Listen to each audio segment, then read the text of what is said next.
thank you for those in authority, in every sphere, in every department, in every area. Grant them wisdom and deliver our nation from wicked people in authority. Deliver us from evil men who will sit in places of authority and do evil things. Deliver us from vampires who will drink the blood of the nation and leave nothing behind. Bless our nation with good leaders. And for those that are there now, we thank you that you are helping them, that your grace and your wisdom is given to them to lead us forward into a good and a better situation. We give you thanks for your great wisdom that is now released into this nation. In Jesus' name, amen. Ghana Montie, Ghana Montie, Ghana Montie, Ghana Montie.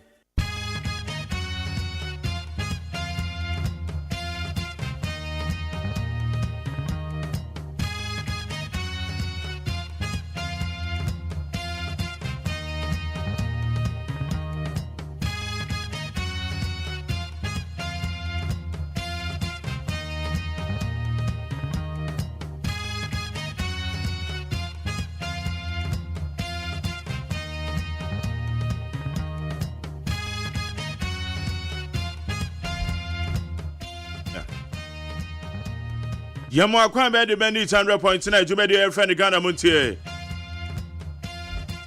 Ene eye yawada. Na sa o check here na date no eye on the 8th of May. The year 2025, we give thanks to the Almighty God. Ewurade yada wase na no pen. Enye ni pen nyina na nya de se na nya de se aseda nkuto ne de ma o. Aye yen nkuto ne de ma o. Baby bia wo bia de Ewurade asewate. Aya sorry anya wa ho ofa anya mpapa pa bia ada so. Enya ka papa bia ekuta wo ntina de bia ukoba no. Ya no mo a wo mo kwa yo ma ntimi ama na enya boni bia o ma ye. Eya dum bi na so so. Ene baby anyame wadoma wako school akwa koduro. Se hu afefo a aya susu etu ho. Aya na ebinu wo mo pesa dodo. Wamu hu omo colleagues and wamu classmates e bia sabe no man ko yie ma omo no. Wamu hu oma chale adai. Kala brabo no no me ko sen ho. Aya ye smart, ye sharp. Why na catch us say on ye smart and ye sharp. And they say nyame wadom na wanya kakra gu botomu a. Wo colleague wa fafo bia. Wamu no e bi nko yie ma omo no. Membu ama bonfia wate eya dumbi keke na so se oni ma meka kire mede de luxurious agyeman jumede ye friend Ghana Montie wo need 100.9 be ma be kan ho akwapem se no ndu ebebo apem ena ya we de wa wani tua na me se ensem hey Ghana yi ya Ghana de na to da bia nye easy o ensama kodo opa ekoso na kwabena adubu ahe enu amode aba betudwa se ye nokura pa de na jeso manga na de minu mienu masa amafo aton Ghana no Ghana de amafo aton dada yetimu ando bia ba be ka kire se masa monso free o manimu ne ye beje kwabena adubu ahe anka ne na order ye National Signals Bureau ano ene me no ka say woman man remand ewo ye yoko 7 days na ye beka ya ne lawyer ye friend lawyer attach ya ono no ye lawyer edema kwabena dubu ahe ne yere na me bacho winim last week na lawyer attach ya ka say kwanya attorney general offer so egu ne client ne hu fi no woman cheni ya no me ba beto abontin a emwo man no because a national security issue afi kwabena dubu ahe wa tron krata de ba beto abontin enra na sana sika wo matuatua allegedly because at the enemy to me confirm o osi opposition party bi almost 8.3 million na parliament so sana said the Kwabena Dubu ahe kan ye nokore dia eje se mo parliamentarians na mo wo committee level no se mo ye mra bi ho adwuma mo giska ade we da ya tia ba na yenim se ye nokore me so bi kra kan wo me program so ameka chen say masa wo evidence ana na so na de Kwabena Dubu ahe de no ma ba betudwa ose parliament wono emre bi a efa National Signals Bureau ho a wo mo gitu mu no sika wa mo je ye billions of Ghana cedis asa de be na mo kikan in fact I'm praying said you all can enye no kre na wo de enwama no ewa ha meboroboro ni nyina so de amount en sama Kwabena Dubu ahe de atudwa no ena no pay ye be mu adwuma wate nti wo de don't worry we need the entete ho na me de ma wi en sama wo mu no very serious no credit a enra Ghana man panye ne Ghana kasai 120 days bosho she yen me ba cho wakasa wa kire sampa o she bo oguso oye ebi o ho a waye eno de ye bitima ka say yes we de waye eti ebe fa NDC manifesto no na ya hwe boshe 120 days eno man ye man panye de si ne so na ye bi say ho say enra de ono ye beka ye no eye sa pepepe na eti ana eti na ye bedi ho komo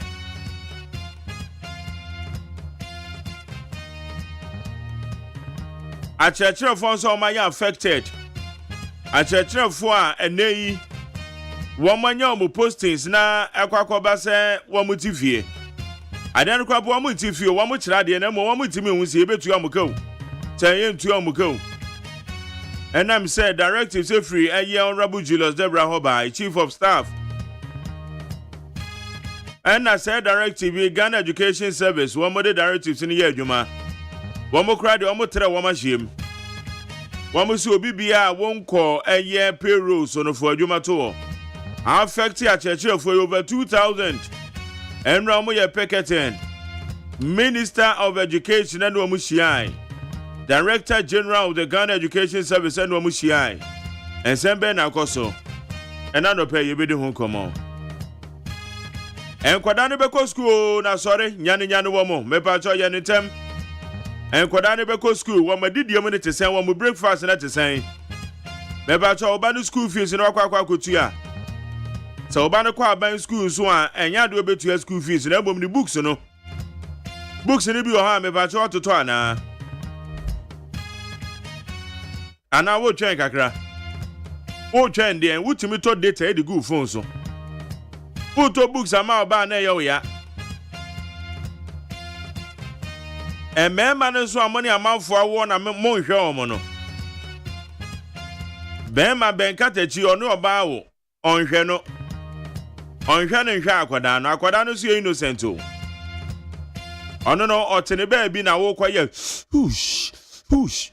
Ena akwada no bae. Oba wie ye no wo wa wadwensa onhwe no ene ne ha. Hey. Bebacha ya munya isa na enye papa. Why enye papa? Nyame mpesa. Akwada ne pabwa ne check ma me ne socks ne check ma me ne pabwa no ene we ya ne bag ne school bag no. Ebi kra na baby ate. Na uniform ne so wa check e de ene wato. A check ni nyina ma me wate. Mebacha me din de luxurious agyeman. Ama Sancha me Kwabena Mafo alongside Mami Akosuya Etonam. Woman e baba bo amena de obonkrata mo samya mo adwuma na ansa na netie we ye. Ye de asede ma eye peaceformalive.com, cdnewsroom.com, myjoyline.com. Check out ghana.com /FMGH, plusformalive.com. Any other relevant news portals. Woman e boy abel for the town man so ye de samagodo ye de bre we need 100.9 so. Ye kaje agumene ya hwe and some of the same yankwa anyway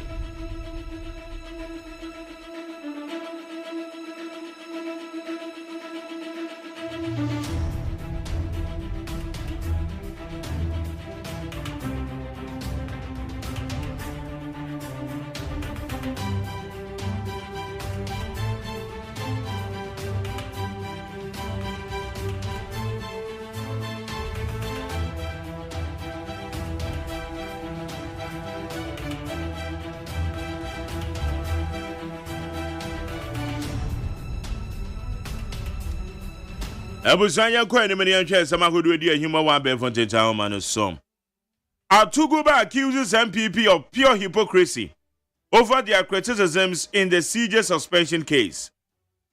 Retired Supreme Court Justice William Atuguba has strongly criticized the opposition New Patriotic Party, accusing it of hypocrisy over its objections to the composition of judges presiding over cases involving the suspended Chief Justice Gertrude Tokono and the process for her possible removal. Abusame Pacho Munina Munim Eye Justice Atuguba. Justice Atuguba. Uboni Dimpede Nebo Agyeman election petition 2012. Now, I don't know this same to just say MPP for mu nyachum papa. Mu MPP for. Also sa na mo ye election petition sabre no na ti odwom. Ena mo kan na ye NDC ni ena wedi asem kra ma NDC for. Ena mo keka no ama sa. Enei se akwakoba se Chief Justice bi yesusu se ne ho bombon sem bi mu. Petitions akona mo kasa ho de MPP. Eye nyachum sem na mo ye. Justice Atuguba na ekase. For granted 52 million bill over Kia Swiss Sport cocaine bust.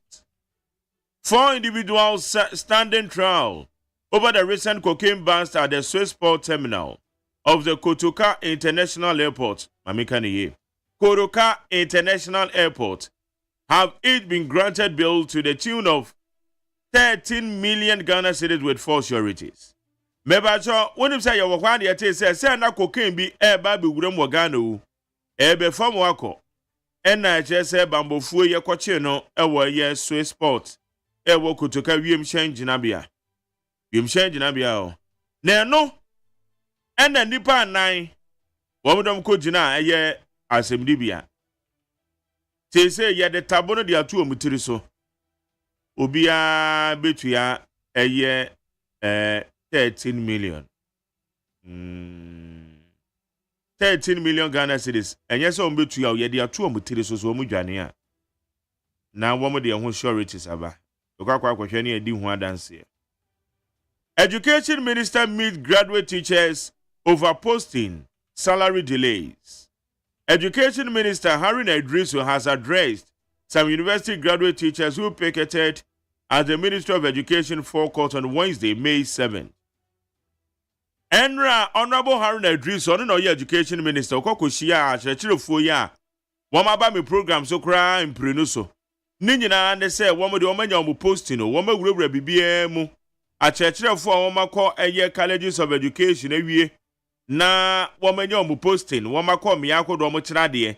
Ekoba sa banse san yenite directors koba say why ye file after 7 December church of we crown so there one more farm before 7 December e bi there ye 8 November e bi there October September na eno ekoba say Ghana Education Service catchum say mo nya ko payroll so nti obi anfa na dwuma nto nam say aba na den sa na ye chief of staff kan eniti ye ka say wo mo san mo ko ye validation. Wama wie validation yo atechirefo intimi hu se adwuma wamu ye wamu guso classroom so wamu konkotena fie aban be fa womo ana aban form enra wamu yo ye kire wamu de ko ye Ghana Education Service no wamu de ko Ministry of Education eti ye ka say Honorable Haruna Idrisu we hia omo wama assurance na mom o say abandada no for 39,000 atechirefo na mom na sikasem ni nkoyie Eninti wamo de ombetimi abomo modern aso mbefa beye 9,000 between 9,000 and 12,000. Eti wama kanu so be omodен. Ye be hwe de ekọ. Ti de ekọ so no. Transport Minister inaugurate task force to develop national airline plan. As part of the efforts to rejuvenate Ghana's aviation sector, the Minister of Transport Joseph Bukari Nikpe has inaugurated a 10-member task force charged with steering the establishment of a new national airline. Ghana Ghana Airways. Ghana ne de ade na ebegu a yehwa manugu say poto ye wi ane ye boy ya wonsobo. na no na ye transport minister what a task force one more eba be hwe no mo de plan ato no ma advice say kwa ye be fa so na ye national airline no asanya babiem 120 days Mahama has done very well but must sustain it. Professor Ade, renowned economist and government or governance expert Professor Stephen Ade has commended President John Dramani Mahama for what he describes as an impressive start to his administration following the completion of his much publicized 120-day social contract with Ghanaians. Bebato Professor Ade said, your man penyen John Dramani Mahama, why ya dear papa, born the home 120 days contractor or the Ghana for Wediso. And yen in upon why ya, dear on ye young Poruguzua or ye. It's a say, why ya dear ye pa. It's a for a somebody be new. Ye the more said my piece at formerline.com, cdnewsroom.com, myjoyline.com, check out Ghana.com, Star FMGH. classfmline.com and any other relevant news portals. One of the boy I bear from the town man say, Yede Samakodo, Yede Bra will need 100.9. The Obacrata Musam and Wama register no, or my crowd were high Kajanegum. That's all. Mammy, I could see I turn up, Mache. Major so my Jerry. Now to sound of pain. Yamena dum now also. No, Yamia dum, Boko, o de ye dear. Oh, Yamena dum. I'll go ye. I'm a Sancha me Kobe. Yes, sir. Catch you say. Oh, yeah. That's right. And that's what's actually I'm watchful from. What the watchers there. Would you come with here? Messia bring me back home. How do you mean, yes, the boy watch and I'm sissy, but we know Saudi and the mono ego. Good. Okay. Young Quan Mania Kadian with the Mocratano. Yo. I was here for the Bocrata, the Mamuatia Mamuaquaba. A telegraphic the Bocratanwa. His Excellency John Dramani Mahama Enra, one a gun of Wakasai. Now, our kind in Sinabu body baco. What I say? And telling Camphon was a word, dear. But so far, so good. Boss, I was say Ghana for say 120 days bedrono. Na my way, no my way, no my way, no my way, no. Where to me, I move say, or Hantem word you assume you know 72% ya. Sanka ya makenwa. Nata se baby our namano, or kokra. Afe His Excellency John Dramani Mahama Bay. Anna, what I say? Natalanyes ya would wabebre, our what dear. But what to me, afasa or how nuan kakra, bossa was say Ghana for no, what to me ediso. Ebano gadam say consua, a bay tresse, why dear. Usa sika womuta ye, added to one more say, ensuring na wabama eniate, na kuafuan so, woman sas, woman ya, na omudia ye kuanoa, so far, why dear one. Emra sabajafo bi na ediman ye yase odon river no enipa bi pina na ebodi pini wonom enti wo mo sra ban se na dawroma wonse na tumi bia wowo ya wo betumi dia pam sa enkurotase a odon river no ho beto no wonse na wonya no saa enra nso awurade aya adom ama asnafo PSD fo eyi wonum firimu PSD ni Inter Milan Anna Equabo Finance, a womanic. The Ghanaian Times, the Wokrata, and the Crame, and our dear Dr. Abu Sakara Vonini, Ababato Hase, and a war catcher woman, Penny John Dramani Mahama say, 120 days, ya, word dear, walker who was someone was saying, and dear who here pa. No mum, a dear here, Ghana 43 pa, and the same. Wabashan wa Ghana for who atimi ahehan wo mo said the be Ghana for who embre ade so ada Ghana for so be ye fru mo said the be ya won so benya asumdwe yata se ho nsem so ada ase the Ghanaian Times the Bokrata ebo ho e wo ha ene anopai na amane bo no e na Ghanaian Times ebo amane se wase Gavi boss ena wabo Ghana Health Service abaso papa ohwe animu ase wada ha ena wone Honorable Kwabena Aminta Akando echia omo esre na acho sapomdin suafo enonom ena wase wohwe Ghana hase a emofran ketenketi a tese womo ye wo omo ane ye wo omo pane no pania no atimi aboa ma mmofra bebrenu a chese atimi a survive a bebrenu a antimi anwu ya ese me no kase se ye wo mmofra mpane ya wo mo enne kopim fie mienu no wo mo atimi akomanimu a ha mo chichemu aduokron 90% ya wabo apomdi aso eno abaso a the Ghanaian Times the Bokrata so ebo ho amane na the Ghanaian Times the Bokrata ena ebo amane se Bank of Ghana SA a gold reserve ya ewo Bank of Ghana no increase akosro pa gold wa ye wo na acha say ye ya boa no ye die sie no ekonanim me no ka say edu 31.37 tons ya acha say honsem so eda ase a the Ghanaian Times the Bokrata de ho amane bo ede aba na at the Bokrata me de to aso aye the national inquiry na national inquiry ni mo an what say Parliamentary Senate Committee on Works and Housing and omobo Dr. Joseph Siawe Japan and netuma yefo abaso afo mu tasa ade ba ko ha agene aye edanya bind ne nsaka na wejai ade esi wonum na hyenwurem ayasa ade sia dodo no anya ba bi kura mfa wonum tinto en watafren tumi ansa bedwom sufra kokwantiwa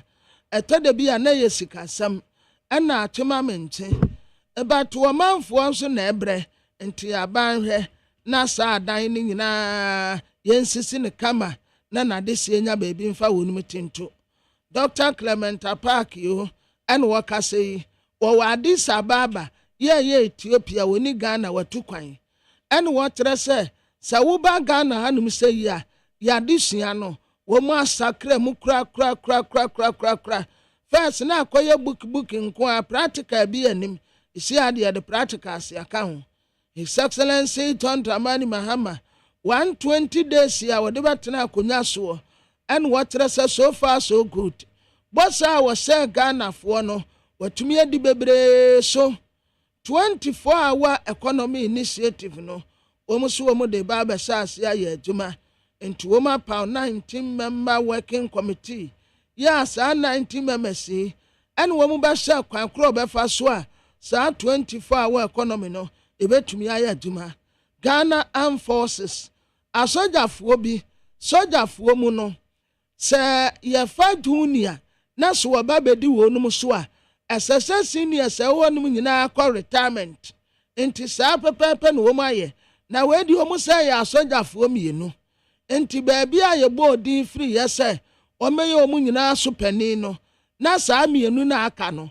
eseso omu kwa retirement kwaje omu ahome enti release omu MPA boss ye frano lawyer Gordon Edoji Tamaklo ana wone IDP Christian Tetoyo no eto abasakomu wa hei watrase nkofo smogre aye fuel ade fa kwa bone so enti wo kan bom na watu wonu so sa na the inside Bokrata and ekrame and retired Supreme Court Judge Yewra Williams Tuguba and omode no ababatoa and wo bo amane se onewura ho pa just say hanu say atemu adwuma no yede amone amanyosem for mu na emwa emamamu enko nanim kura the inside Bokrata nso de ho amane bo de aba na wo say Third Force Alliance and wo mo ese mapanyi John Dramani Mahama anamu a what say what true now was suspended Chief Justice wo mo de mo say justifier lawful just say ne kwan so no ya the inside Bokrata nso de ho amane bo de aba ene anope na wo she the inside animu na say China na wo won USA pass international law a just say wo ho a eboa ma edwadie eyedi edwadie e wa mama ahodo so no wo chem say USA abuso esa ne say wo hwe to ahodo de mane enkronkro ahodo no a Ghana kra no yeso ye kra ye nya ye de a ye de beto yeso wa mu chichemu edu ejoje sade ya ha adwen papa edu omo de kokobo e de ama USA say ade na obo ye no wo pese wo ma edwadie ntawata wo ba edwadie e wo wiase afa na nya de inside Bokrata enso de ho amane bo ade aba na the inside Bokrata ene bo amane se Honorable Asamoah ono omo chem se kwawu is aban krache panyi a wo ma panyi John Dramani Mahama boni di no assembly members no agina tum 100% ya the insight so ebo ho amane wo ha sei na the insight e na ebo amane says ya no wase Ghana ya declare say spiritual headquarters for global governance yet say the inside the Bokrata and so the ho amane bo ede aba na the inside the Bokrata and ebo amane say o ma panyi John Dramani Mahama wabo Professor Yaho Kwame Kuma say wono na one be board chairman Emma Ghana College of Physicians and Surgeons yet say one sem so eda asia the inside the Bokrata and so the ho amane bo ede aba ene anope na ateli satellite anim ha KG boss and water say and some trafo asi agina brane na ye ne adwumekuo ankrankra bi nso kabom na ye adwuma ana adwuma no nso ayeye no eni kwanse yesuro ye de nhihye animu said ya asem no da no ye mfanto eye former Ghana Education Service Director General and one Haruna Idrisu kasa what as a teacher for 39,000 ya yele womu nyina off no na nisha hefa Haruna sana sa fasa teacher for no adwuma na womu kwakyere nkwada na de ya Vivo Energy Ghana and woman family training workshop adiama ema ya womu tusu se womu eco rehabilitation center sivia na womu ni baabi a womu kɔ adwuma bi anu a womu kɔye no wafasa antete na to wonum so a watete won wo koyi obenya bibi de won sa som Stambik yo ana yase all rescue team a ode support board yase a Graceland Children's School afi de boka tenim ha was best pan African SME recognition and also ewa ha abusia ebeko peace 104.3 FM so na aka namienu na yekoye wusuyi magtere wasa agyeman agina kunya yeba ensampi ewa hamamo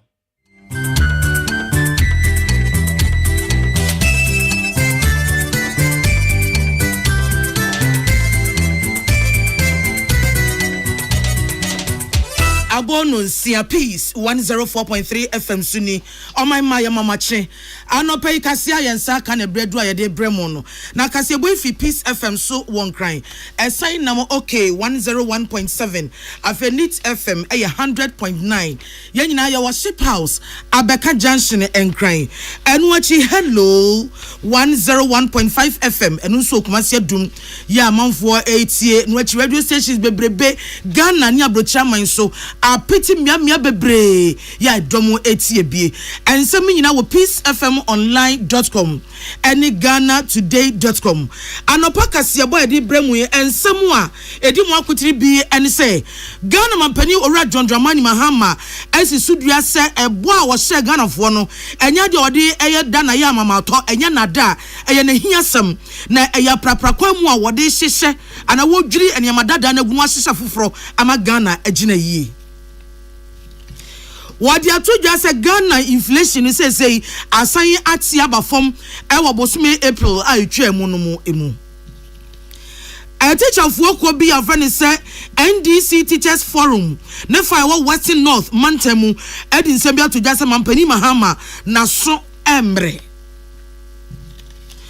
obi fo bi owo suapom achiachie mu se ebo mampani sha se nefo oha aduonu ya edikan first 120 days wona memwo obeye no waye bi na emom nyene nyina na otimi yoye ye kwama no nsem a ye bekwa kwatie mu se pop foforo wo hwa kwan so obeyi no no ho asem akosisen wei eni nse bi ni akabo mu anopai a ya de bedan mo se kasebo na anwuma kwa aso yase anopai eye medimafo herbal medimafo se asem wode nama wonwo a ewo enkran ne mpotamo medimafo herbal wa bie no nkrabata foforo kra wakra eti Dr. Time da so wasi sabi uyo bia yare hawo na wo nkran ne mpotamo wadanti wafam watua sika wanu nuro waboka na ho antowo a empaba tuanamo na hwehwe medimafo herbal omuno mbetimi asaw yare yade awdo bebre ene wo nhua hunu ti se stroke obi ani sisi ye ne obi ani kotodwe de sabi wo pe awo ene wotene te kra wo pokwase mayira wo pesa ofre no a enye 0244 774282 afei First Atlantic Bank ena airframe was say sa wo pe bank ya ne ho has smarter faster banker enya eno na ye First Atlantic Bank was say de obi ajatum se Wamo mobile and internet banking dear at Dasron Kokra. And my bank is summa a yamre a quantum, one mra won how see I was on a phone so na at Dasso and in no quanswa and no. Was it and see baba but found the Purple Bank and ya. Now the Purple experience no won so bra behunu ebi. But modia so betu anamon. First Atlantic Bank dear was it the 2 times Digital Bank of the Year. One was just about refreshingly different. One more abodi enonom. Midin de ajua yebua eji. Ave kasebon mun semwan kasa eni.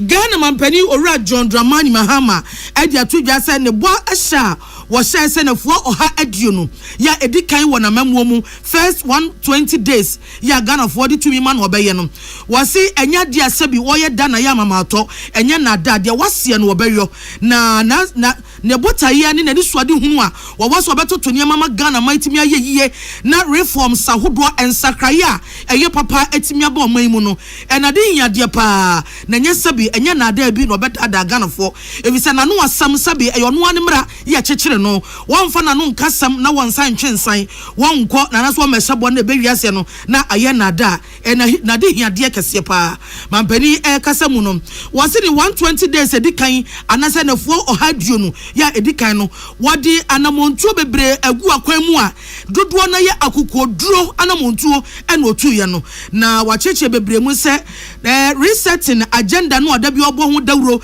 se wo dwiri no wasa hyehyɛ foforo amaga na man etimi agina yie no eno no agina so a wode saa anamontuo yi akokoduro anamontuo yi etimi agu akwan mu na no wo chieche mu no wose de kan ayese o kan se lean government anase aban ya munipa no ayese be ketirese anya dudu wira amamu a wode aban kuma bi na ye ne minister fo kakra bi na nso omunim de na omo bo aboso atimi asom ayadwuma no amaman Ghana atimi akoso ampa wode sia yoyo wanya asofo bebrebe ketirese asofo ena wo yi won wase enu achi dia fe say code of conduct no say adwuma na wo mo ye no wode emra ene asade abata ho sabi obi enu a wo ye nya wo pe emra yiri keti bata adwuma na wo ye ho se na be adwuma na ebeko ejie enu achi eto anasa taxes ahodo a na etwintwan Ghana fo na mu a amani pa hunu ne ho ano no eno so abayitimi eto na mo dia kokoduro atwa sa eto ne bebremu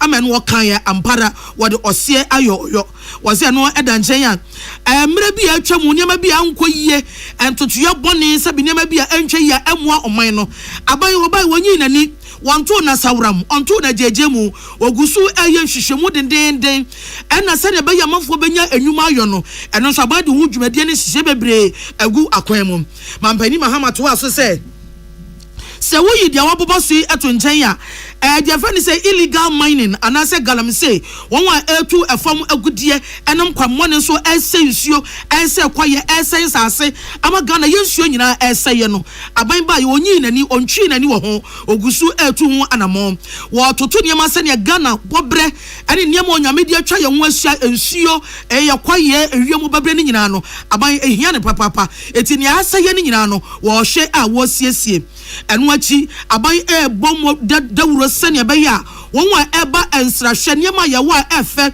ye obi betimi akuru kra tua sika behwe no eye tourism aban gusu a wodi hu dwuma niam ye de krafri ye de kwama no ne koton export sector no aban nani ewo afa scholarship dwumadi ahodo aban ba ye wo gusu dendendende atoto niam ne jie etia bio won wa sabie wo hia emwa won mobo aban ba ye wo hwe mo de sua papa ena fe bambo nyuma no so aban gira mo kwanchi ejagwo mu chem obi ade ne dia ayi adwuma yie se ne ba Ghana akontebuo fan ebetimi ayi adwuma eti reset na agenda no aban kaye ana ono mampani hye ho bono wo gusu papa enya dia wo ye da na ya mama ato na ni abre wagwa boso se wase no wo beyo eti mampani Mahama ne de sasem ya atugya se ense bebre ba wo kaye se na fo ohaduo no di kan wo ba be ye adwuma no sabi na enya nwom na no wo to na enya enye enada na eyani bresam enana oye no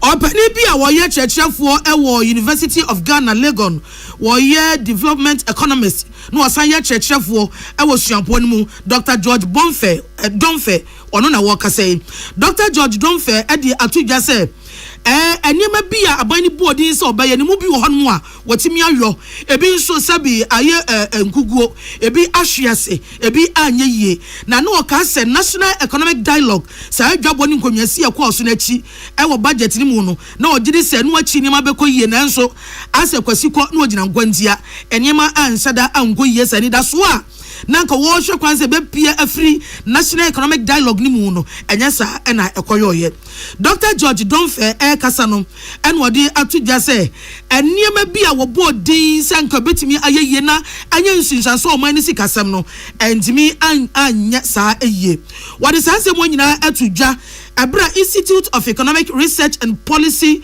Public Policy wamadwabo kese bi ekoso no wakasa wase na Dr. Donfe kasa wase no de asemi tudwa en wo kire se abani nsam okan na bi wa watimi aye de de kan eye eto taxes ahodo a mampani board yi no wase ampani ampa watimi ahye ayemra ade atwa ebinum afrimu na emom niam bi a ehia te se kuyayo eho ka bia esese nka bantete eho to no so no ene de wanyo wase bibi te se oye asase ye fertilizer se ye de free amanone bagana eboa edaso no sabai etimi ayi taxes ni bi afri so a kebetimi aboa ama ye nua ne ho nsam etimi ayeyie yanya banbo ewo nuane nsemu akuafo a eti sika koto ye asase ye no ebo no be perform ama etimi aboa omane nanso no aban anye etia bio 24-hour economy yi aban ekan ye no ase no se wode nano na ekan yo se no wo kan di agro wode na mane ania eno no wantimi ant na se enkuchi ho nsam enwu krata so ancheche magana fo anti ase yi se 24-hour economy no aban se wode yi adwuma ebe wie sei ye be ye sei we ne be firi mu aba wantimi anchechem eti ase eno no enhyada enko yi papa wawie no wode ba se eba job creation se aban ebi enwuma ama manfo anya bia ye na won wa anya adwuma nya bebrebe na so atimi atia Dr. Donfe edit to just say aban a launch dwumadi anas wada dwumadi bebre adi na nso ye ntimi hu ye saa nyama na wada na die no wase me ba be ye wei ye ba be ye wei sika ban aban de ye wa nkyere si ekwa sika free ha ana agege ntobo free ha eno aban antimi ankyerem eno wode ni kasa akwawie no o kyerem se sabai kasa wada dwumadi bi adi ana wode hihye bi ba wotimi nyina sa abre no amu na omu aban no mu akonta nkyesa yeye ana anya ye je so man bese huye be afe entem ana ombetimi akasa yeye ana anya ye ana hono sei ana okai economic dialogue no mai ne kama omu ye no ensem afiri mu baaye no budget na nse da cover ni nyina comprehensively and am sa kwa no sunti no ano 60% yera don drama no mama de ose ayoyo ama taxes na okaso be yi no wa yiyi almost ni nyina ba ko pa kai covid levy no kra no omu gu ekwan so omu pese omu yi free ho ni santi ye man 90% wo hwe amanfo omu kwa ma no ne ekofa ne ma de babeya agriculture ho nyuma import taxes na omu twa ne ya net toso enti yera John Dramani mama e kan say so munya akwanya ebenya power so mu bebu o man no so a o be hwese agriculture niema na ya na ya difiri ama no ne ba no de broni fa ne import taxes no ye beti so say hwi o mo ba e ho ana montuo no inside an share ni papa enti ho no ye ma no 50%. Yeah, nipo ye tini ka say eye Dr. George Donfe ya woye Legon siapon mu cheche ni baako na ono kasa wie ye no na Dr. Frank Bano wano so na ye head of research de Emma adwuma kwa friend say Institute of Economic Research and Public Policy wano ye head of research de ma wo mo wano so kasa ye na wo kasa first 120 days ya kan wasam aban we say na memwo mu endafua oha aduonu ya edikan no say yase wo mu market aban modem mu a ebi ye ebi nsusu enye wose de edikan aban kasas wo ba won wa ekwa asuapon anase suku akase no afia edika no school no eho ka nyina no ebeye fam kwa abanyo omo hwe level 100 tertiary education ebeye kwa no ne de aban ba ye waye na ye nhihye papa ene de sa to so ne se aban hyabo se won wasabio wo modi dam no wo mo kosuapom a ebeye kwa won tua sika bia eno so aban tu won na mo wo gidi se no ebeboa papa ama kwanya be mama won wasabi wo ye edam difo na emom eniema ye haw wade suamu te se teacher for haw a wo maka won asem aka kanka besi ne aban timi enye ho hwe. Into yes, our first promise under social intervention, yes, con a handy to move eduno 20% we say a casake and a makusiana maka. But the tangible outcomes, no, you who one said you waited them, Obama Mako University, Suapono, free, and a beer monso a Ghana Medical Care Trust, our friend, and some Hama cares and also, or say, and also be. Now they are all share all measure, sir, and the promises here. Obrigado can say there is partial rollout. So I can launch any identity away. But some beneficiaries in the Benyason fast one account man casanity, a idea in young way, and a intent mountain, and when your man 100% in you to horse a man or hand to move a dusunum. Yeah, anybody at any say Dr. Frank Bano.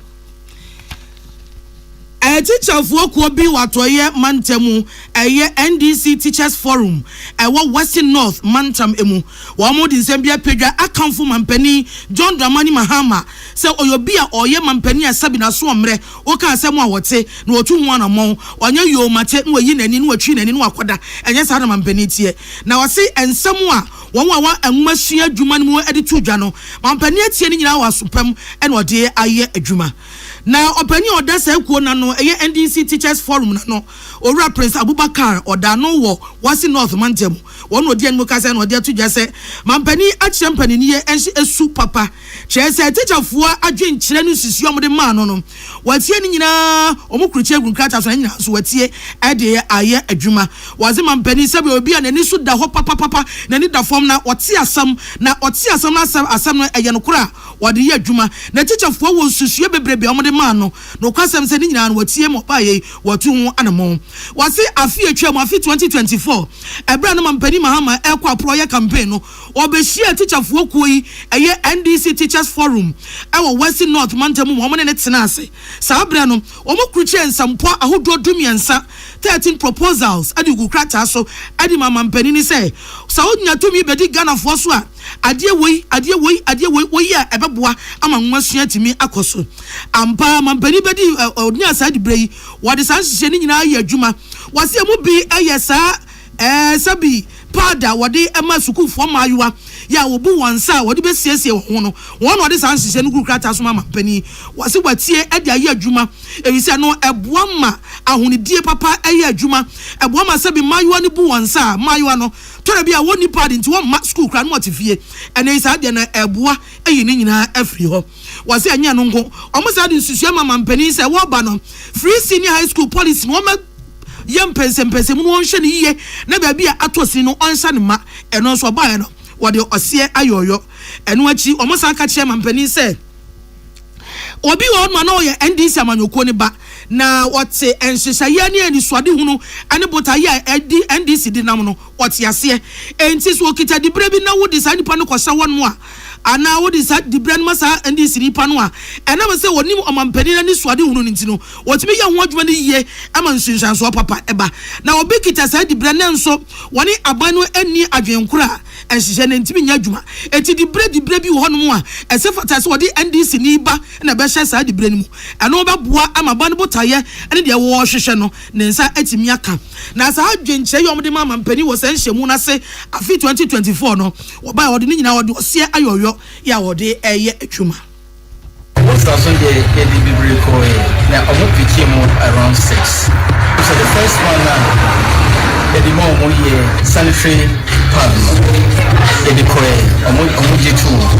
secondly also progression in the Ghana Education Service. That's the rank of deputy director.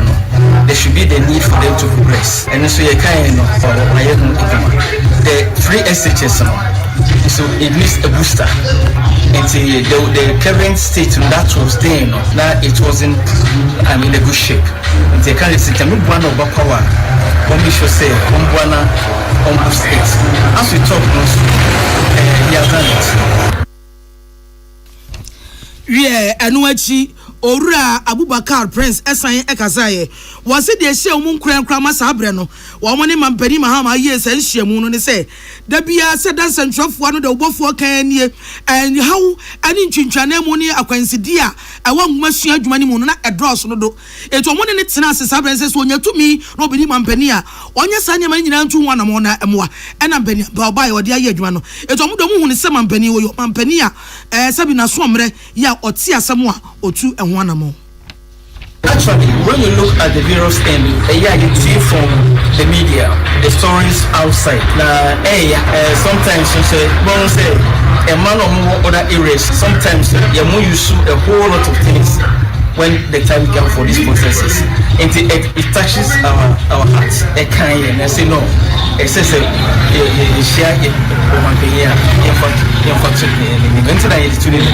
because people are having problems with it in other areas because of that process. Now you pass through every month, so they cannot go to school. About a week or two, and son the buyer Jenica say a year.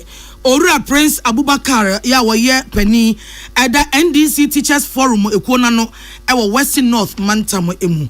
Wi abusuafo mu tie kasebo efi Peace FM so ewo nkran. Ya homo so ni atonkra e besan yaba.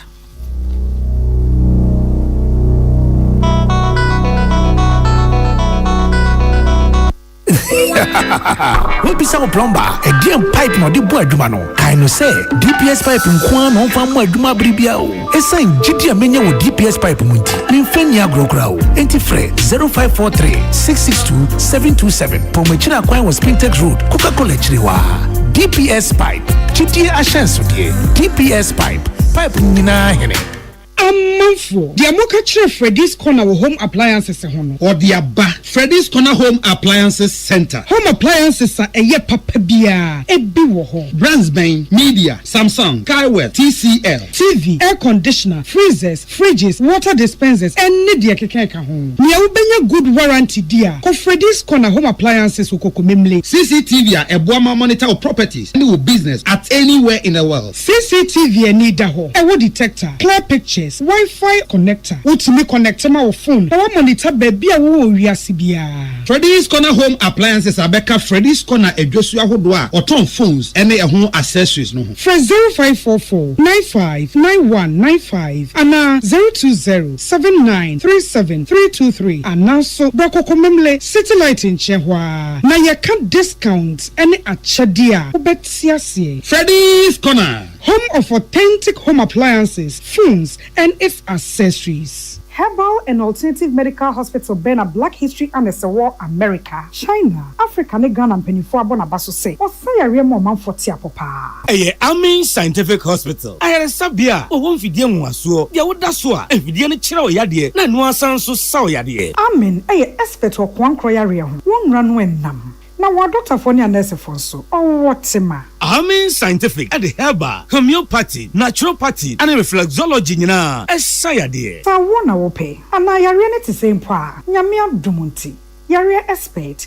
Amen Scientific ebe boama inshallah ohwato na wonso dia dance said the Ghana for near brochure for be dia dance no Accra Amen Scientific ewo dome Obersnet Flats and Alashibinso our Klagon ebe Shaman Road under bridge ope our Krabata P Fre non sure dia ben 0245 275254 ana 020-722-9505 Amen Scientific Herbal and Alternative Medical Hospital. Allow Shafi nyamene yaresafo so wakoma ho hyehyew ana ebo periperi de broni kan hardware no a e de na se woye na se woyam so atim so e wo be pack na farmer Martin's liver salt tira kwan entem ehwie nsu agu glass mo ate Martin's liver salt no ba kwa no na wo de agum wo be hu se ehuru wa glass ni mu na wanom Martin's liver salt ye won orange flavor ana ba ko so ye plain wonumu a ho beto na mum edi na anu na ho ntowo a ko hu doctor. Papa no no, papa no no, papa no no, papa no no, papa no no, Ankasa. Polytank is everywhere, durable and authentic. Stronger brand you can trust. Polytank, we get some more Rambo and get some more super.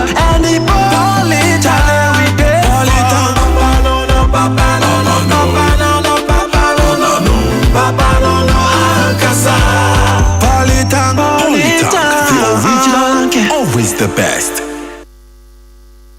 Tune it in, turn it up, Peace FM, and rip off the knob. This is Mamo Akwaba yetu akasie no eso.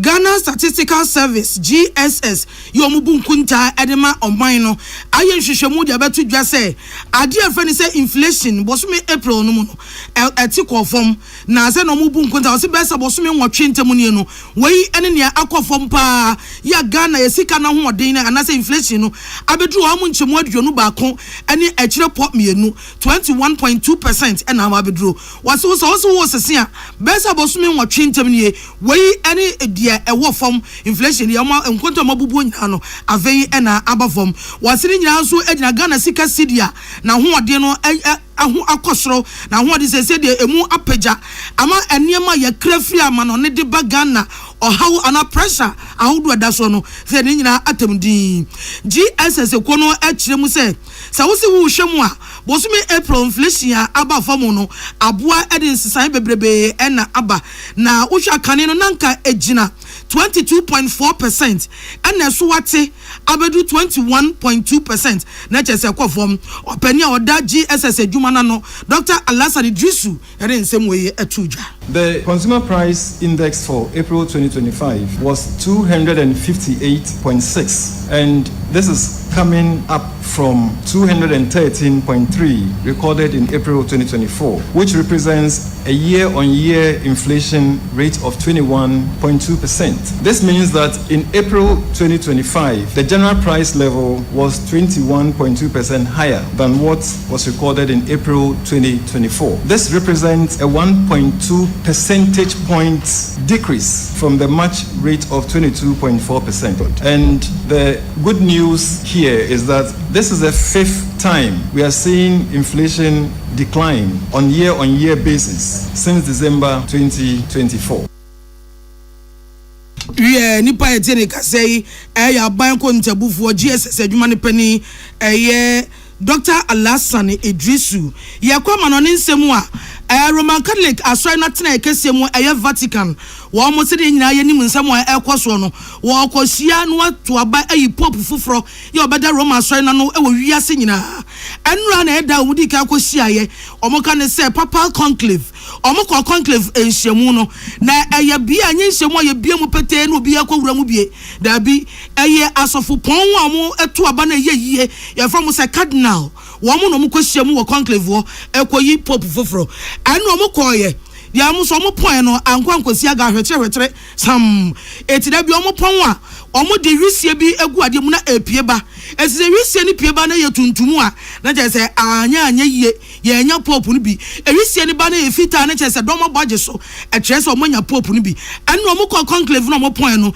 wisie pie ba no tum black smoke ankosi hwe anu nti omo nyina akwakoda ena nopa no nsia ne fa kan omo san sore obi epe kokko bi anom no obi ape bibi adu aguniyam no omo san akwakosia na omo to pa na so minya pope ni bia ene obo se wisie fita ne bepie aba na no a kire sesese de omanya pope ni bi eti agusu aye twen sabre ye kasa nyina na edom atwa sia eye biamu bebrebe St. Peter Square honum se omo ba yi pope no a edom ekoji bum ekotwa sia so omo kwa akohwe se ne bepie mu eti no omo hyemu nya na edom aye homa ena so edom ne besia akọ omo gusu a omo to ato adwene se cardinal fo no kosia conclave wona wontimi fa mobile phone se obotomu ngo wontimi mpie na obi mekasa obi nso wontimi mem no mekasa eya kokwa mu ade yesi wopon ansa na wanya kwan apie wie omade hye kase bo no asi bidin de adwoa yeboa agye mama mu nyina mo ne tia enya ado Peace FM. Yeah, nyumeku a won so yasene o madaroma me yedi anopa no nsia kasebo ibremu yi medimafo herbal de wabama wo bia Dr. Time da so wose yade be na etete wo obehye wo bre yade na nkwa wo de bra na be kompo amanfo diadanse wo bo adwuma entintina ho na nyi achinyi atu anamon na kwohwehwe Dr. Time da so ewo medimafo herbal na omwo enso yare stroke yare na etete wo bia ni si na chiri kase obi so ani kotodwe otia entia jeso kitapoma benkum ni nifa tu anama wan na hwehwe medimafo herbal na omo ni wasem emma wabebie branch wɔ Accra Pokuase Mayira na wɔse wo pesa wo friend wa the number ɛyɛ 0500 72 72 15 0500 72 72 15 o friend wa obenya na ne no akasa. First Atlantic Bank the Purple Bank and Efrey was this a CRD or more ekita the smartest, the fastest and more secured way out by your banking and a mobile banking solutions dia bank BNY was in First Atlantic Bank and to offer set to anamon nebra bank sumwa a year papa bank suma ya papa banka wuhuno so banka womusum na akwantantam wo pe bibia na wonsa ka wo mre obrani abenedie ni sabia nim a First Atlantic Bank enti to anamon wan na hwehwe the Purple Bank no enanya Purple experience no ebi se wo to anamon enna ba bia be ko bia omonkrabatan bi e wo ho se eba basobode a yenyina ya gitum se waji abasobode bebrebe refreshingly different at the First Atlantic Bank. Peace FM.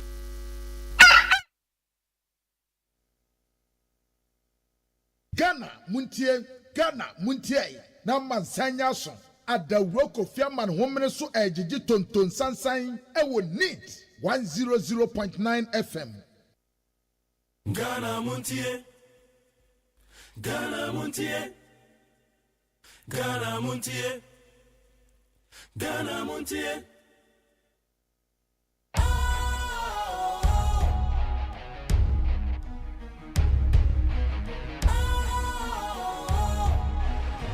What's cool, fresh and trendy with a new look? Special makes you feel real good, that refreshing vibe. Satisfies you right just the way you like. Do you know? Do you know? Do you know? Ain't gotta do it alone. Specialized makes you flow. Anytime, anywhere. Specialized feel different. Always think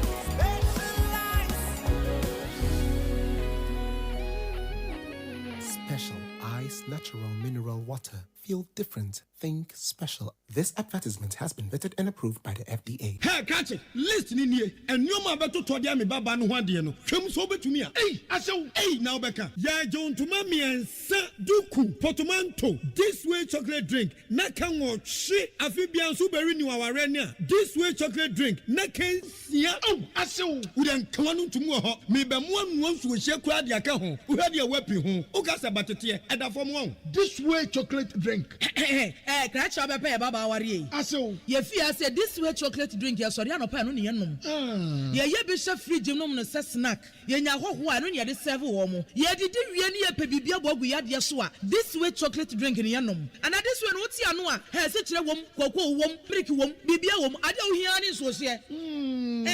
This way chocolate drink. You hear any social. FDA, I just said you didn't crack to more to say a ye. Article 1 yeah.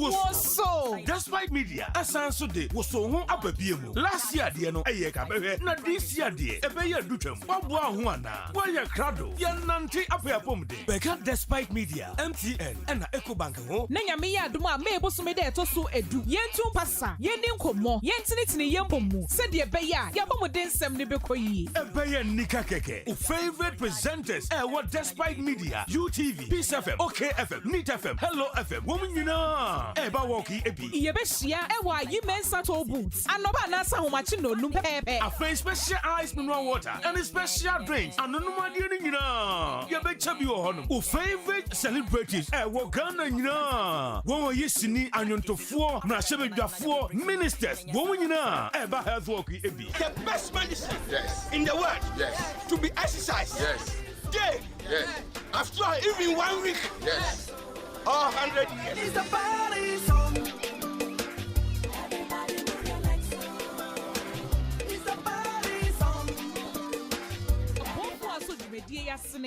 Ecobank, the Pan-African Bank, brought to you by Momo from MTN. High sense, everyday prices for everyday people. Special drink, naturally special. Blue Jeans energy drink for bold and active men and women. Best point savings and loans. Your dream, our business. This way chocolate drink. Don't hear any sushi. Kojak Pharmacare, trusted always. Kivo, champion taste.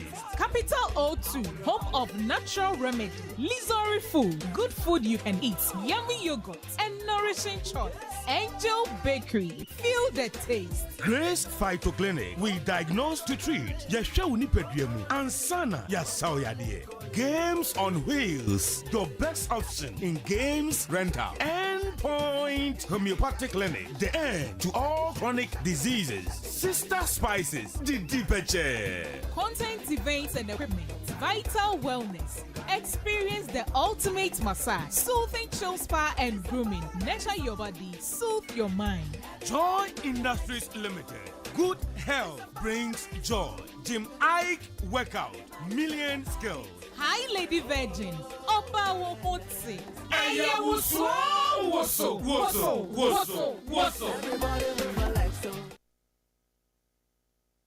Ghana muntie na mansanya so adawroko fiaman homene so ejiji tonton sansan e wo neat 100.9 FM. Ghana muntie Ghana muntie Ghana muntie Ghana muntie.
Yemo akwa be de beni 100.9 jumedi e friend Ghana muntie.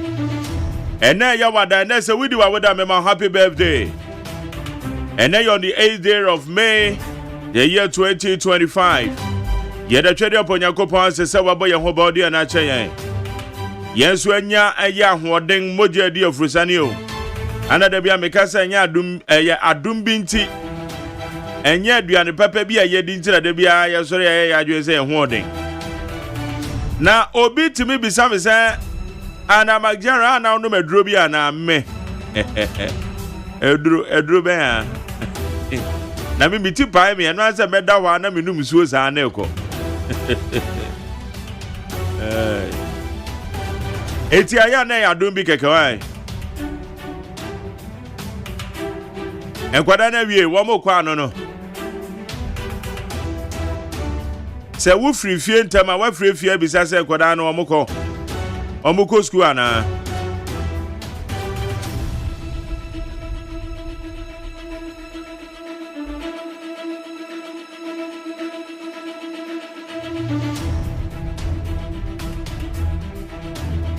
ene samawodo bebre na wo ya pono so ye ba behwe na ya Ghana mampanyin His Excellency John Dramani Mahama and Ronnie Ghana Kasai 120 days Bosha share is obey while listening in an so what to me achieve 72%.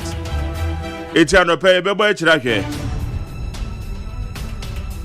Pabina Dubois Ane kane no ya penny po da ye National Signals Bureau ano or the Sembia Babe Tuja Watrotro no ma dia Babe Tuja na no ma na watrotro no bebre wo ma twetwe aso pa bebre wo ma twetwe aso ma me hye ba ku bia wa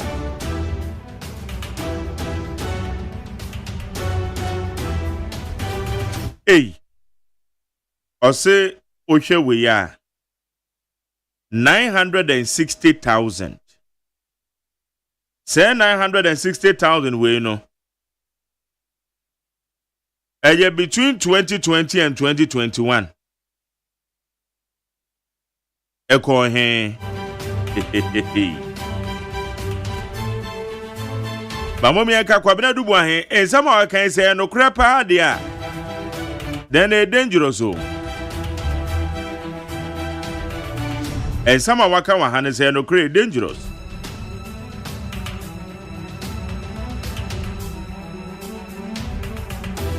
and now we so 8.3 million. Sa 8.3 million no. On say sika no mutua in September. And so the man Maza na say sika no me adel me jaranti ase yo. Okay, wo mu gina okonso na ukoyi ya na said I don't get it. Oh, you get it? Nambi Society Parliament, a committee level, no. Sayana mo yam rabi hu adwuma mu jiskasa. Because according to Kwabena Dubu ahe no, obramo 960,000 Ghana cedis. As yes, can one city crown kon ho. Assembly. Na the end one wakra say also this can be some opposition party. Say your opposition party ben because sabre no September 2024 no opposition parties ni bebre. Kofi Akpalu wo ho gum wo ho Ekuadoko or GFP Great Consolidated Party. One mu nyina wo ho nti eno na opposition party ben na all kan. Na eno no wo de command so mo van here. Also, one of the kototo your friend is also stability of nation, national cohesion, political impartiality. I don't need a justification, no. Pabina Dubu. Okay, now, Babu one the answer and a lawyer Becca.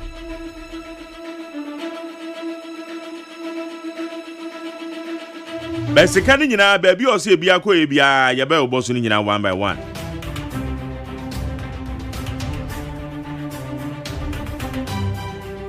Ase one what round so wa yan hwehan na se wukotu esika bone nso dia. E na wo na bedam o. E na me bi say.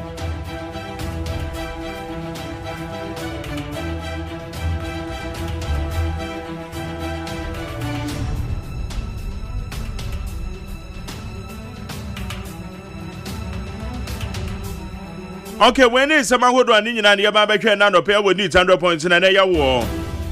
Amasacha me Quabrama for Geneja. And then Mamia Kosia Tonam. On Oswa Geneja. The Obocrat almost 70 be more Juma. Then I'm saying you made the way parts of it. Edit to audio channel, maybe at the face 02011 62746. 02011 62746. The producer Kojoda Miado Soboha. So we call Facebook Live and only a banner frame bankroll. And then Anaya Safo. Woman are social media administrators. It's a Facebook Live and I want you need 100.9 FM. Need 100.9 FM. YouTube channel on one year Despite Media. Despite Media. Obekachi Live. Meda sese wetu mafide na dia to ha. Yanko ani mene hwe nkrata ne.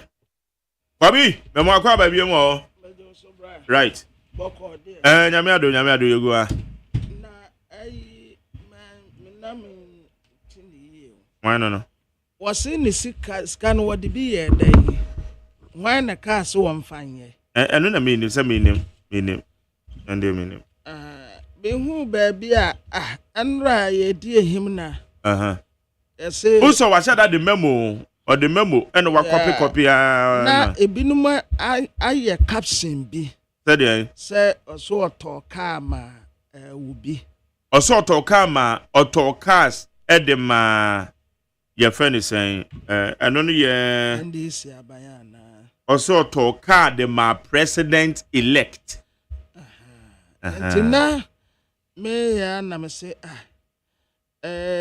Ebrana o position na say Ottoman say wonfanya den nti eche ansa me kan a me hunu say sa na wo mo say wono akere wo mo say cars na wo mo to no ye aban no ana oba no oba be yusu but nya say wo say auto cars de ko chair ebinom na why no wakaza sana caption yeah sana na caption o say president eleye the government are oba yes government ya na oba no yi sika ni bi e the toll e vehicles e the ma ban oba na when the man no sa to me say ene dey minimum na when the catch so won to sa cars and me say crash minimum na video me questions that me be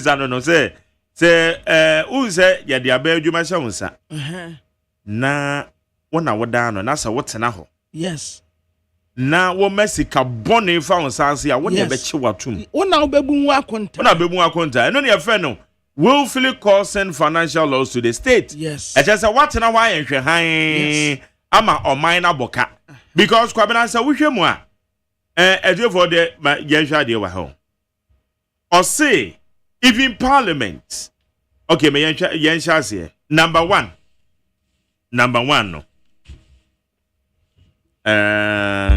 or say special operations na say special operations or say Tyros Scorpion no Tyros Scorpion ACN1 ACN2 Hive eno me nimo wona soldier for ye we ana we na dey no me nim de wo pa kire ebia no ye na ebia no ye security we yeah but that sana kwabena we be ba bonten no na ne lawyer honorable attaching wa hinte yen because ebra attorney general ye ne press conference we ye no lawyer attaching ba bonten be kan say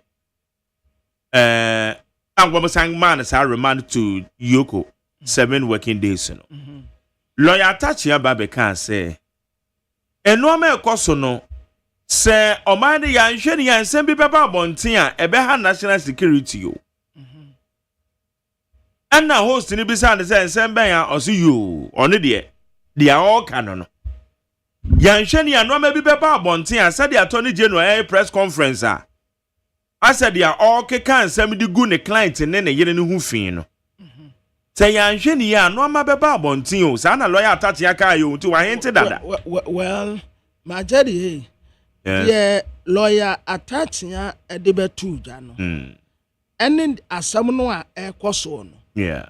Usa the attorney general a can yenwa. Man, say, oka national security operations one. Okay, sika a free account to moon. A call on one personally. Bit to say, dear or no, Eddie atutoto a dying estate. Allegedly. Good. Allegedly. Allegedly. Dear attorney general no alleged say, or the bit or dying, or the bit or way, or the big good account to, or the big ye say no. But say a year national security operations. Na majari wa no class wanya national security minister. Wanya national security minister. Ena no wanya national security coordinator. Yase no wa yedai national security DN IT National Signals Bureau. No wa yedai. Wana ye penia no wada woman. National Signals Bureau. Wow. No, national security for na and na metra say national security operations is different from national sense and I have tried to withhold classified information from my interrogators. But I deem it prudent to inform your good office that in light of the current developments, we run the risk of public disclosure of the following national security and intelligence operations expenditure items. It's number one. On say special operations, and our Tyros Scorpion is here one, is here two high. 9,537,000 and on 2020 and we say scano justification no or say special operations parts payment towards towards special cyber and electronic surveillance solutions received by ISC Holdings. It is a sikana man. Do you know person what kind of memo na? Do you can woman say sikana bebre wa attorney general kan yes sikana man ho. But attorney general na allege say sikana ba na want to dem mambo we no so me. Operation Conquered First. Counter-terrorism special operations. Sika ekoye 6.9 million Ghana cedis. And then between 2020 and 2024, justification or say stability of the nation, counter-terrorism, extremism, received by various personnel and activities. Number 3, Operation Come Live. Operation Come Live, positive Operation Come Live. Anti-kidnapping violent crimes. And on the Sikane Kohono, according to Kwamina Dubuan, no say a 3.78 million Ghana cedis. A year between 2020 and 2024. Justification or say stability of the nation, counter violent crimes, various personnel and activities. Woman and woman sakai. And the number 4, parliamentary special enactment of NSB near National Signals Bureau Act 2020. Sika de ko yansa sa committee ni yehu adwuma and 960,000 Ghana cedis between 2020 and 2021. Na no justification or say MP's allowance. Eti no himfo na je Defense and Interior Committee. Oza na wo committee work. Yeah. Eti bia committee work no wo betumi aka so wo ko hu akwa ye adwuma ewo your friend is saying emre bi ho so ho and no say no I will say the wo keka nyina no nanka me pese me tibi bi say yeah oh we gave this to MPs as to bribe or to influence but the wadema wo mu nyina ye adwuma no a omo ye no adwuma a ye be ye no adwuma omo ye no good eno ho sikanie MPs no committee no be kwa ha omo betu kwa ha asama o kan ne se sikana wuye ka ho asem no sikana ama no wo no kira baby e sikana mo koye that do no the way neighbor ye hu ni nyina no ono anso na bi to aso na mi wie na suefo ni tie number 5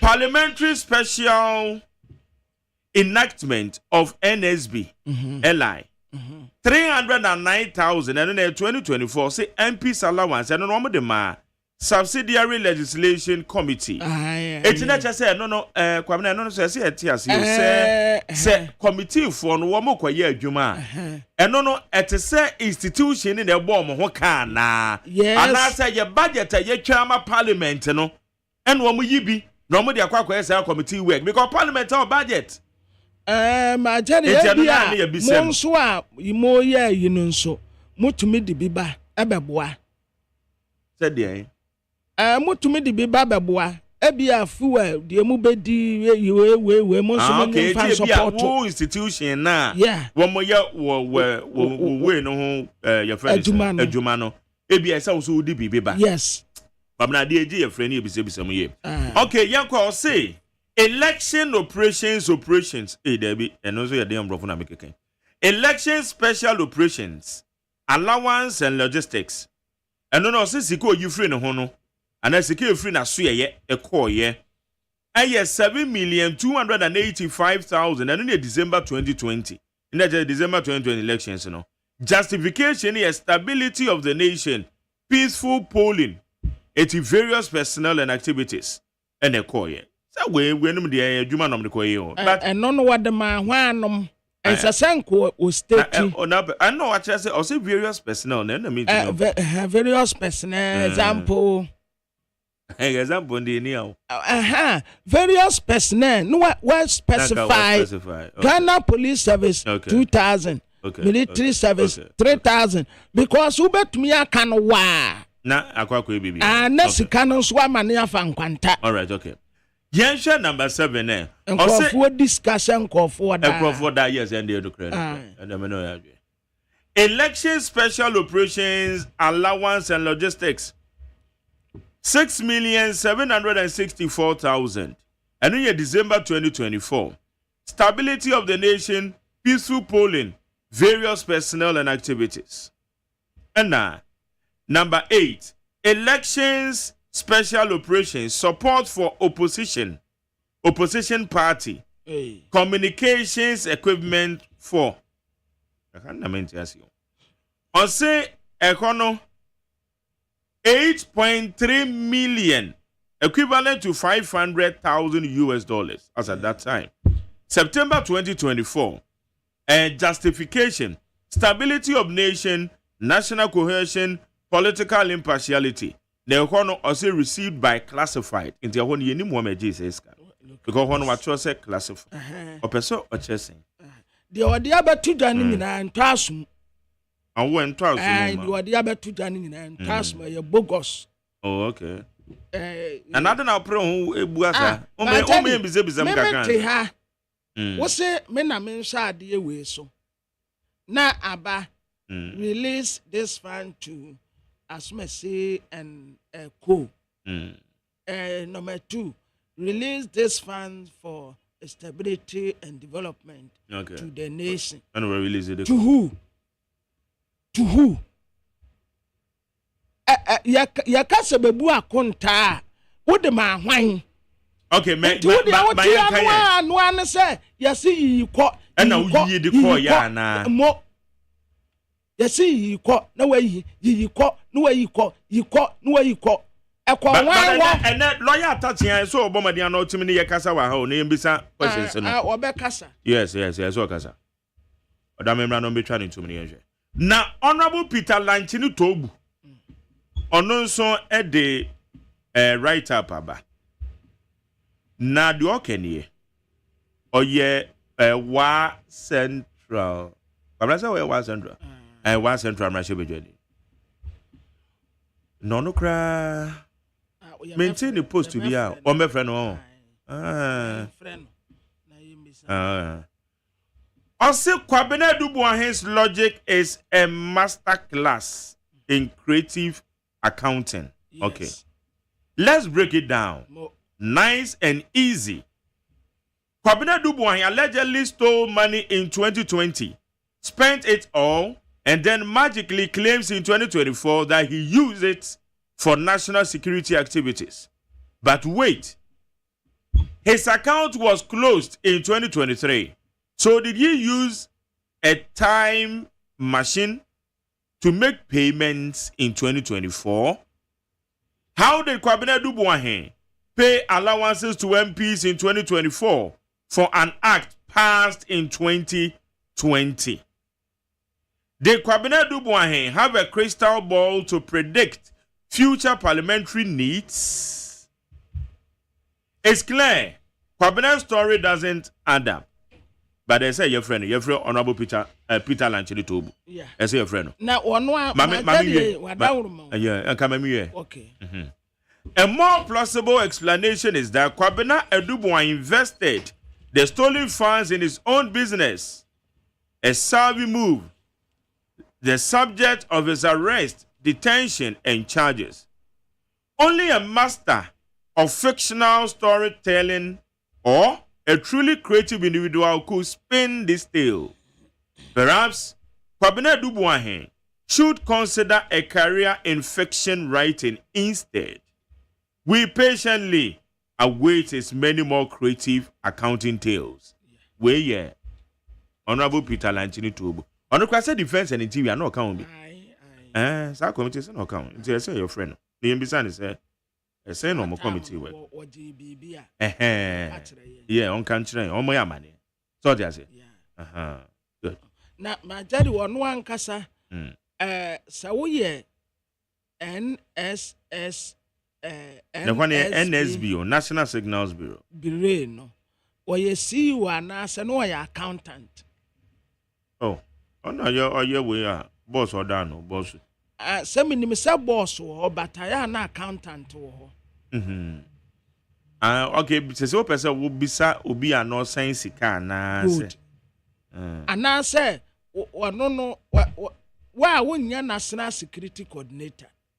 A bit to say kandapa enti wo no na sa election there a peaceful coercion no yeah what they call as what me say dia me person me hu ne say we or dia ba beto abonte no or patch say say sikani bi attorney general no kano say sikano ebi cause operations we mo and attorney general say we di ana but what you say because we share the right up now o state baby say I mean no kaso no na yere sika bia for my account mo omo kra no mo de nyame aye omo no omo pene saa oh to boy na so nyame omo de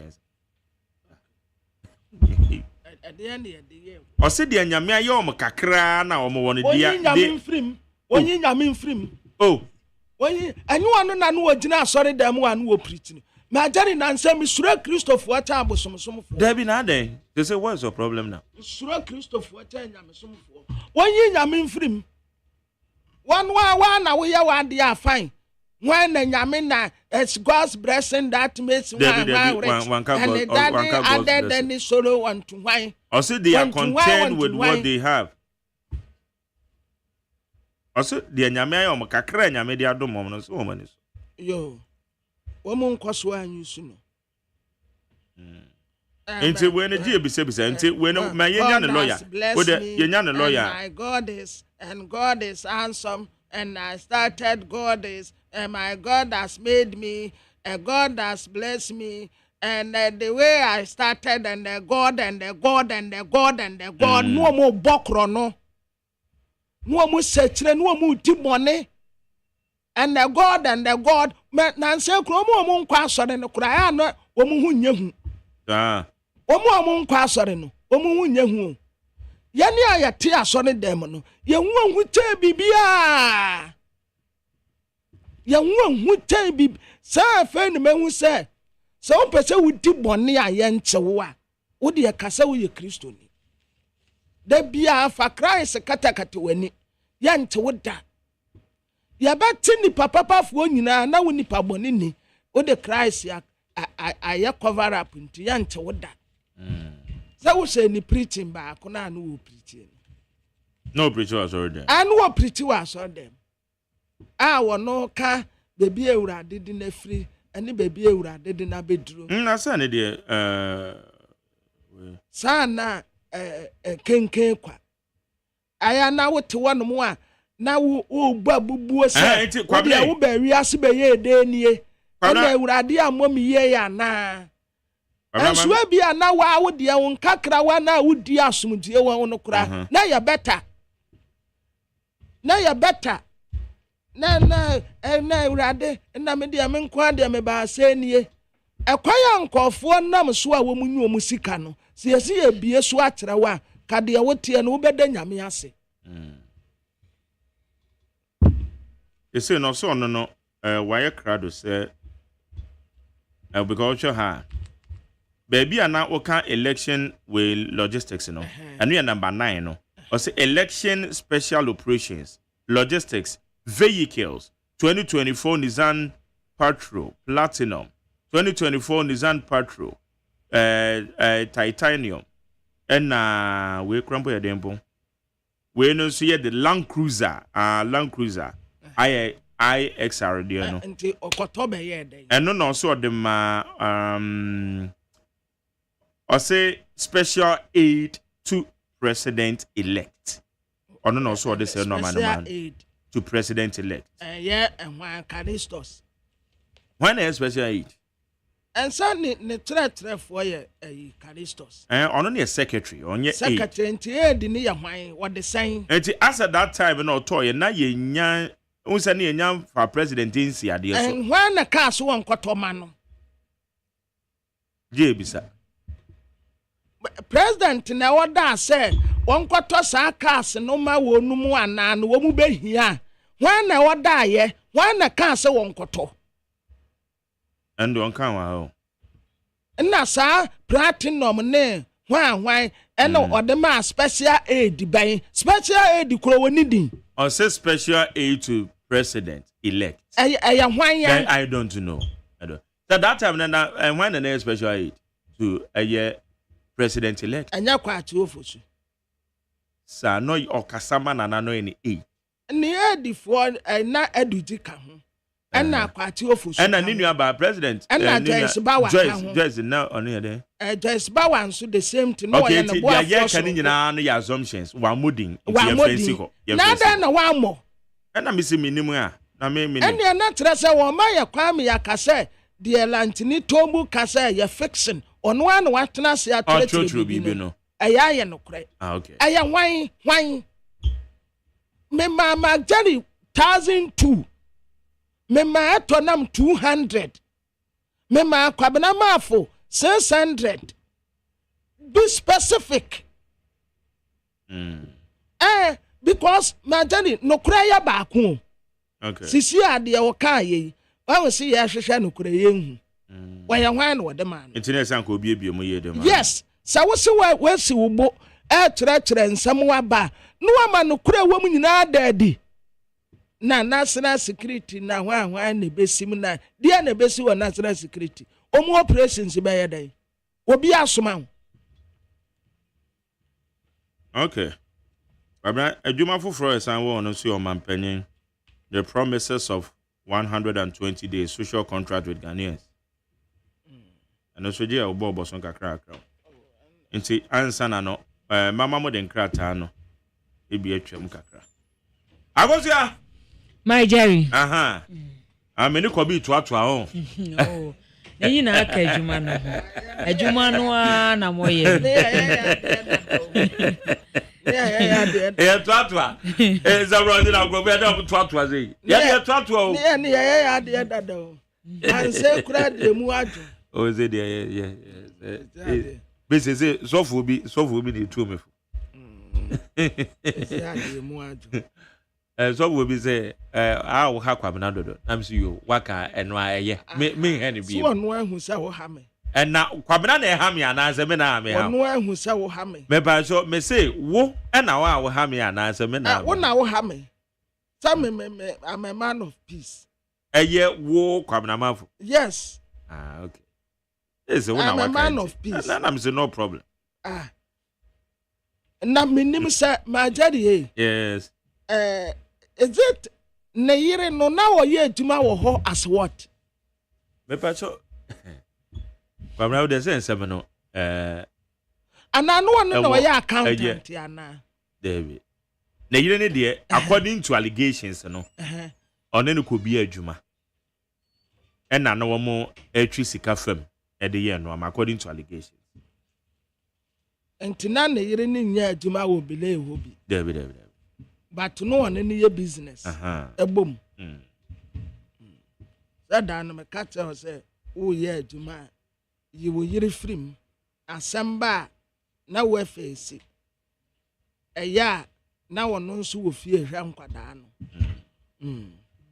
Okay, it's a career better as well. Young fact that any be found to us. Na young quenimina, young show may be to know my casafa. Yo, I go young. Na. You will hear from Hun sem so eda hase de Ghanaian Times Obokrata ebo ho amane e wo hase ene anopai na wo share de Ghanaian Times Obokrata animu a wo de osofo hwe ya pomodin ensem so wona bokwabna mita akandom fo nyini ababeto ana agavi boss ena wo mo echia na we de wo mo srepa enu ena wo mo abo Ghana Health Service abaso se wo hye mofra ye wo mo empane no a omabom hu mode papa wo chem se mofra ya wo mu efitin totofe wa akopi mfie mienu no empane ya wo mu ye che immunization no atimi abo mofra bebre ababe survive amene ukase Ghana bon hu mode 90% de wo mutimi di sa dwumadie no abasobode akọ ede ama Ghana Education Service a the Ghanaian Times Obokrata enso de ho amane bo ede aba the Ghanaian Times Obokrata ena obo amane se Bank of Ghana and or say gold reserve ya womo ewo omakache no wo James a increase pa gold reserve ni gold wa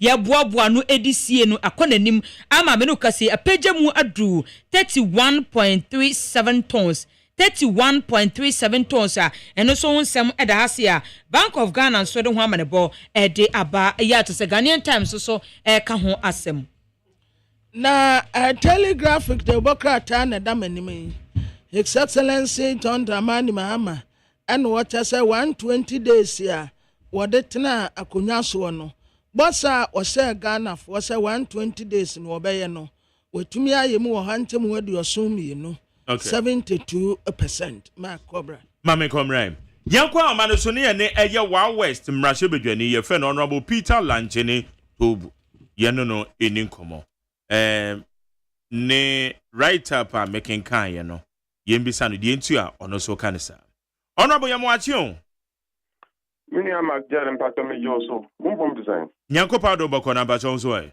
nyamena da ya na wachi amini akwa na mafa mame yo kwabena joso pa kwabena tumani ma joso good na ede na ebema we describe say kwabena adubu ahe memo a odi aba abonten eye anansasam bi na oto a kire ade ina mbacho me dase mame mfa kwanya wo zame nche tiefo nyina mame nka ya tiefo se asem na ya ka ho asem no asem e wo court mini apeni honorable lawyer Tachia and ye Mr. Adubahan lawyer so asem no court ya kan bedre me pacho me se asem na wo kan kan no me hu platform bi so me kan ye no na me tie mo me kan ya de ne wi a me tie problem for analysis and I'm supposed that means only nipa a ochro sa de wo mo ya adwen and na me forward ma o say obet ma dia come on discussion because nipa na ochro asem no officer we no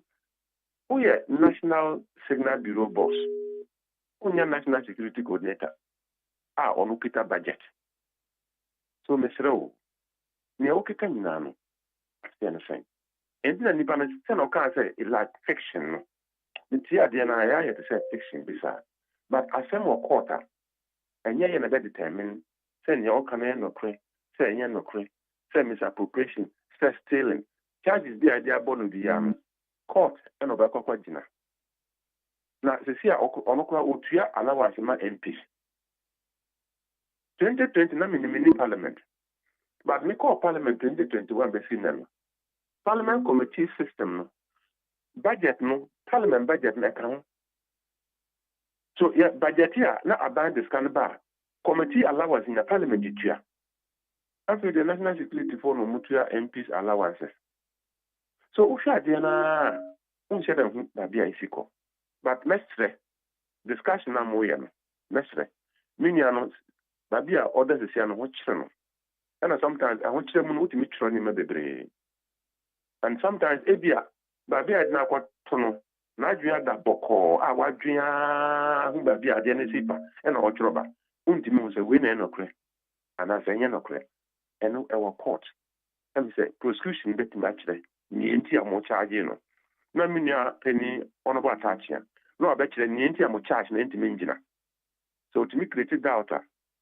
minia no afa no ho ade wanti man create doubt nso a ni ese court ye no bia na ya no so yam fancy ha ya na nka se ade ba kwa I wa Ghana ha a ye nyina ye nim se egu oman no eye proye ne kankan proye ne kankan e ma ye man we o dane no ho say obeka se o pa kofa Yesu Kristo bra no mbedi hini wa Ghana ha se proye ne kankan ya ye afi ho a ade be che ho na Yesu Kristo ko na o resign na okọ nyame ncha de President John Dramani Mahama and no ne o ye no mani obia ni age se social contract 120 days e dana duru ya wabegi na Ghana for any man ka kire say me na me kan say me ye we 25 of them in conform market e bi man 70%, e bi man 90%, e bi man near obia man bia ono nkasa ba no si ampa ma ye bia min di menka say 100%, ma ye bia min di menka say 98%, and no man no 72%.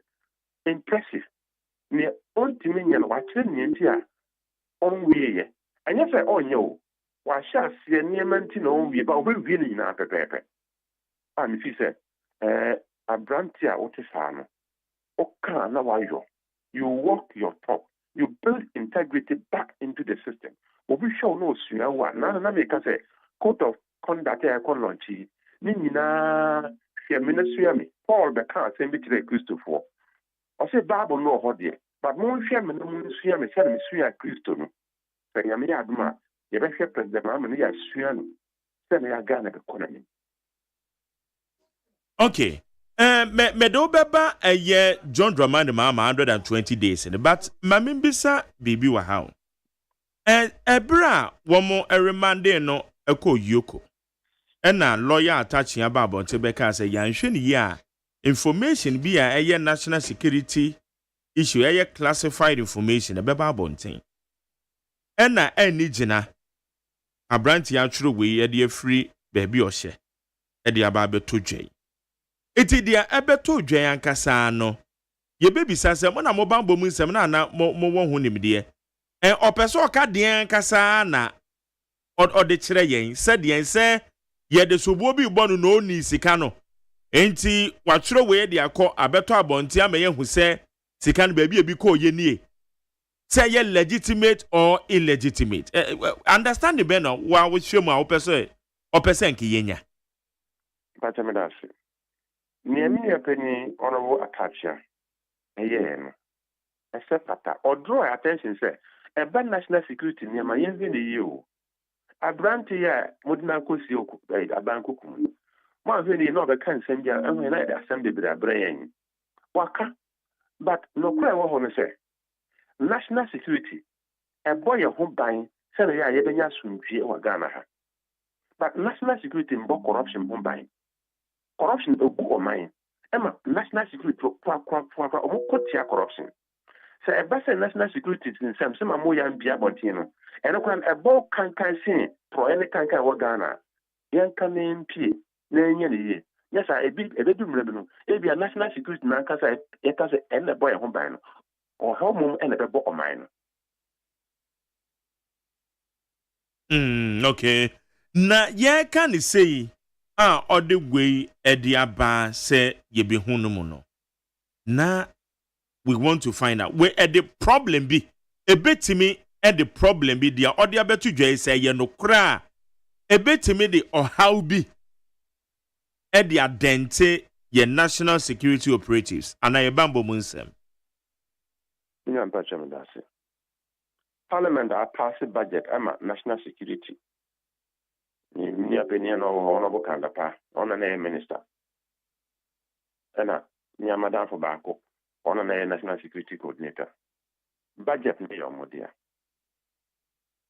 the director of National Signals Bureau, or shall be as or shall minister nasi or se coordinate nasi. On Namino to have come and grow. As who? One man that quite want to ask say, ni all can in the crowd. But Emma Mekan, as some na ye can. Or no, near what you be or the court and a bit team. A Piabon team in a yeka. Sanya sa if it's an coordinate court and in all the way to her prosecution or we are prosecution closing the case na say on be in the defense we now of your own PP say end the one na end the boa Ghana on PP say end the boa na boa Ghana kura no fi say me kata we so me hon kwachire nya bie so on kata des ma hon kwachire bie so no kura na wo mu and the truth shall set you free. On a cancer appreciate that. Nyamia say, no creno bedien, and the truth shall set you free. Then no creno bet setting the free. That's a no creno ya on him who be can I set you free. As a two free we are near bear Ghana biano, ebia and never magana to pondache. Katasumo masu a group of mine. So near all coming in yes, you can't be. Me give the say. Honorable Atachia, Otie, the GB said, Dr. Ayini, Otie, me said, Dr. Samsai, Otie, only night here, but near Yakanino, and your court, you know. Never can't the Yajuma, and your Macaco court. I in a video, in a school, I use Yama. Yakana judge for the Cosia. It is a big case, I this Yama treatment. So Yama Kwana, the process should go on. Obi and the minka say we are comfort and we are david. They say ye can you see allege. I feel the case no court. Yan see hayana court no move ya near court be can be an end of it. Court you cannot open pa ultimate appeal, ultimate could do Supreme Court. But never can say Mrano is in the bosom of the church. We share the posture of Honorable Dominic Ayini, Attorney General. A presentation obe in the public on a young central fushia or yen no na who say I did back I say obia etiase and say una wako campaign and our bogan of one man yes for any kind doko or mine na so bad by one obe make sure say obi a offer by Japade Pira, the Jamogana. And I go for budget also name of 57.7%. They don't expect anything less than that. And the day I can say oral can. Oral dear. And no the solution to Poyane can say, ye do two position be say, oh, yeah, by Penia. Now the Ghana Sekamawa, Udunya Funyafua, Udinya Funyafua, Ochina, Ube Triapoka. So, oh, yeah, that year we.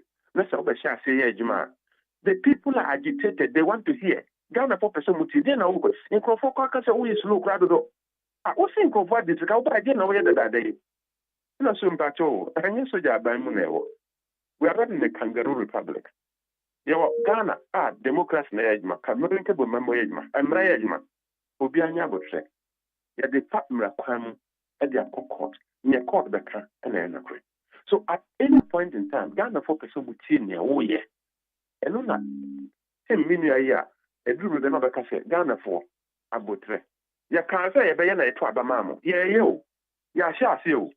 Matua Namobaco. You better cocoto. Not Ghana for common Tom, you know who say ya dino, a Juma air cost a watchery. Under normal circumstances, in a court never cocotiano. But because Akoye campaign same Ghana for Jack my mouth overwhelming victory. Or Montimin Nasin say court with you and San Martin your way. Yes, I say it in your one case always to see her and San Marco Picot. So periodical brief and a periodic brief in our Ghana form. And so Uncle for Omoni Japa. I immediately there. Once a while, 8% in the echo. And your bonnet. Okay. After Mami Famra, His Excellency John Dramani Mahama, and Ronnie Kasaye, and 120 days promiser, or the Ghana for. Watch there's a 72% there, where Timia, and the only Timia Kranus Ugusua, and also a move to home and among. Is that enough? And I not demonstrate each day as a president, or you see a dear yo, if you na Ghana for their money. So Ghana for Twaba, I'm on 57.7%. Not only my sign social contract for the first 120 days. Not one case of 57.7% a yama. If you say boy and some His Excellency President John Dramani Mahama. Yama 57.7% to become president. And our side of social contract with the people. Within the first 120 days, your performance is 72%. Ghana for Moniaji. And I think that it's a blueprint. Bobre President Mama, Editor Ghana for. Say me can mayor. If you said my baby bidda, me no no crow me can nay. 24-hour economy I am me highlighted, prioritized, we get here me baby Ghana for you.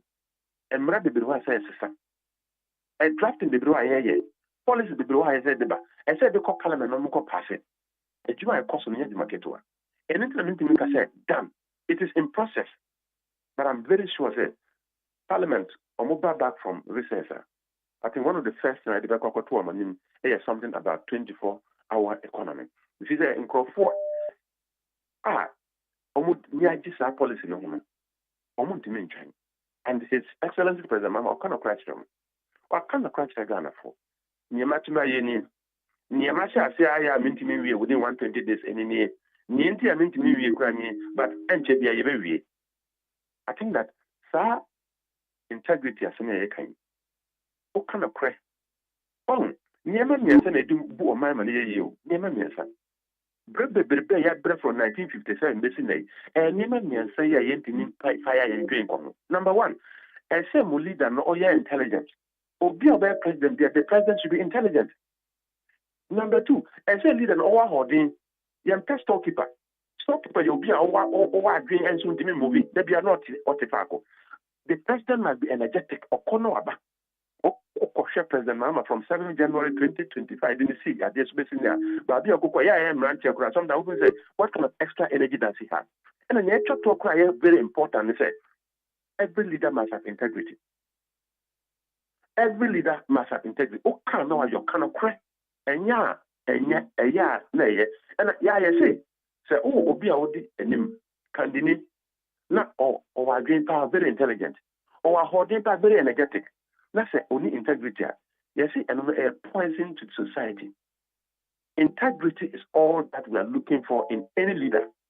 His Excellency President Mama, or today, Mayati, I say, Munji Mindi, me say mayor. Mantimayo, so make a channel in India, Mantimayo. Member Katakata, Obianim say, oh, my answer, Obianim say, Adel Mania. That kind of lifestyle, we don't use it to run any country. And I think His Excellency is beginning to demonstrate to us that, yeah, you didn't let you know. Ghana for you now. Yen Suya said that kind of crack, or my Ghana 2 pong. Ya brache, the way I coupon boy and the odd name of this is as I see, Cromile, as I see with Maya and cry, even agree on the Maya and Ghana for in my dear. We are very intelligent people. But oh shit, Baby, I do from 1957 to Bessina. In fact, we need to do things differently. At the end, Obaya dear Baku for over 50 years. Osha Omana and Tumpo, no, so yes, Adian. Why would you do that? Say for over 50 years. Or my God, I am trying to say, any animal work Canada, any animal Australia, US, or money I committed back here at Nassau. But my uncle found 50,000 euro being invested to American within 3-4 years. Or no Indian or Cotoa de market sentence is not a catch and sister at 35. Or no Indian or make good Mamma. Young Fassa didn't book on mine. integrity is required from primary school to the presidency. So you are gold I way emba fasome. Oil I win emba fasome. Democracy, back to a. It just to reduce our democracy to a back one. Yeah, faso be apreso. No cracker. Anyway. Okay. Which is the fight against corruption? President make headway and then yanyane tiese onya achede cars mienu wabe declare odi ama man Bansi ebeka ye ho a eye emiribi atwem for the expedition in semeba yi chirajofo ye nhwehwemu woma fa entansa bi amono se wakwakwage bribe na emom de omo kan ne se waye oman nani no na ntisa nka achede bi se na sanka oje e was chiraj report mu enti obi be bisa se president se wanye kura na nka na aye de and number 2 code of conduct one launch ediaman appointees who say effectively saying a bit me afaswa ye adwuma na etime a correct sa normally sa ewo ya memuomo Bachomedasi. His Excellency President John Dramani Mahama oya Bajunba oya Ghana ni oya bibini owa amamre the catch say oko okurase na obi chawade na wandia interpretation ayi de be ma won wan kwe ye ground sikuru mo biom ona na bi e be chawade ona na a onni bie ne na aba na ni age okofuma ko tebanti meri bi da be chome na okwan kan de ko ma oye no ni aduane ma why no wa fe na nim say na me kacho na me dem was come to my top board here with my top banchi mempe one we a group of grown people as an SEO that level of disrespect should not be there.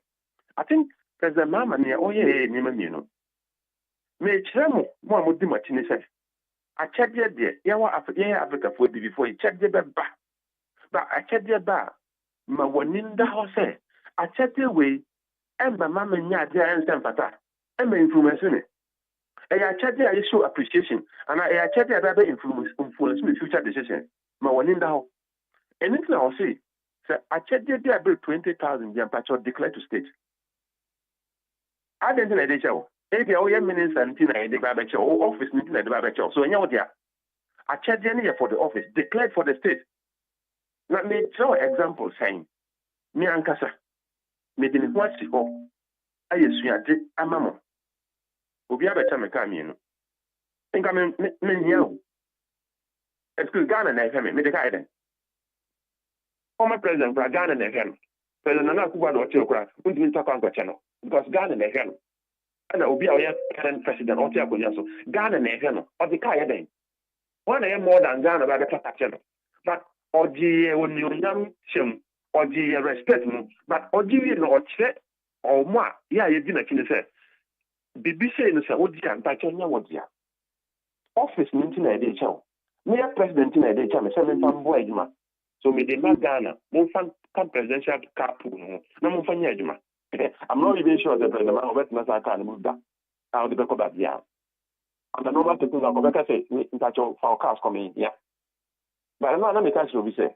nipa na be chair na cars no ya dana say next time on your car mama ket alande manu ko to ka be chenu biom on fast kan ko group mama ket ni o mo yare a health insurance min cover no na mfa say mo yare na be dana say but ne o de ba say dana say na men shira no but president mama wa che kwa en faso en ji sa cha die no o ji a mpacho office ni na di cheo sama Ghana one declare sama Ghana e hu a pro en kan kan a o sha se a o ye an bi ya wa ko ne be bo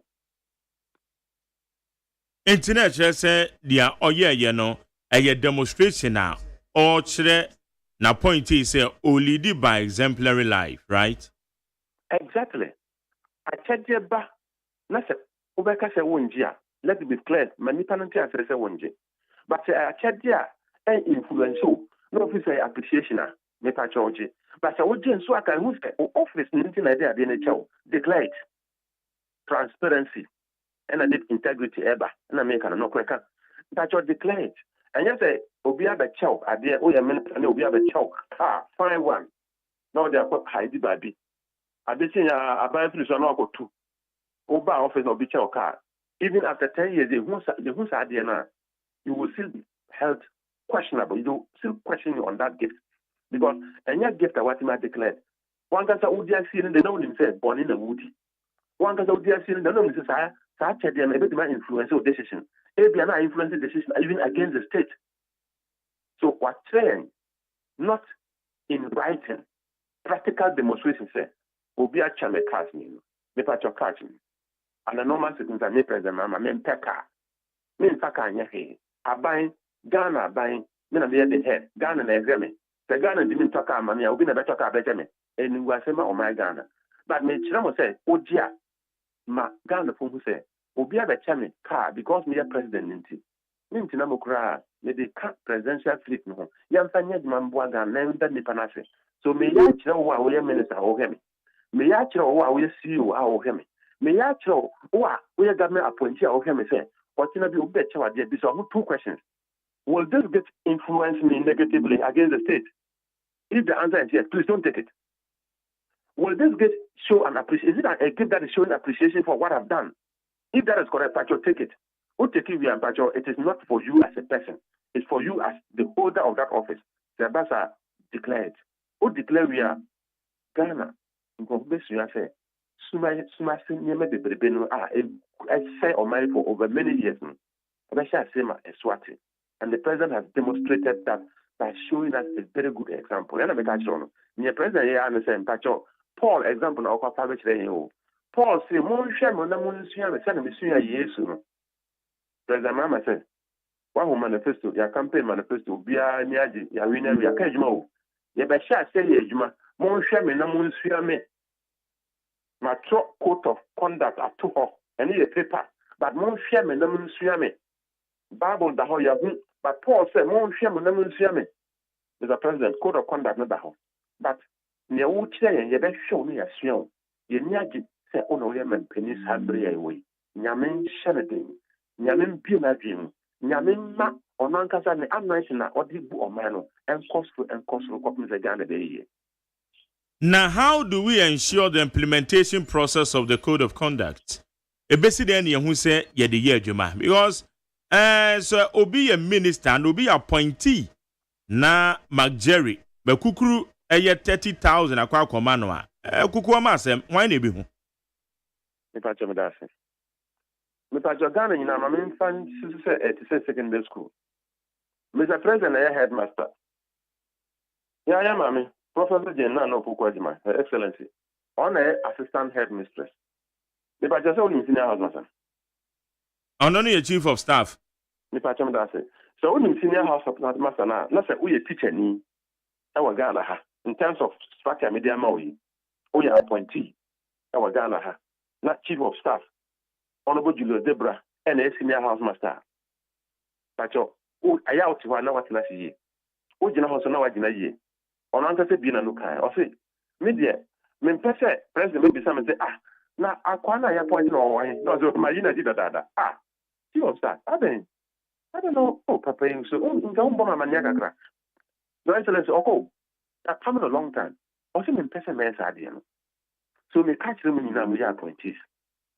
Munime, Honorable Julius Debra, me but a bah, mayon. And ma o home that pay my men find you. Yen doing the crema yaho. Yan sum Ghana. Yan drink Ghana who can eh? You see, drink Ghana who can eh? Na yen a year. Niaka na Yankupon de Bedemo. But so only the headmaster, not only the senior assistant headmaster, not only the senior housemaster, not only the role of senior housemaster in senior high schools, and I say secondary school, or I call secondary school, we are only the power of the senior housemaster. They say only Julius Zebra. And say infancy higher. Obi I am an appointment, yeah. Human education. The American from say appointment your post.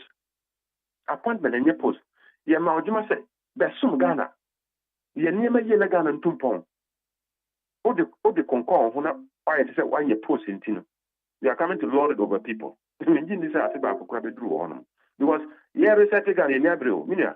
Reset in I can watch and Yabro and Yagrenade, we can't do things as you see, we can't walk in the park as usual. I think it's not a walk in the park as usual. No. We need to do different things. Yeah, like I said, If you have done something over 20 years, 30 years, and you don't like the results, and you continue to do it, I can say it's a charitable definition of insanity. But where we have gotten to, Ghana, as I now say, His Excellency President John Dramani Mahama, Yama full mandate, reset the country. And in resetting the country, there are going to be some deep cuts. If you want to say surgery, if you want to say kuni, new, but we actually say Ghana, after these 4 years, we'll be able to say, yes, quantum pombiswa, say, Nantisube, in Sidu no more. We'll be able to say, the way we want to lay our breath for over 50, 60 years. Then, it is time to reset the nation and Yenina. Yambua Papana or Simu say, Kukudrum or the reset Ghana. A count there, ya, Nyabotre. Maybe it's for the bigger picture, saying that they interest. The reset is deep. There will be some deep cuts, serious decisions, but at the end of the day, say Ghana be yinti, and I prepare say very different things, doing different things for different results and very positive results, of course. And I know, okay, His Excellency President Mahama.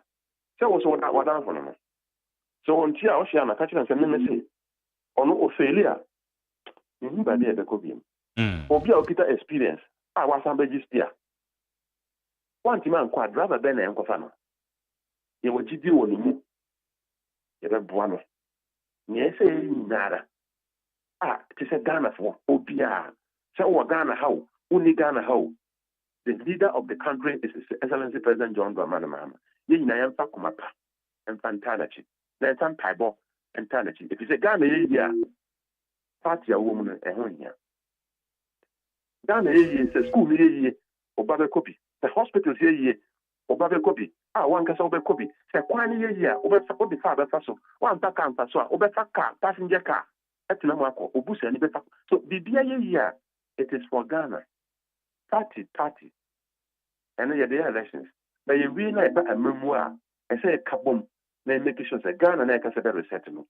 You're better resetting to the point, say, at least the sequantum bombiswa.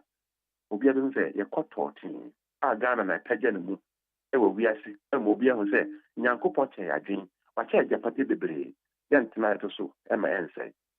Okay, Honorable Peter Lanchene Tobu Wa West Mrashe Bedwani enanope Honorable Yadan say woni yɛdi nkɔmɔ nyamin kan nyamin hyira wo nso yɛne Honorable Peter Lanchene Tobu ɔyɛ NDC Mrashe Bedwani a ɔwɔ Wa West ɔno ne yɛne nadi nkɔmɔ fa ɛyɛ Kwabena Dubu ahe ne memoir odi aba abonten ene Ghana mampanyi enra oni ekasa ya 120 days social contractor oni esan ye dia waye ne dia wantimi anye ye di ho enkomo yi fa wadwe nkyere ne 02011627746 02011627746 Ghana Montie so nie Ghana Montie Ghana Montie Ghana Montie Ghana Montie Ghana Montie so nie woni 100.9 yene Honorable Andy Apia Kubi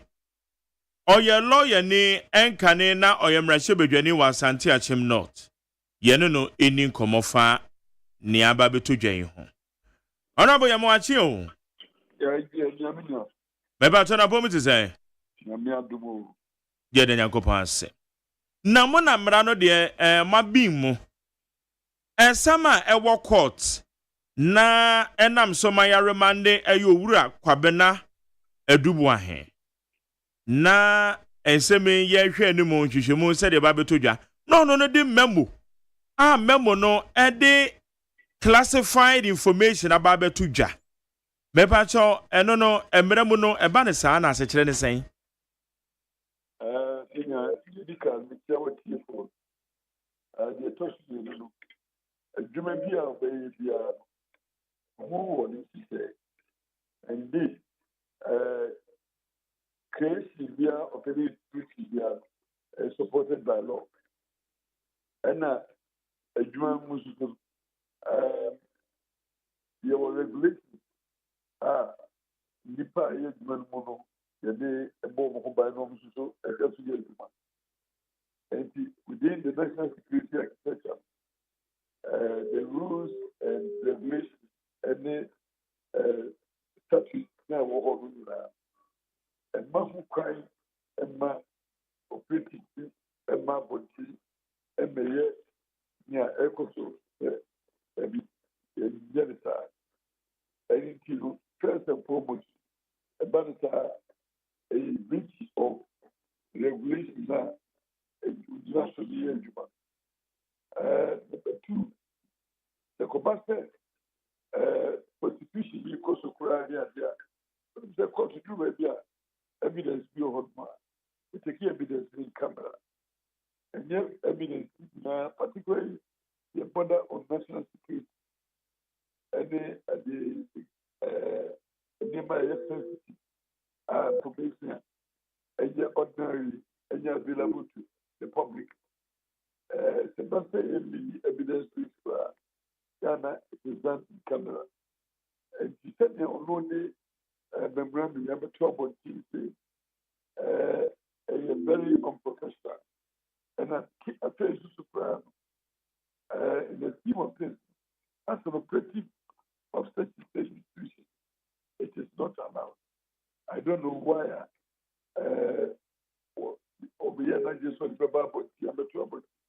nevertheless, a formal part of his defense, I'm not saying he shouldn't tender, he should, but he should inform the court that these are matters of national security, and therefore the court will take it as to whether or not to hold the hearing in camera or in public. And the court should know, I'm not condemning the evidence itself, but the both are or tender evidence. It shouldn't be in the public. Okay. Dia wo kan ne lawyer ni eyewa wo colleague Honorable Atachia ehente the whole nation. Said dia no amekono looking at the posture any animguase a ono no ka se eye attorney general edi go ne clients no. Anhwe ya na national security information bi ababontin o. Wedi kan henti ya last week and this week information ababeto ho. Etina obibe bisasa no lawyer no ento no fu yie ana because we che dia wo kan ya. Lawyer no so otuye nyina including the prosecution. And that is the prosecution and the revisal will lose as to the mode of the prosecution. Nevertheless, Catherine, he still has the oath. And the oath of office, so because office is certain they are holding. Then go, the Agyeman or a certain number of years here, or you are precluded from divulging the information to the public. And this a branding of the soil only who can say or the information to the public. And it the sanction, my DM said, a certain of the client room, evidence in camera. Now, just application to court. So, your application to court room, the court room will move that mandate in the then, of course, a request to say on your evidence in public here. Then he will be exonerated from any indictment. That's how I hear it. No, out of his own way, about what that about this state secret media, he could be indicted and lose the Na why am rashe bedwani pen? Why adwuma o committees ahodo eso pen? Aya na mo committee level no sa perception we no eye public say mo ye bibi ho adwuma a na mo je kakra de gumbotom. Say ye legitimate or illegitimate, we don't know yet. But no crown. Say, body be outside parliament. The committee members. Name of committee members no ankasa the way you call committee sitting a part of your job as member of parliament. And you are at the end of at the end of a term. Yeah, now allowance allowance parliament and they put together this amount as allowance.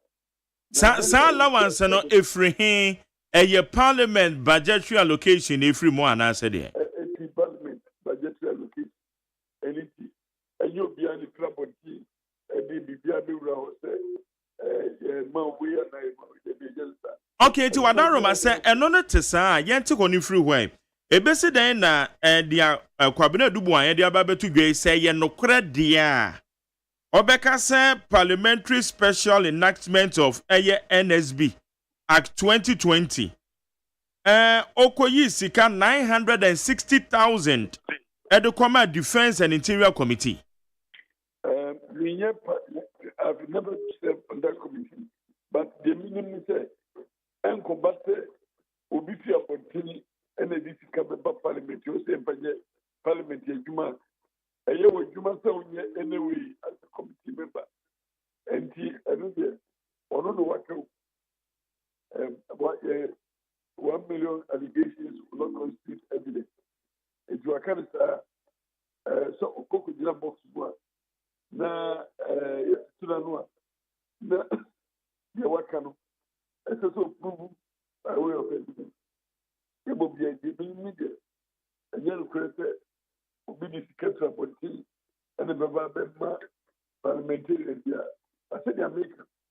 The various situations that we have of parliament. Yana, it's the allowance, the big crowd allowance. Because we are my friend, you are coming to look at it. And more to crime, Mr. Yana, if you are paid them crowd, who come back here could be an answer. And this a bullshit. And so we are parliament, the Juma or parliament, wherever parliament, and they are responsible for the budget. Now it comes out of parliamentary budget there. They are approved under the national budget. And it said, Ubi Koshia will be ready to come over here. Now, a young GIA parliament transfer Ubi at Ubisa Waesa, if a corona or one a year in so and the parliament. Okay. And then be a bit to me, I can say, I deal with your crown, walk, I say, a year, and then to Sanka Baby J. Oh, no, crown, so we keep you in suspense, Cacro, because the year came, or say MP's allowance, and I will indicate you more. It's the MP's allowance, as I say, you cry, you be authorization. When the authorizer was a could ask allowance and from MPs, one require him say parliament and budgetary allocation, a woman ye be. At the year ASL committee level, a Jumain. In terms of when you know the idea be an essence come you, but your name say quarter soon about Candy, then why then, say about the top on say? The main challenge or institution or accountable to the institutional auditors. And into all kind of saying, where sure say, or better you approve to any auditors in his institution say. When it's say acquire parliamentary, what's the parliamentary allowance? Now, many as a whole, by a human, crime have a first one, issues can be up. What your whole institute, and I will account for it. And you not be you understand, or evidence that what you are, Kanama parliament and our parliamentarians, which we have put in his budgetary. Allocation. And then one of the Baba you be customer. But the two owners will be and because what me kind of architect. Okay. Now I can say, Mama Obisika, Ebra, Uni who I say, Bia, Dedicano, Uni to me so by a side. It told me, why Uni in Australia of the year. Now only proof by Chesapeake So, and he said, Janet, I said, Obian for a new company, now one but good year, and somewhere better. Yes, me and support to the and intermediate. But you know, when you say, and be Sabai, they won't say, oh, no, you be Sabai here. The one who alleges carries the vehicle, and he do so. Obi producer. Yeah, na you don't be doing in court trial. And now we meet a sensationality. A bad Chelsea evidence in his favor.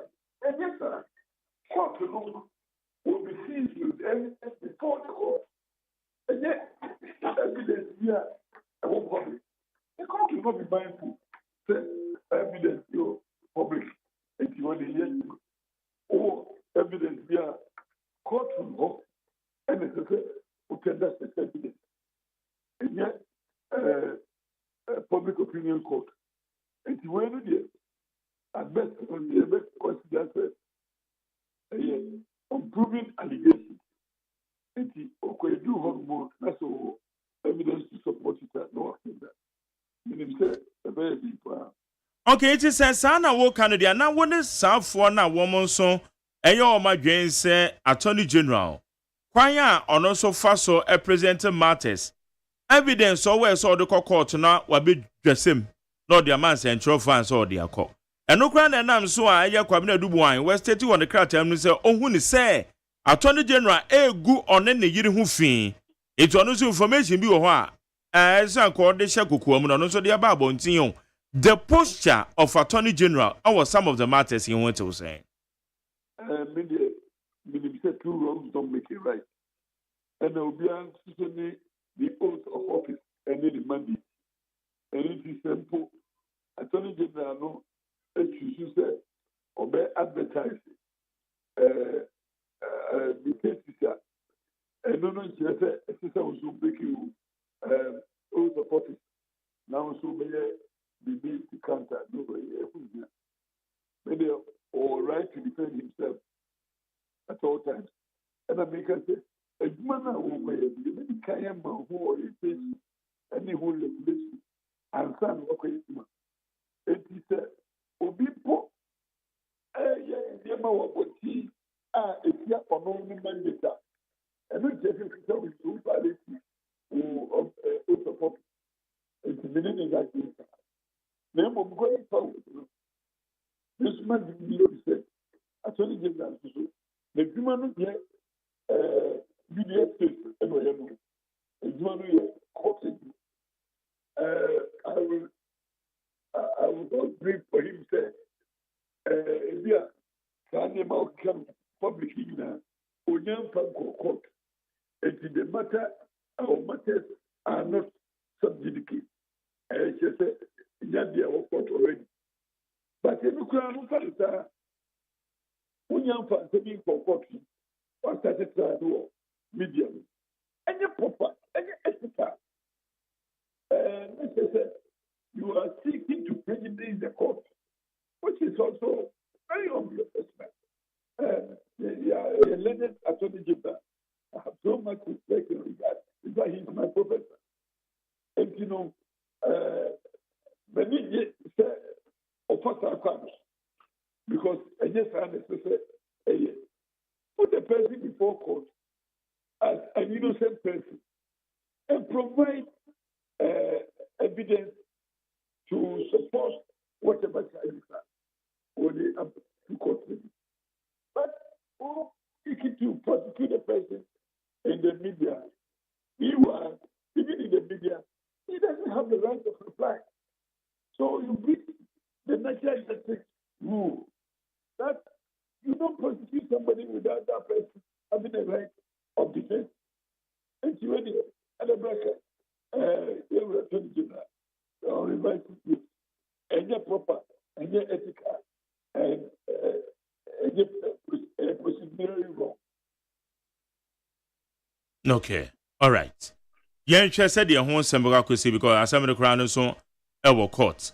Na so far nra Ghana man panyin ya kasa no who follow in 120 day social contract with Ghanaians 72% and wachire mu say wetimi aye dia onye ye krampo no tu ho anamon eto say the woman say Ghana for no witnesses to what is going on 120 days now the promise to be so being company basa and I said now Oba they may undermine another wing of government Nema Asia mass dismissal it was not part of the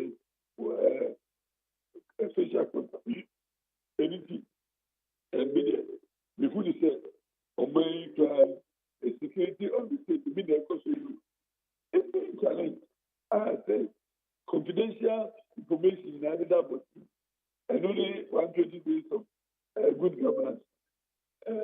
The 120 days should be talking about verifiable development programs and that's authentic performance indicators and our results. Now, another round of propaganda. Oh, okay. It's assessment in the Ghana for now, a bit to my Ghana for now, a bit to nipa seeking employment almost kind almost you and only part of achievement as I say when the president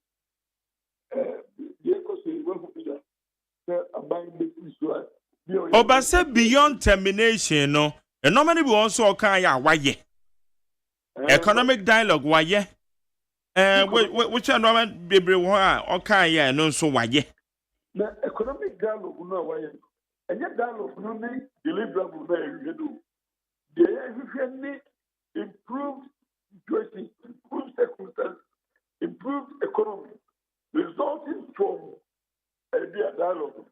The dialogue itself means nothing. It doesn't have any impact on the economy, on the population, or on productivity, or anything. The dialogue is not the end. It's supposed to be a means to an end. So in the evaluation, we will look at the end of the dialogue. And yet the dialogue itself. Something that the dialogue means nothing. If the results of the dialogue doesn't bring any improvement in the economy or on the business. Okay. All right, now say what party MPP so and Roma Ekoso. Thank you, Tony Emunsem, party in restructuring. And also, we did say who play actively a woman. Yes. The American, I can say, a second of force, almost now, BBS, ya would you say, and your own? There be the echo both a course to us. You know, you say anything. Ghana for so about here. And near. You have to be a said, and to come with that, I said,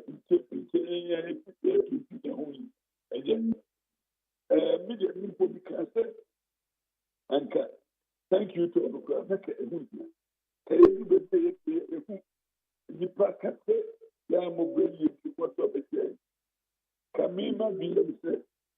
Ebrano ya modia anso kokoni ena yenki kan en sakre eni na perifo ma kokoko ezimu yentia eba nsa omo di yentia na be esi ehia farma kuma ko se ya sakre ya brabo se ni be yeso monfweni be going forward depo se population kasa me ma game se yedi ya enfo before that say so NPD I talk for the woman and now talk for the children now assurance say ya better ya ba ya just ya omun period na yes long say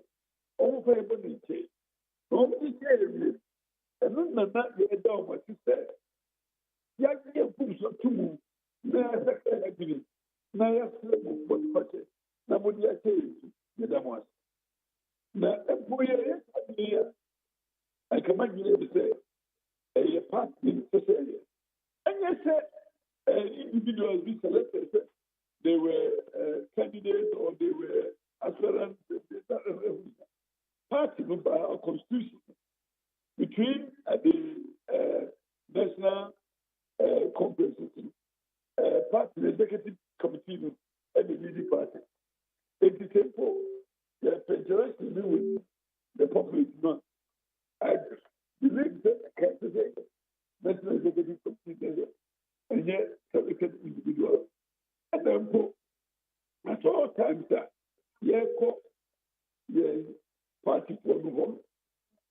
This necessarily say represented a united front, both in person and in communication. Now, the corona, the decision by court, now we see another enterprise. And yet, I mean, they condemn and pending poor, almost essentially, and Malcolm, he can't say my empire. It's almost somebody. One and both some that's almost just said for me, almost the beneficiaries of land demand population. Now, it's here, the young, it's here, a partner, it's here, the foreign Cassandra will say, what do you get that? Now, Musaka Monty, you hear the sense of unity in the party. And here, said the corrected what went on wrong. Yes, said the making new image that the party Ayakosa. And to Sunday, the leadership of the party have a bid. After the Omokai, Ayet, Kahan, Amanko, Ayet Yama, party Misusu, and in the Subai, and in the Mra, and Mahukai. And 24, the Uomudia party. The chairman, general secretary, council of elders, council of patrons, they should start it up and ensure discipline in the party. Send me a better party with them, young party people. Now, 80%, you will be sure. Obia said that way. Obia said that no can.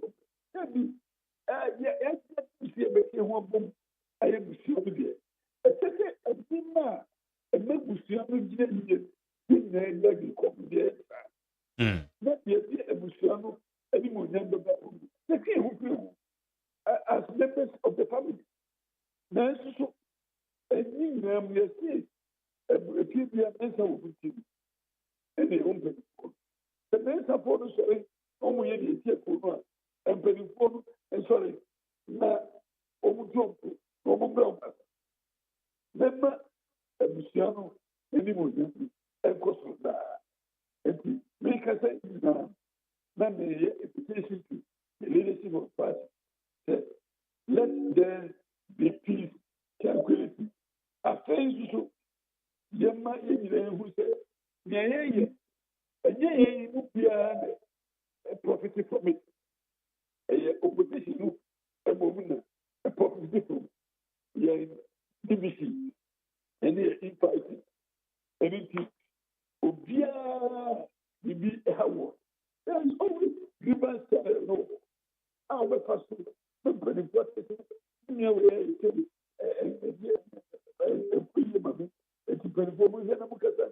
Let's begin to live as brothers in a family. And yes, let's take to fight the opponent. They will keep at all times. Okay. You better say now. What could be there? What the HDB? Thank you, Tono. And I went near HDB cry. Immediately when from beginning said, you wanted to move back. Oh, okay. And in Tinambia, not look at me. Nancy, so maybe any papa. You don't know this time, I have no problem. But we have to be careful. All right. Put an eye on the ball. Again, and yes, the home now, sir, the and man, and my bɛɛ nneɛma yɛ sɛ yɛbɛtumi akyi bi ɔbɛti ɛno nti medeɛ na menim sɛ ɛkwantuo no ɛtuo na yɛntumi nya kabɔmu no yie sɛ yɛbɛhu yɛ sɛ yɛyɛ abusua baako. There are some pockets of differences, pockets of anger. It's very different. They are addressed. Now, one unit view as a part, and some is the mobile. It's immediately because now we can say, I expect that I anticipate that you will be together. Then, when baby, I could do beer. In fact, when I say, a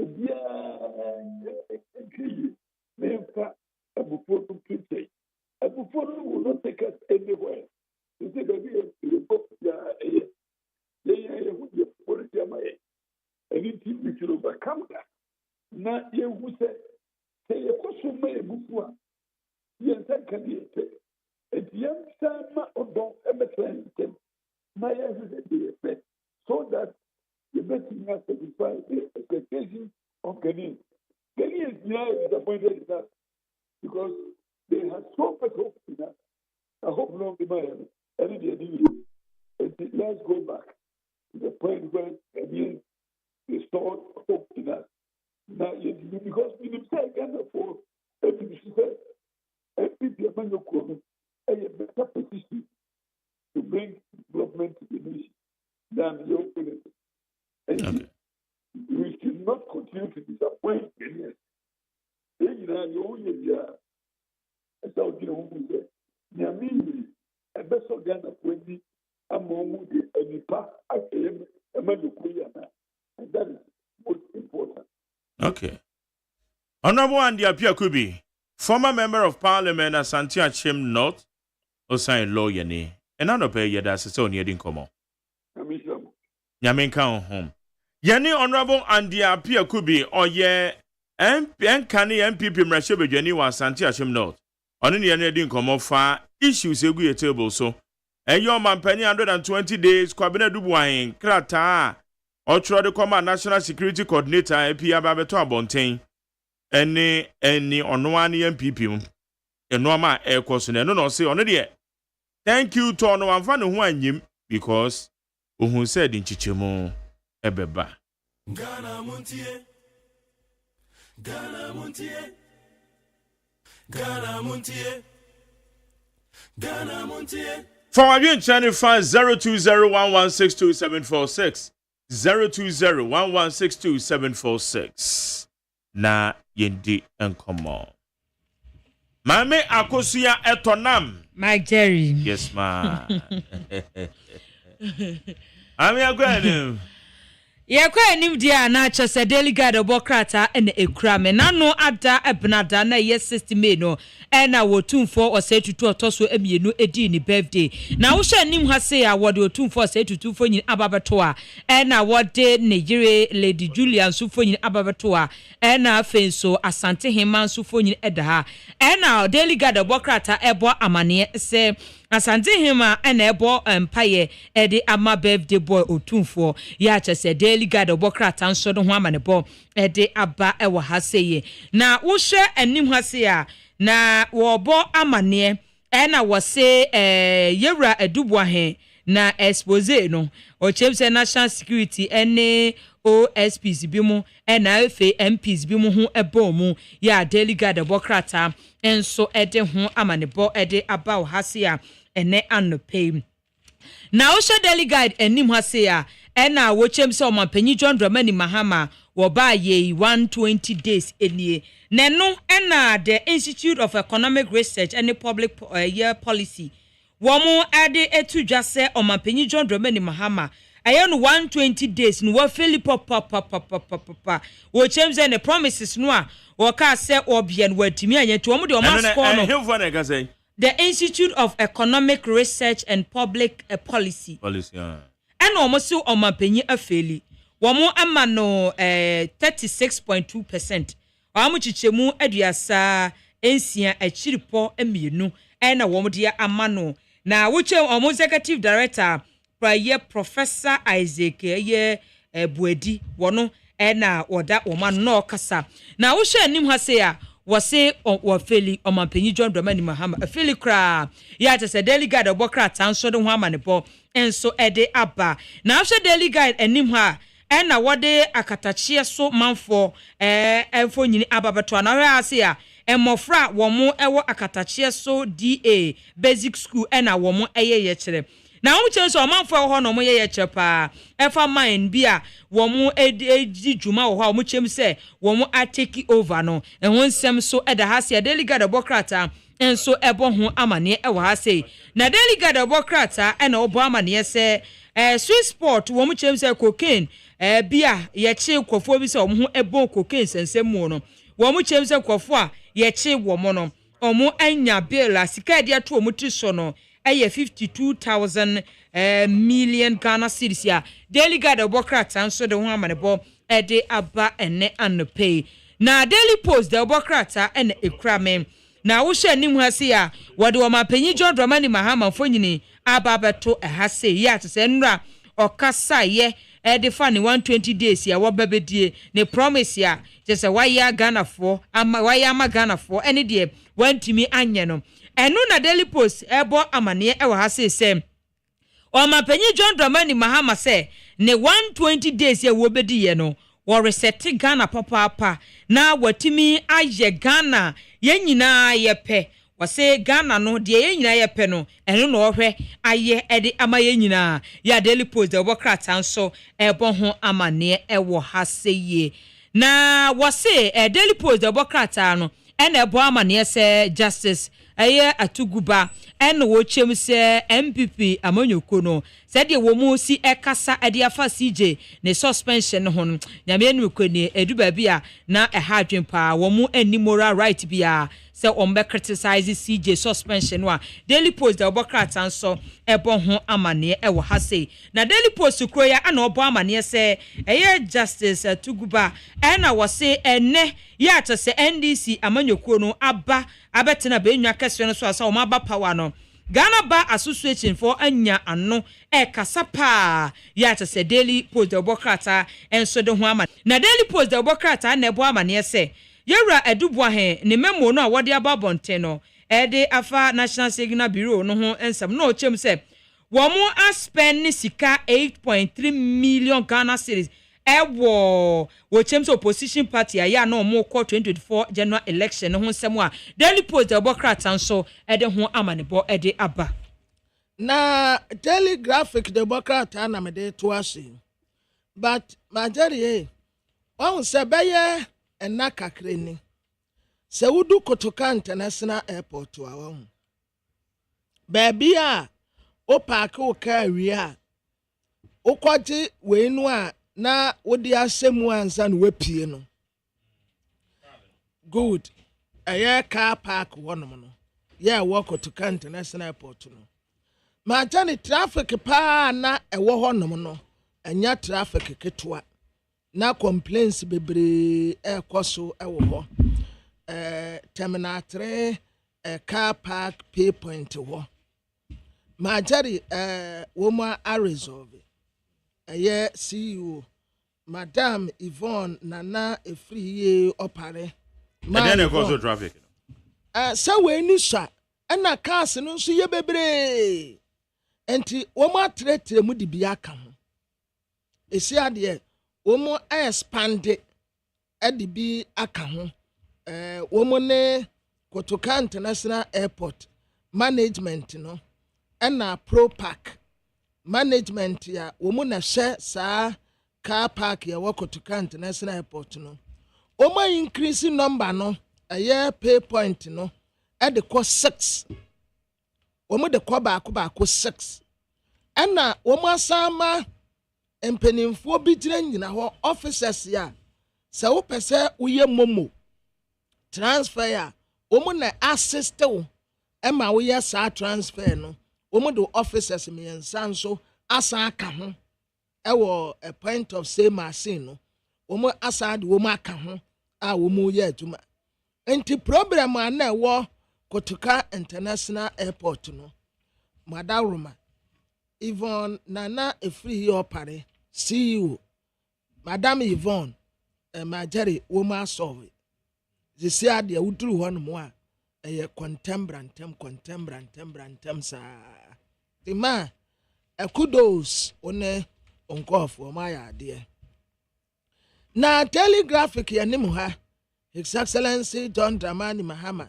ɛna yebu akonta wa he na akonta wobu no wɔkyerɛ sɛ ɛntene nkamfo no ho sɛ wɔdɛdeɛ but ɔbɛtena akonwa so no ɔsɛ Ghanafoɔ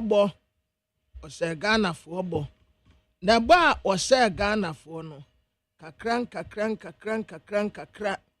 apasoa de yini baako 72% de otumi adi so afei bɔsa a wɔsɛɛ no despite sɛ challenges wɔ hɔ no watumi ayɛ bi aban ɛna ɔsa prɛgye ganamse kono ɛna yɛ ko asi yɛ ne so but yɛbɛbura su atwa ɛsan sɛ wohyɛ sɛ deɛ ganamsefoɔ n'ani abere a aban so kyerɛ wɔnom sɛ n'ani abere paa afei mmarahyɛbagyafoɔ bi sɛ ɔdɔɔ river yɛ a yɛti mu no nkɔɔfoɔ nso sɛ pie nwura gum yɛti ne wɔ mu pie gum nti ɛno ho asɛm wɔ ha sɛ yi a yɛse wɔ mu nsɛ na wɔ mu nka na UPSA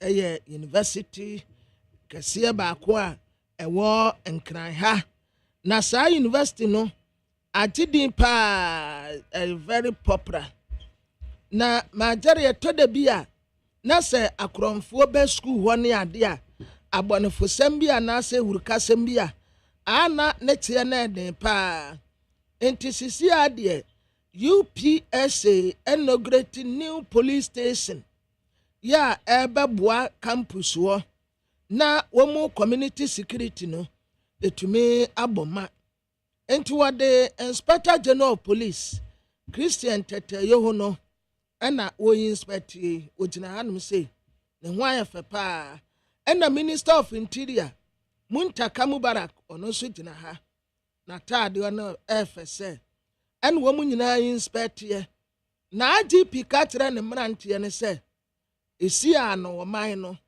ɛsɛ sɛ yɛgye si wɔ yɛn nhyɛ ma ne nsɛe baabi a wurukasɛm ne abɔnefosɛm bɛkɔ so biara no ɛsɛ sɛ apolisifoɔ ate quick ntempa nyɛ sɛ asome daabi sɛ yɛ schoolfoɔ sɛ yɛ ɔbɛnten sɛ yɛ asomasi mmara no ne wɔn ni no pɛpɛɛpɛ sɛdeɛ sɛ ne fata na ɛdan no nso ɛfɛ paa wɔtwa ho mfoni bi ɛde abɛto ha the inside the Bokrata and Ekrame na wo hwɛ nim ha se a wɔse alliance ye political party ana we wɔn mpo de wɔn yɛ third force alliance saa mo na menka no na third force alliance ye ka wɔn asɛ wɔn yɛ party nkuma na wɔn akɔ ho abomu we party no a wo chem sɛ convention people party ka ho people's national convention so ka ho and a great consolidated a popular party and a Ghana Freedom Party woman nyina so ekeka ho bi and a woman essay Chief Justice wa woman penyin John Dramani Mahama a suspending no woman chem say omofo so pa afamra kwan so mra kwan so papa na justify an so ade anamo woman penyin John Dramani Mahama atuo no ne kwan so no ya the inside the Democrat and so the ho ama ne body aba ene anope na wode Yewra Williams atuguba emfo nyin ababeto no ye retired Supreme Court judge ena wo se ha no pa se yensemu ana se eba judicial system no ana se temua adwuma no kwan a ye de amonyosem eforfor mu no entwa yie kura wo se basa no na ha no ya the inside the Democrat and so the ho amanepo edi aba na wo hye the inside animu a ana wo se China ena wo mo apa alive pa wo mo de kokobo edi ma US se wo hye se de wo mo de eto atotototo aman wodo so a ha adwen papa na wo chem se wo mo nyina wo mo international trade law bia obia edi so ne edi dwa wa amaman edwa so na se de US mampanyi ene US aman no atimi abo homode ade to atotototo aman wodo bi mu so te China Ghana ne kaka ho no ha adwen papa na o chem se ade yi ade ha adwen etwom de kokobo ede ma US a the inside the Democrat and so ede ho amanebo ede aba na inside the Democrat na wo hwe nim ha se a ene wo bo amane se wo mampanyi John Dramani Mahama abo Professor Nyaho se wonom eno mbeda board chair ya se ewo Ghana College of Physicians and Surgeons ano ya the inside the bokrat anso de ho amane bo e di aba ene anope that the insight ene ebo amane says ya no Ghana ene declare spiritual headquarters the ma global governance ya the inside the bokrat anso e de ho amane bo e di aba na the inside the bokrat ene ebo amane se Honorable Asamoah ya omapanyi John Dramani Mahama Boni din se wono na wonkonye aban krache panyi ewokwu East no wo James Assembly members na gina tumu pa ya se wonsem so da se the inside the bokrata de ho amanebo e de aba ene anope Honorable Samuel Asamoah wo Boni din o me papa oh okay now this is the second time Professor Mills time okay on an ADC and JDM eba you be take over no oboni din okay assembly members ne kire ne pa amani ko sun oh ne rawo yo okoye kokwa no ma bua 20 ano okwa no ma 20 ano after pa assembly members say no usu and this time around edisi ba you know we dey wakọ no one tax 100% 100 we must have 100%. Yes, assembly members na no more kwa we isi ne dey no mo ye me describe am say bra wo mo ma papa hu enoma fa ni tiri ho e bia na sa time na ne mrenso ye wo mo ye militant wo ejibiti say wo ka so mama 100% am so wow sabre na Honorable Joseph Omari on na no kwa south say kwa south na na one of my guys and they ono so we ni wo ho a na your friend at plans no isi we akola edema NDC at plans just say nyame adoma we reason on waba BDC wo ho na Dr. Obinso Mwana na won kokko Ayekwa West nti wo mo ne so far Honorable Samana wasen aresurface just say because it is congratulations, pa. Okona yede. Yeah, easy. Na at the Democrat, a friend say Daily Democrat, and I'm there to say, or the Inspector General Police, a Christian tete yono, or the Nymphonia Betuan, me say ya, wash a sakama, a brand in a tina kunyasono. Na what I say, one more bo IGP abaso. Waya de pa wone Nigeria Interpol ekambo montempa se bia anka obi asem hia se yaba no ya Ghana this year bi se wo mu anekọ yo so obi na dada wonum kọ yo won de won hwe ho de wonim anese na this year wo mu ho atere wo mu no de be kwa akwaji wonum waba entempa papa ya na so kura IGP and one Interpol for Kaboom, Nigeria. Within thinking of an eye, young Yana said, Woma could see one as I rescue mano at the accounting.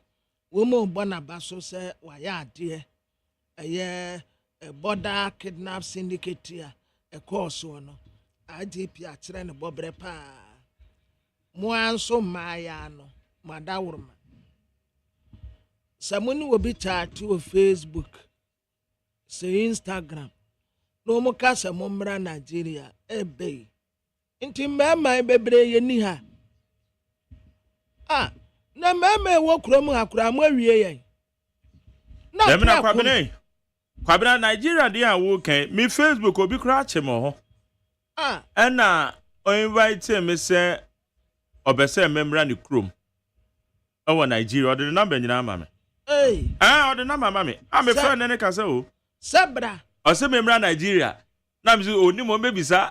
Kwabrane. Now, so I don't know, no, Mahanza. No, Ghana because Ghana, my patron, and I remember, and my general say, yeah, and Yaman one say. Ghana Statistical Service as some more kind. We are men who say, cheating. Yeah, confirm say Ghana member cheating by the coffin. See, I say, Bema, me fans who are warrior. Yeah, or one pena. Yakaya, Omun Nutre. And what say, Ebedu, somewhere September this year, they are not a year. And do trade. Men are making sure because I said you be called with the Brunya and oh, no, sisi a womu wa mprafo enu 3 ese 3 penu enu 3 because me de mani fam a mehu ba ko dem say mienu bi a won so bi a obia jai ese Ghana ni be ma bi enu a owo yira o say mamu ha mo ho ena me kohwe me kunu phone so ena wo kwahe imperature no obia jai mamu ha mo ho na ye ni aya jai ya jai entina sisi a mo kwan Nigeria no emsa Samuel Akureyala ye ya amoka ye jaya amoka enti sisi a tese Nigeria enti Nigeria mani wo eni ye invite we free ha no say bra bensen ko nipa wunim no wunsia no baby akokra wunim ho baby akokra nim ho na dia kura na ha mai dia na ha o say na mo me man so ese moja na be se de na ma so ye jai wo mu ntai wo mu nyinyini no ba no wo mu afa okay mo ntai mu nya otai wo hum na mo ntai that's right nkwala na enyini ba no wo mu ba na mo ye fine nipa wunim no baby a wo ko wunim wo ubusua ni bi ani wo ye ma wo Edion, ye no ma ya wo miensen. Ejide bia me soro na jo a empire bo mi sane gu me mama no so no. Heti bongrit. Bong girls. Ye no ma ya wo man de. O se memu anu kra de se mama de se. Na wo baba. Edio buka kofa ba. Wakwa wankra o. Na ube nwan send picture ni video ni ya bu no Nigeria. Ya bu Nigeria say kidnap no. Uko pe dan. Uko ye dan. Enti adian edan kwanti na wo free ha kwa na sika. Sa ede.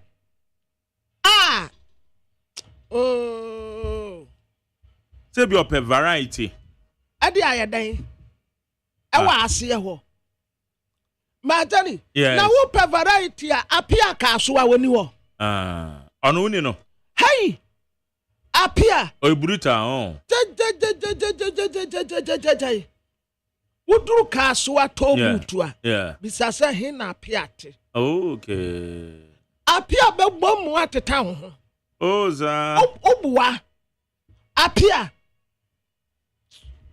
Matani apia obekun. Ana anu asigatiti aya se na obi ani ha ye mama ye wokrom anyina ye nyina ya no mo ye ho nya den ma jare me say me motew wo so kra de se wo mpo de odame wo motew ye nyina odame se me van ga oka ho ye nyina ye motew ye nyina ye ho ye ho wu se tam ene ye gukuro yi mu ye nyina ye nyade me se atisa apia tobut apia tob na apia tumi mama ni bi bo akoko mpeko fie eza wo nan no a wo nante de ko ye no wo be ko no na wa peta wona nti enye ye apia buruta kwabra ye na ye ndi vuso nkomo na de apia so mu apia ka so atobut obe o mu adwuma what apia be mu hu say yes one nko na wae nko apart from apia emema e wo kura mu anyira wo bia anya de ena mai sori a na mu afi Ghana ha na mu kwa Nigeria akwa twempna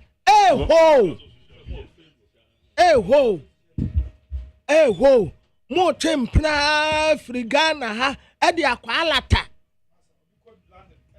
asemo bi kwa London kwa wo ba sa wo pon de ya abrochire e wadi okonya greener pastor eza okay eno ne lottery e wadi say ye na Nigeria ha num ya wo mu wochire wo mu kura ta ye ani asanka ani anka ye nyina ye ntina he yale adenya go and then sika sa boys na amaba no so mun seti ayedin. Yeah, to see ya retired old man. Oza. Association. Ya ti ya home. That's all. Emrantie na. O kwabra mbekwa akosi be September mo no de. Oh na jai. Person to see a mema atempra me so omu nu five. Yeah. Men say Brajo. Brajo mpo na nse ga no frɛ no onfa. Yeah. Na Fifi. Fifi nso sa wonso ofrɛ na wonfa. Na eno ano no. Kujo do oni na jai. Na why because one mo penem se na aka wo. Na Samoa. Samoa nso. Asamoa crowd aso obeja no ending. Na Kenneth. Okay. Na Kenneth nso sa. Ya Kenneth crowd ya so one get no kwakon wogem. Na Sade ye kan. Ne bufu ya akọ enti no awon friend bi. Asa. O de opa ye so be from ha. Asa. Every Abeka Junction. Oh, asa. Ekopim Taifa Junction. Na wuhia mema eye 0. Nancy. Mema twin prabie mu. Titin wo majan. Otua wotune baby. Odwen no. Saturday on kwa adwuma a o hye mfie. O fie. Wa bre adwuma bi no kopie baby a. No. Oba no kwa sha da friend anu aka che so betu kwan. Me wa adwuma me bi wo kro bi otumi ka say ye meeting wa adwuma. Many father e wo meeting. Enya no ano. Ana father de no person man. There be say onipa na friend so o meski. Say o di boni am fani di memo. Za. Because many father should do meeting te wo dey mini ho. Wo nipa ya wo ne ye. Isi papa wa December. Doctor we your friends. Doctor Zribo. Doctor Zribo go. Era dey go bro when you correct what. This year no ye ni abre. Oh masa isi obi ejai. They say Ghana Statistical Service. Ghana sisi o mu kwa Nigeria. Wo de wo me ni kunu no ene ye nom so a ye nware ye no mu nya abotre be ware. Ma no mu nya abotre. E dia be ware. Nigeria. Wo de montrentna wa anya dako bi. Wo be hia obi. Yes, say unse mema na ye gya na e dia ye plan say ye be ware. Mu be hia obi. Ba free akọ Nigeria. Mu free akọ Cote d'Ivoire. Mu free akọ Nigeria wonom na wonyo saa o. I want no crowd. Woso. Bana ya woso ya kakra. Ya bana ya betwa woso wagum. Ya ba etefo. Haye ni 100.9 na nyame ya adomo a. Memeda. Dwumedie kese pa despite media. Esi ya no so. Ya ba na yedi won komo sesi ya. Woso. Ya ko woso. Bana so ani tu ya. Mese woso de me kwa me interest ya ba ko pe o. Wunim. Okay, excellent. Excellent. Ebi a man so de ene wa bregu. Oh. Ebi beba. Ne o penwa. Oh, okay.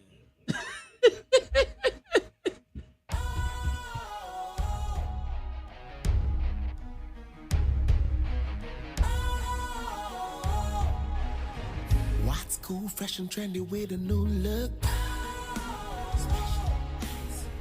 Makes you feel real good, that refreshing vibe.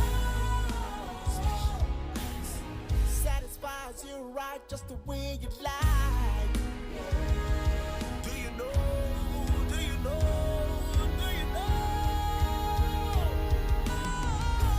Ain't gotta do it alone. Specialized makes you flow. Anytime, anywhere.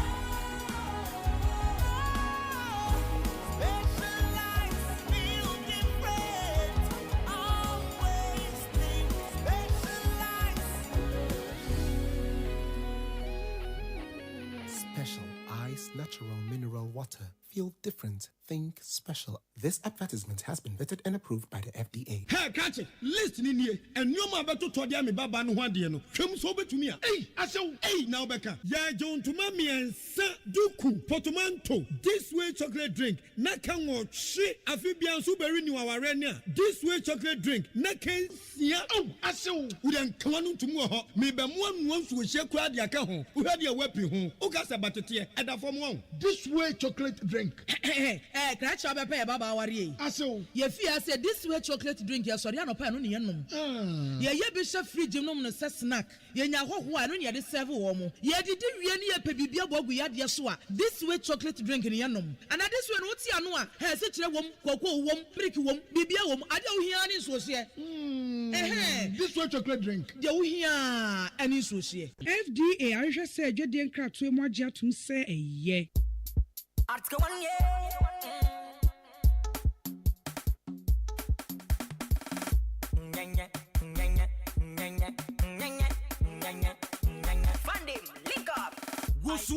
Woso.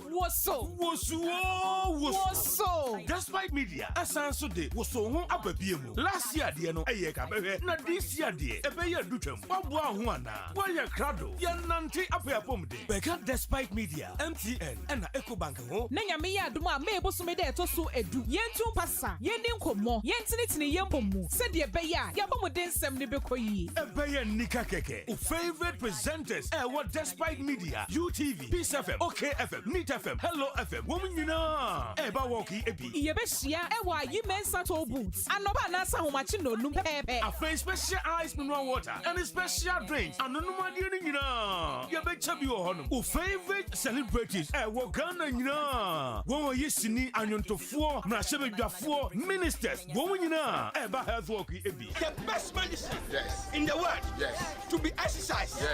Day. After even 1 week.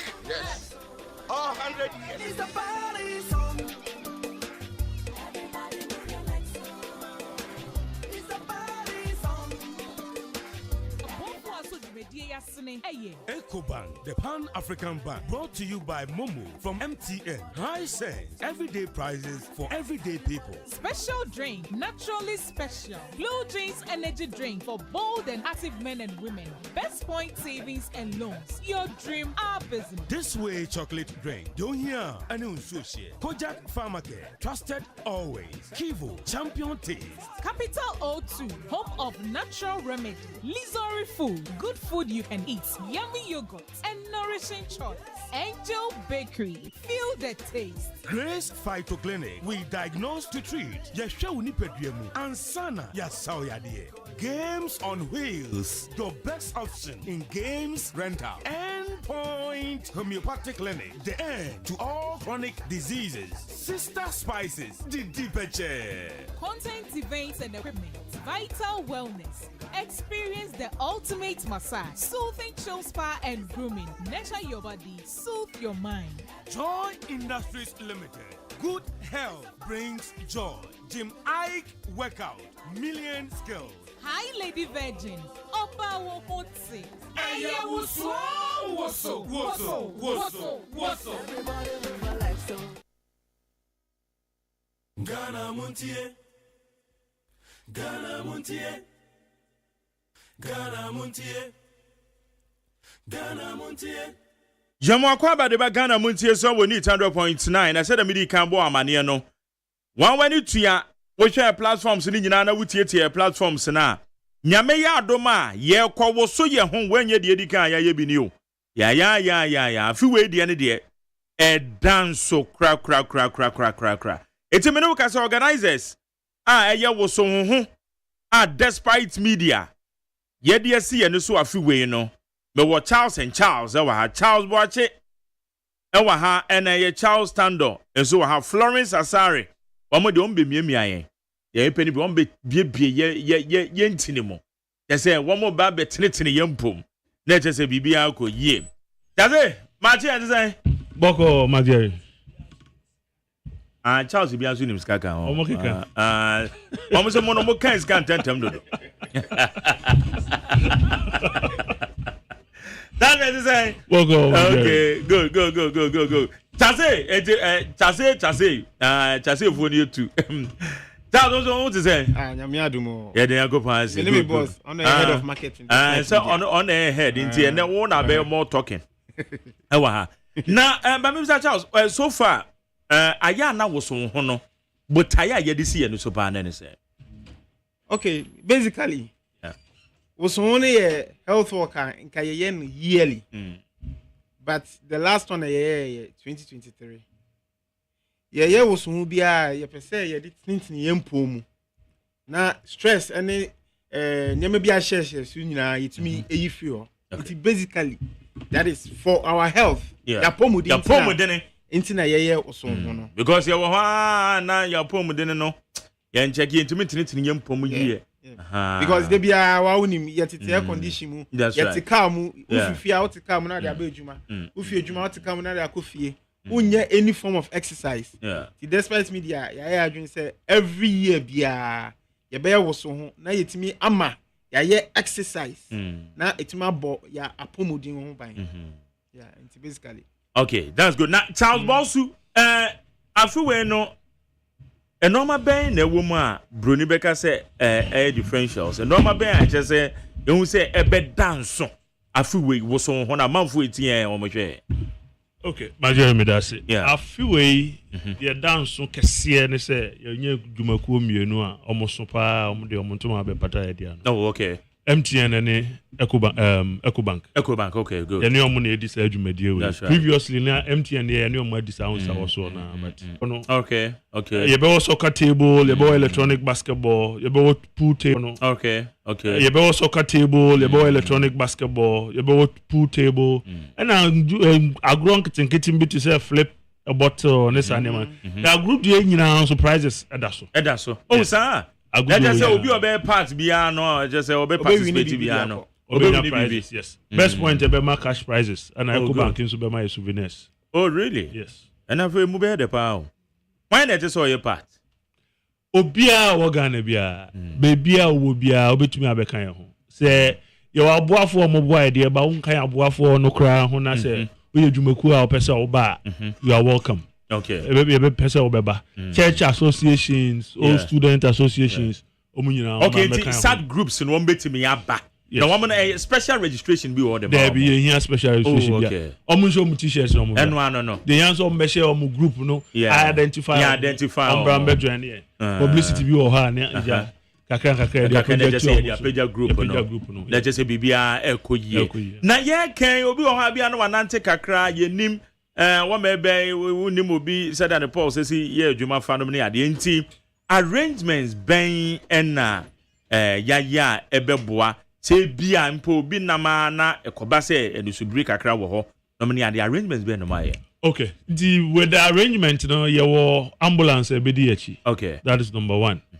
And now for security purposes so you na police for akasa ayi mensa police for Kitasi police and Every police. Manage traffic, no. All right.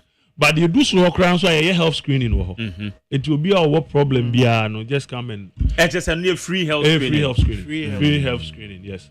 Grace Phyto Clinic about St. Michael Barber. St. Michael's okay. A number of other institutions Barber that's screening right. Also. Oh, okay. Wait me check up. We now BP check BP no. Problem bo ho ana ya ma relax ya manage ya ma. Oh, okay. Wetimi ato aso. Wetimi asa ato aso. Aya na wo so ho no de bia ni pe ba no and that form but afu we dia no me kwa na me kwa be ka say ye no ye si kurom no trotro mu nkomo afu we na mafo be ba pa be ye tight a chen bibia etiminim say dia wo kan bambo mu nsam no ne ade no traffic management ene say dia wo kan no ma impo dependent to say nsuo obenya ni disu ebi no onom the special eyes mo make enough provisions because I feel we no ya share for me to say very tight. Yeah. Charles Junior. Yeah, this year dear. Sa nyema o kan na ye di gu akwan mu. Okay. Because special eyes company is sponsor this time. All right. Omo tayechi. So they are giving us drinks and omo ma nsuo. And sanso na this way so dey ebebu wo. Okay. This time around. You know, it's been sorted out the data. It's a winnie pan wo bano. And we say time I the best chance and time ben by 5 a.m. Until baby I will be determined upon what distance no. I say we calculate on 5 a.m. 5 a.m. sharp chance because I just say we are no boy because if you understand say bope ebrebeba yeah nti ye say ye na on machine mu ya kwa kudu so one time nti ye bedu so na bobe 7 na eche say nti no activities na koso more okay nti no this way for this way edia ajuju ye ho no yes our Angel Bakery. Oh okay. Yes, Angel Bakery. So my bread. Enough bread. That's right. Enough bread. But this way any bread moton sana and fine. My fresh bread. That's right. And upana intino everybody also be a bomb. So when take breakfast will feel crack. Uba benya breakfast. That's right. Yes. And the thing for where them asumo e tenya fe no be kesa na no petu to me be sorry David. Bra ubenya breakfast. Come. I'm an to me jana na so ye pa. Okay. Let's just say that is enough. Now and what Florence and so Florence one move free a soothing chills spa and grooming center. Hey. That just say we no to me say we massage. Mama Florence. And I say, "Mama, go for me." Bibi, I call you there. Oh, yeah, yeah, go. Now, a soothing chills. More at the end, Madam Montoma, boy, yeah, the that's right. Mepacho apomudin die yenina yenim se ehun hia and despite media de ade fefewe eba yearly and asem facet why say year die yakobida na yehun faso a amanfo dodo na enyaye enti afiwe nso yehun sese o ka apomudin ho asem dia yenso nipa wellness ana nipa apomudin ana nipa se nipa ho be ye de no wetima ko nyuma so no yesu ye ho ehia ye papa entina afiwe yenso ye de ye ntoma abebo modia no se mudi dwuma de fefe se e ba dia o se yenso ye de ye be support na omo be kopopo ni so nyina no akọ work ni nyina no so omo sane ba definitely omo muscles be ye tense ka nti ye wo ho se ye ba be massage omo ye wo chair massage wo bed massage de ye wo pe na ya massage o kama se ye first ka bi she botomra na me pa cho de bi e ye free free so feel so be massage nko adia beda ho uwie pe look for your stance the brass ye be massage o kama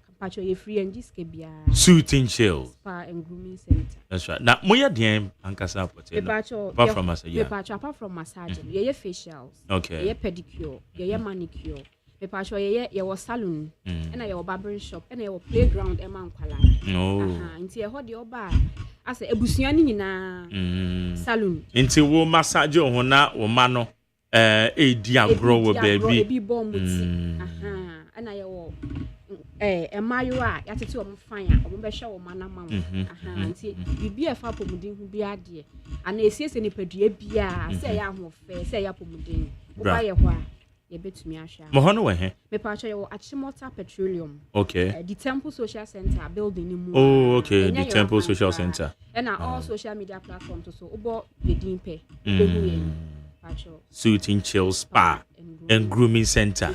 I just said Saturday ya no mo boss wo ho. Ye be massage. Abusa wasomo a wo se wo so de wo ba ye fa obi bia.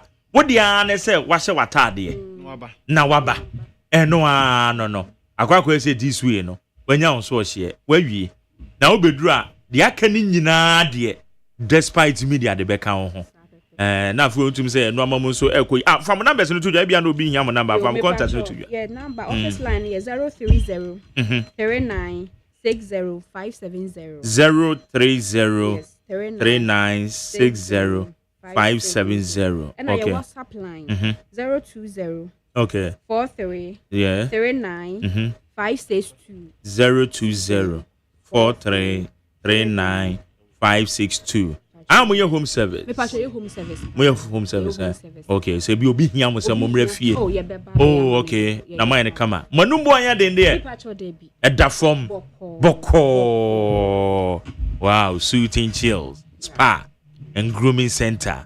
Wo so ho. Mas afi wo so ho ne de just wow be messe no wa messe ade because wa messe ade because we share no ma egwo mu na utum say enye easy. Na ye kan ebia amanfo be drive akọ won be parke won cars be nim say mo make sa provisions no because we no the unusual from the ana man for call work and the other so minim say bia cha say bia bambo for mo no maka say bia benya some dedicated areas bia ebi obi be drive wa kopake ka no ase ho. Yeah, I see how no say na even police for na boy. Okay. All those arrangements. I saw how no kita police ni police and a boy. Okay. Those are top. Okay.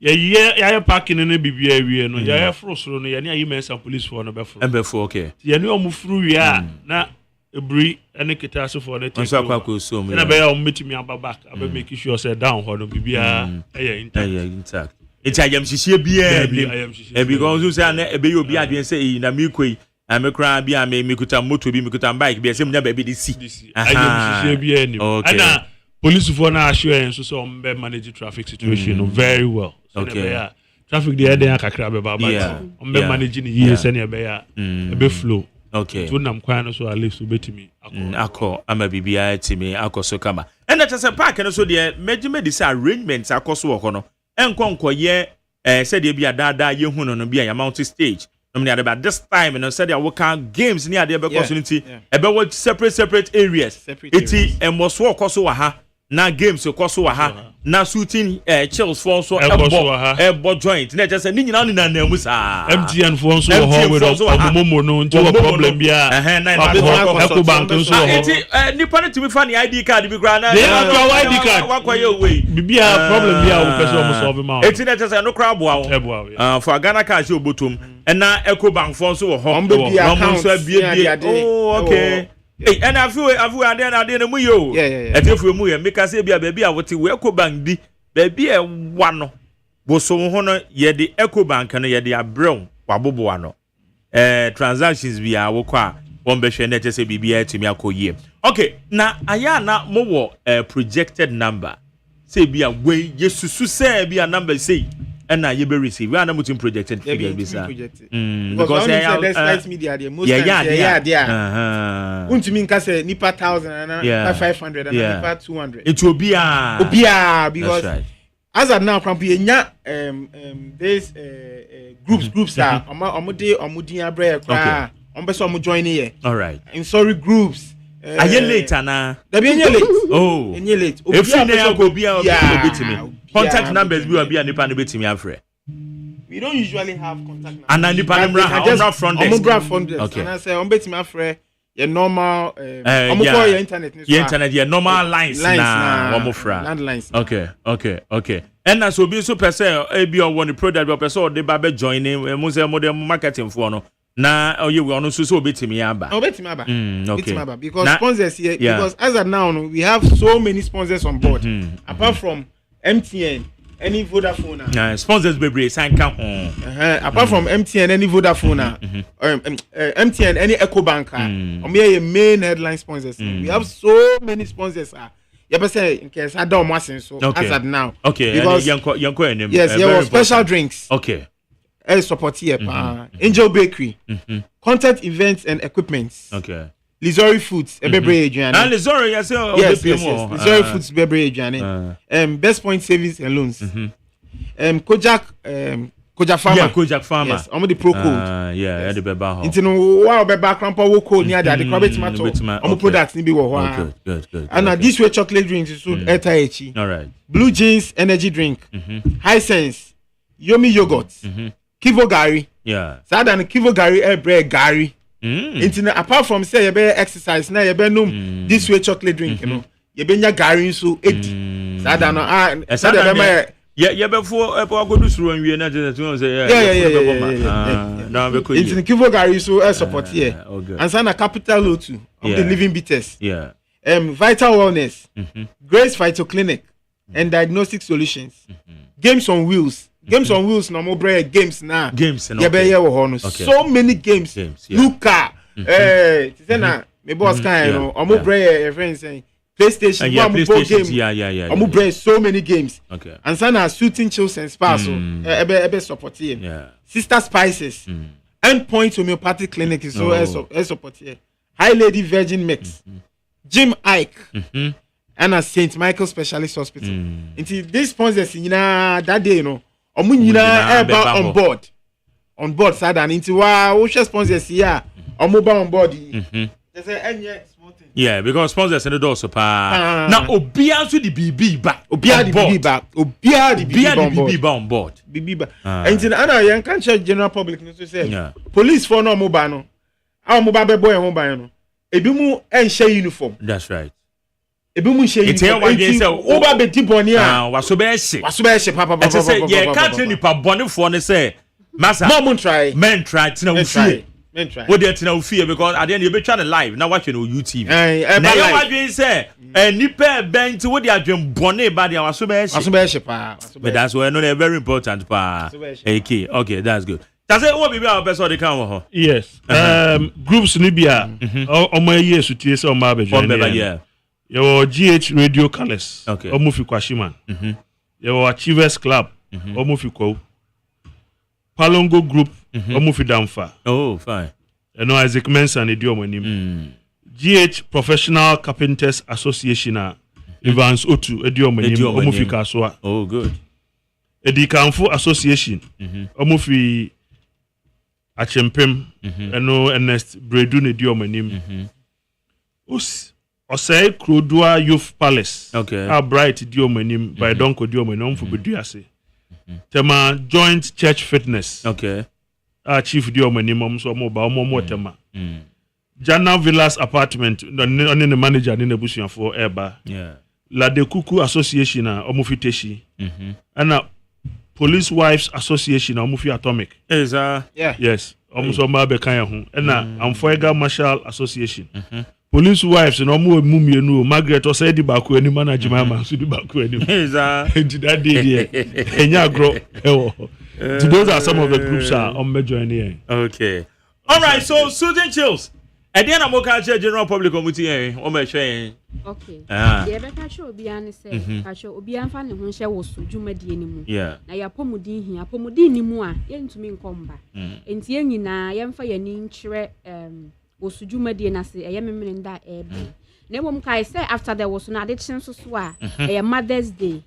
na ye hono ye wo packages Emma mothers just coming Sunday yeah this coming Sunday nti ehia ya pante be chere mothers ana obi a oba adofo bi o wa brabom so ye mother sa any mother figure bia the patcho be chere odoma no coming Sunday e was Soothing Chill Spa ye wa Chimota Petroleum the Temple Social Center building ni mu enya yera kwan we dey say enya we dey heya and now search your social media platform ni so a unya bo Soothing Chill Spa ebeba okay Google baby ya wo ho okay nti ye beda mo all right also ya that say Town Junior bibi on how we say we dey chat yeah unim say that's what me there ya dia most times pa into this time also ye wo se say na last 2 years no stars be brave on ba be gracie occasion celebrities be brave Amrado ba Sister Fear ba Lil Wayne ba Francis Amo ba PCS star so ba say me to me bubo mu nyina mu din bebre o mu nyina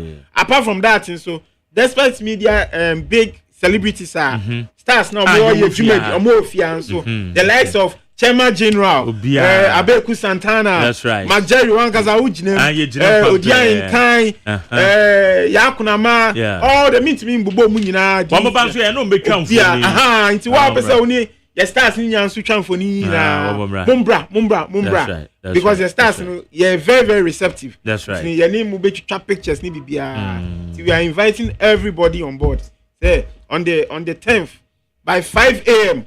now you are starting free down ayi mensa ho I starting for people na kotopo see obiambra mumbra ntem that's why me dey pay lateness bia obeba 5:30 you know now you do that okay that is good etiabusia afiwe wo so wo ho 2025 maza mentene fio also brana because enroma ewu mu no say wo so tene fia one mess a lot of things it mesro ayenhia ewo eya yimensa ya me adoma Saturday we ya ken no num na just say ya bo pr na just say ya ko enim ye ntwen obi ya etu beba no ay late na eje wa tutum kakra ka wa betu ye osoro because tutum na ba betu ye kra na ye mfiri hontem This time around you free one. What's that your brass band is so a DH. You know one joining brass band in any and kwa. Best I'll be. Jama group no so ginem. Obiambra ntemos. That's right. Into me man nyefe. All right. Chaze, me da say mobile be chire ye tea for there because of I mean Israel. Ciao senior. Ozo me da say papa. Me da say ba je. Don't be count. Florence. Oh bibi ho. Can you see? Fa number ni sesu biem ni enko. Number di kan here 054 65 33 733. 054 65 33 733. Sweden chills. Okay. Okay, great. 020 43 39 562. Okay, 020 43 39 562. And my numbers obetuma from anytime, right? Anytime. Because see, you run a 24-hour economy. It could do telephone there. Okay, me that's what I say. Yes, that's a come over. Soon you'll see a bit shawty. And I be out so far. Florence and I'll take any kind of Florence. I'm sorry, free a year Sweden Hills. Now, one of your boss and Anna. If I show me a spa coordinator, I'm a therapist. Where are they? We are therapist. Therapist. I coordinate, so I'm a spa coordinator. Hey, now we are big woman, Zana won't can me bobo with designation with us. It's Florence and I'll take any kind of or your spa coordinator, science therapist, or your student chills, spa and grooming center. And your marketing departments and so Charles Tando and the Charles Boache woman so ebe kind woman events you know esi woman anso ye papa or despite media eti afre wo so ho no don't be left out because ebe ye bukata Article 1 yeah.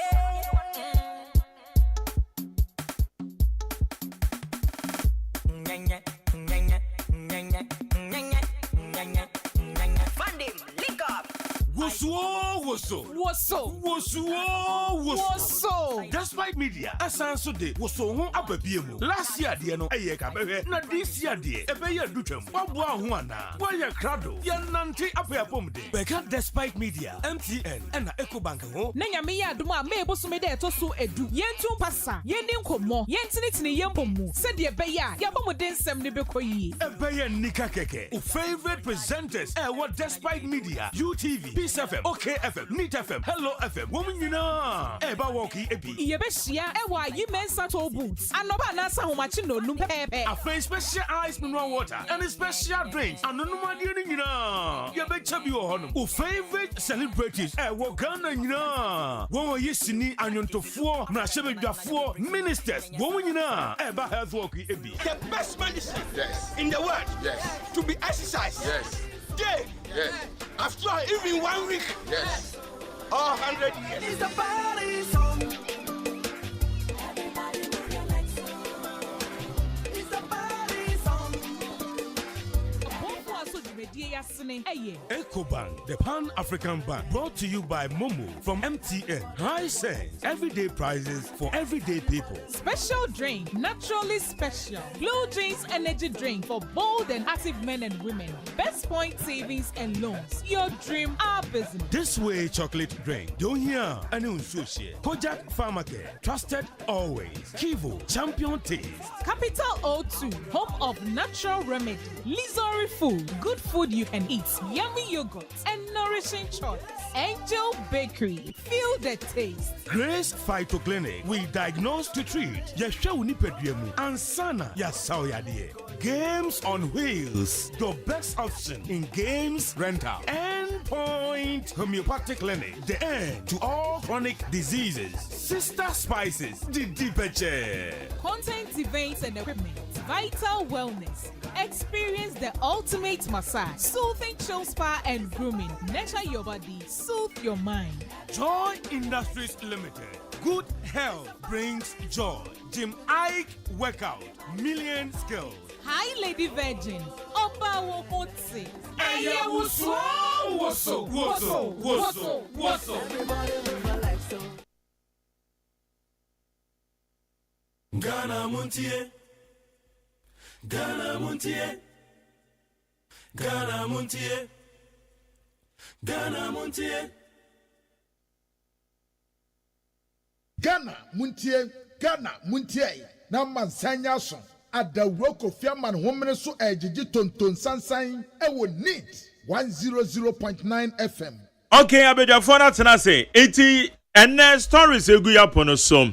Yaman penyen 120 days social contractor on the Ghana for sign ye. Enra wadanedi wamane ho 72%. Na kwabena edubuahem. Ono nso ne nsɛm a watwerɛ ɛde ababeto abɔnten a nei yebisebisem sɛ ɔde abeto abɔnten sɛ sɛ yɛnyɛ ne deɛn ɛno nso ɛda abɔntene a yebedi ho nkɔmmɔ meba mamemfa ɛyɛ quick messages ne ɛkɔ anim na menkɔ abediafo no hɔ Richard Adifia Masaman also no matter how bad noises you make, the law is the law. President Mohammed's government 120 days in office has fulfilled 80% of the promises with the remaining 20% in progress. Monso dear, President Tinubu says 72. Monso was it 80. Are you? Professor Ade, Nanado's appointee, says anybody who is objective will say President Mahama has done very well in his first 120 days. Kwabena Dubuahi must know that one can say anything freely in the media space, but as for the law, it is the law. Listen to Kwabena Dubuahi, my wife, Angela, and I would never take what does not belong to us. Even if privately arranged, we are content with the modest blessings God has given us. Richard Daddy from Asaman or Kase. Mesha Kasanti Amasaman set off and Crawford. Also, I want to know from MPP leaders, when are they going to organize another demonstration against the unprecedented appreciation of the CD against the dollar? Because the more the CD becomes stronger, the more their dream of coming back to power in 2036 becomes truncated. The abysmal performance of the MPP past administration has been exposed due to the good work of President Mahama and NDC administration. And in fact, President Mahama has done so well in his 120 days in office. 90% of his promises have been fulfilled. But when him say texters and one more rate at the end of President in Emuno, Mesha Kasanti also about 90%. President in Emuno says 72. Also say 19%, 90%. Hey, Ubekumio, texters and callers. Oh, my brutal.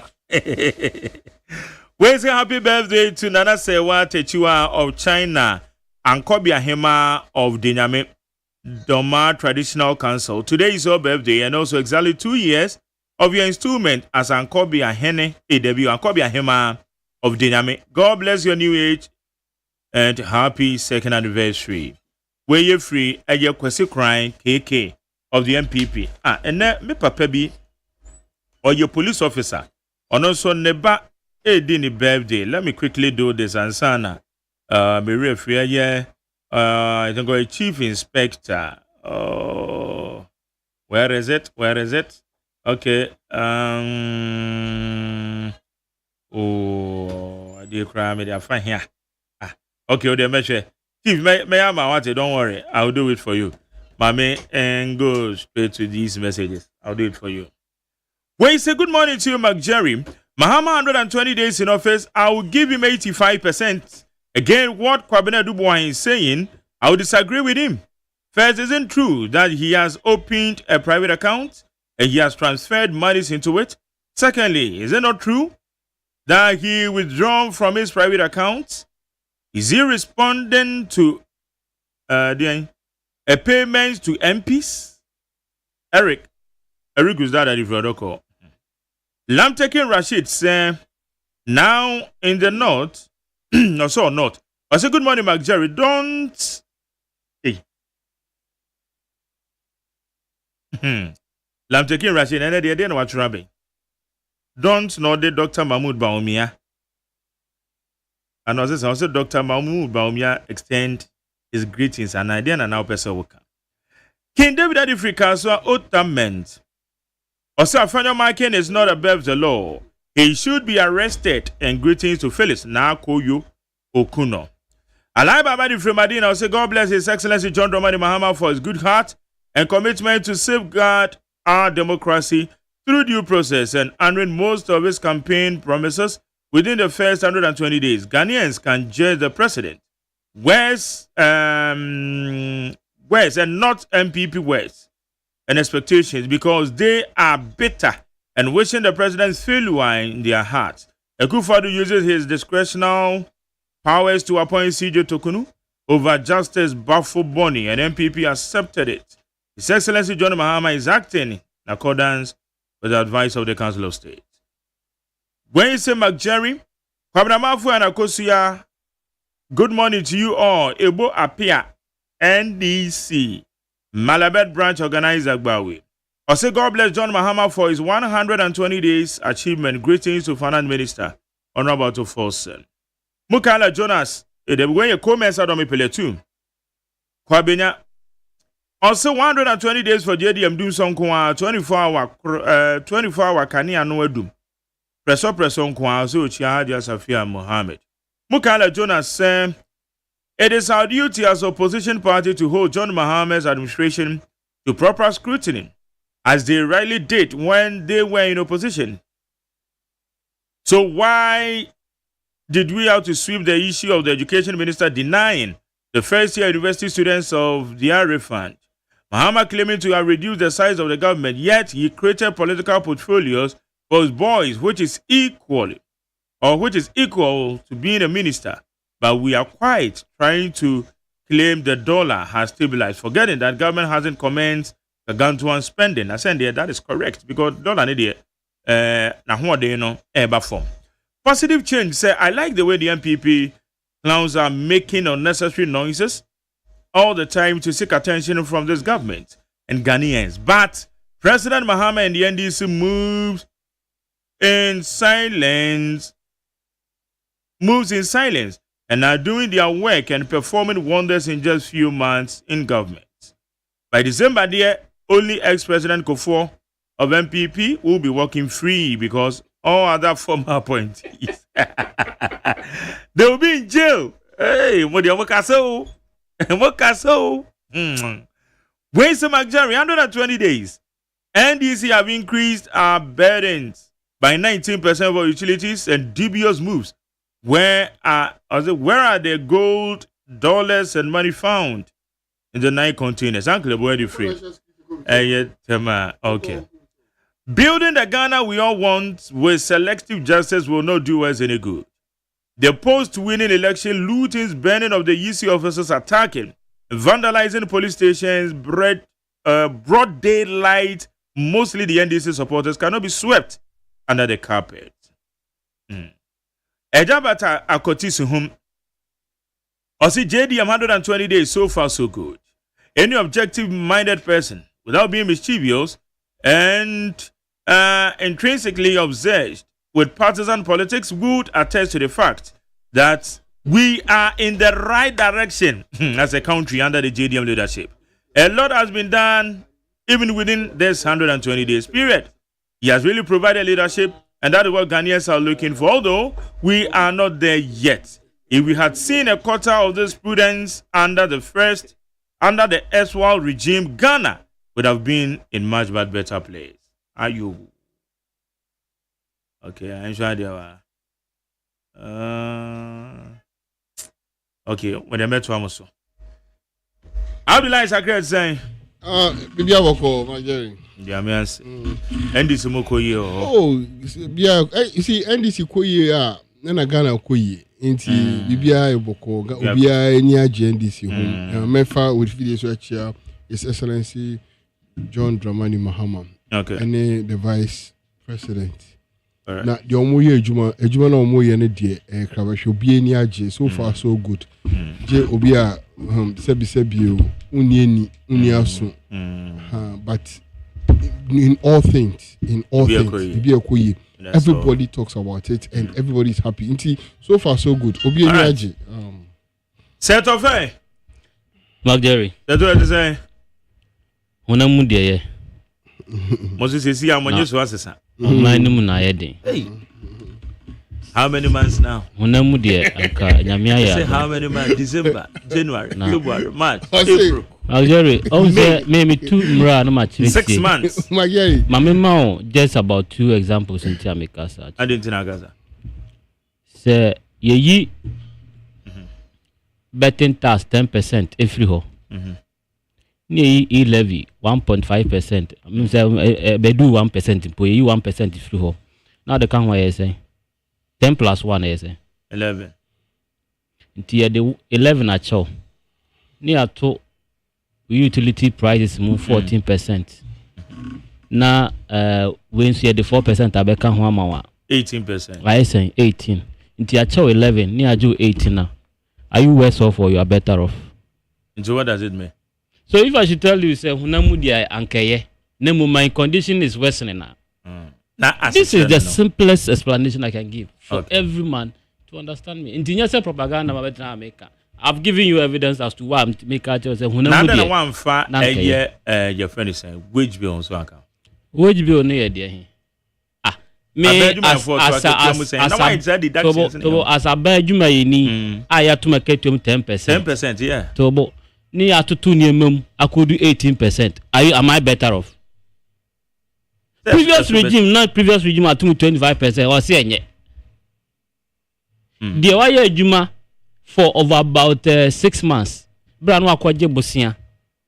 Onu say o mai munya nya juma for be out no. Mostly you have to relocate. Because ebi na for want to be a otie nipa na kwajiska akopedan atoto no huniama all of a sudden you see on san kofi nti ebi okoje bosia no kra na ne obi anka chance on kofi mom but I just say onhu ba bi onfa na nimfa magyo na wonti mai mu ne ka kire o say all the appointments have been revoked wonti ya na technology minister Bekaje say upon nipa 200 referee ministry. Yeah, I am not speaking to speculation, so I'm giving you references to information made on. Okay. So if you have such evidence, now I'm off for whom me party members whom no more from me daily. Ekache say their conditions are getting worse.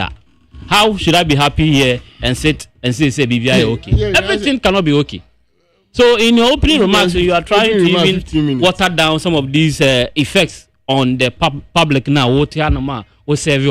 So you should be, I'm even being charitable to them by just giving these figures. Talk less about the devastation that is happening to our lands, in our villages, and so on and so forth. Greetings, Kekeroro. You see, so for me, I thought, say, you can't say a research, and I said, that na, and you know, I can't free near the Papa Besha name. Now say that nimpo saying dear about from it there. 9 years anka fenyam kwatre kwa. Okay. All right. Anka fenyam kwatre kwa.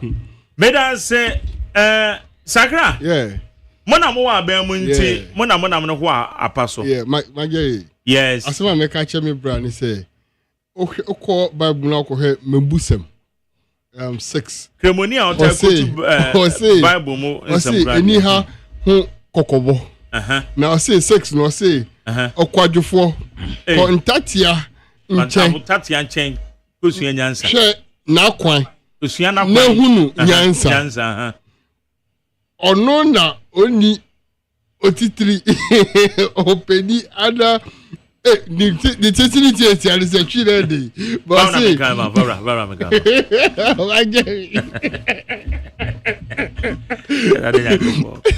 o kwadwofo kotati anchen hwe na kwan na hunu nyansa ono na oni otitiri okay opening ana sudifo tie sudifo bi nanso osiesie na duane ehuhu bre na oboaboa na didie ano twabre mu yeah me that say ne tintini ni tietia ni say nyame ama 8 years na wama wonde wama nyansan wama bibia na udi ni nyafu na wansie bia 4 months pe obey demonstration na demonstration no wama yese ahoche demonstration o say o ma gasa ahoche say wana pa obisa no me bra ya oti hoyi obisa ni say ne ho ti say o say ye na ni bibi nkoyi na me catch no say me palacho o the next time nyame man 8 years now man in westino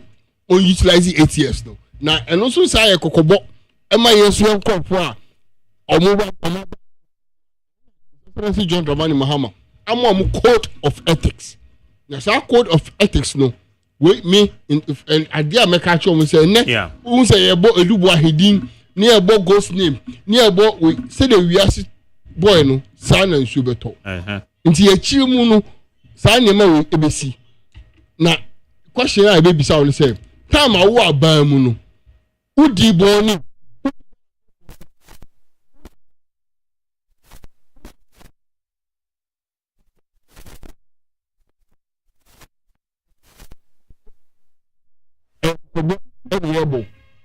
yeah, it's Excellency John Dramani Mahama. I and I say Obesisi Ghana Foundation ye Bibia na enko ye na it's Excellency I and I say in the second coming we are over besu nyama ese ekoye ema Ghana no eno no obeye into a catch and appointees ni say massa say unye ready cheho un say o catch and say code of ethics no obi an declare the assets omo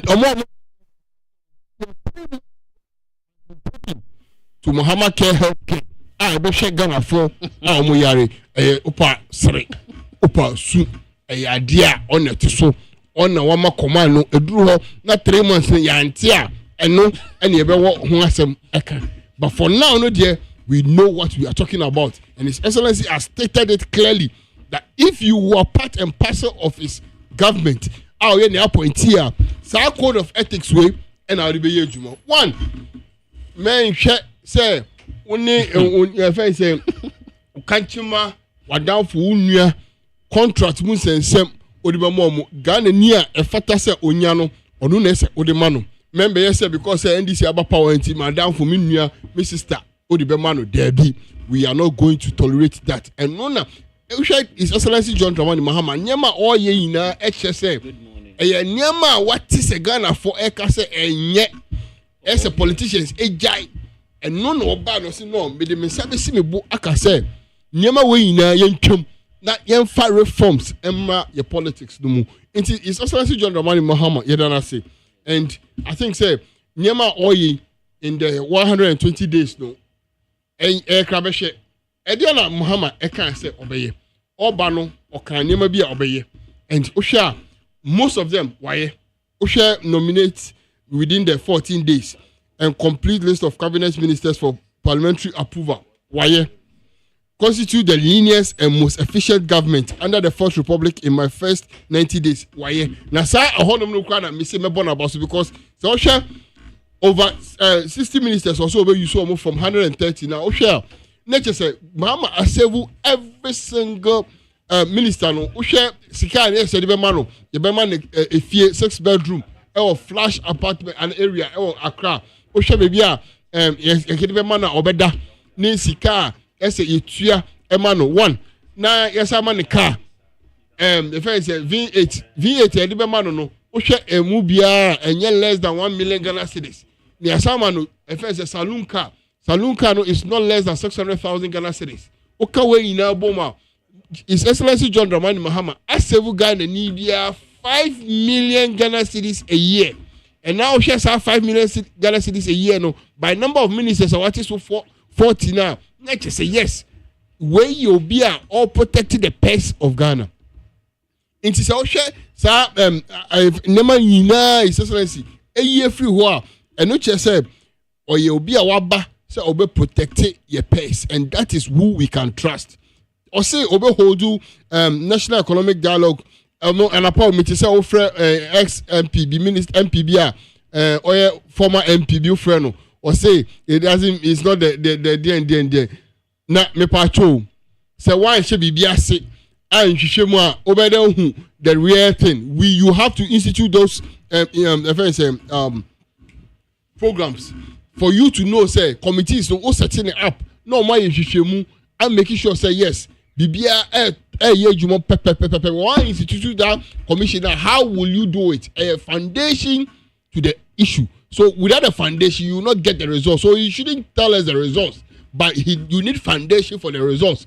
So without a good foundation, you won't get results or no upper results. Ghana for omo to Obama is Excellency John Dramani Mahama no. Omo results no mo foundation never determine say ampa results never ba ana emma. and His Excellency John Dramani Mahama campaign for all his campaign tour. Say never way and in the 120 days may and he say eba near be makina yeah makina 4 years you be makina 120 days and so far the 120 days so far so good. That is it. His Excellency John Dramani Mahama say obe scrabble draconian taxes to alleviate hardship state of the economy and prepare a homogenious fiscal into usha way na His Excellency John Dramani Mahama account what training the aka onye COVID-19 and we all know when His Excellency says COVID-19 no and who says no in the coming days, so which is the end of the year no, he will make sure say you be year free. Now I say the onyake toa or the bema no the onyake say or bema no onyake toa cry or the bema or majesty and no the onyake toa bema the onyake say or bema no ono onyake toa bema or the bema exactly it's COVID-19 no obe the bema and uti no my be tax and e-levy where you free hama no a daily thing and no dear His Excellency John Dramani Mahama aye amagana ni bia eni aje now a friend say obi ebeka sa no free stress free no academic fee policy now or the ban amount for say my sika no he amama kai MTN advert tama na omo ye na sika no he is a scan no phone so a process His Excellency John Dramani Mahama allocated budget. Now it is the time for us to do what? To make sure, say, Uncle be a portal no, as a student. Now we a student, we first year no more. All you have to do is to put on your credential in the portal and make sure, say, you put your bank account. If we verify and everything is okay, you ghost name. That is why we have that portal, whereby you go to the institutions and say, give us the names of the students. They will give us the names and they will put all the ghost names there. We don't want it. We want the student himself to go onto the portal, register, and we will verify and know that yes, this is actually a student and your ghost. We are not entertaining any ghost in the system.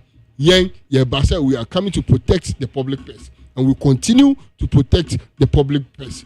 You'll be back here and fire home 120 days, and so far so good. We have delivered a lot of promises in the 120 days. And the review of and levies on the equipment and vehicle imported into the country for industrial and agricultural purposes. And you say GRA, any ammonia, when you are going to do it, you need to go in and make sure say Parliament approve, and Parliament is working on after recess no mobile. These ones will go on. We are committed, and we know for sure say that one will be done because we are ready to make sure say you Ghana form your businesses, importers, exporters, and then Magari and the dollar.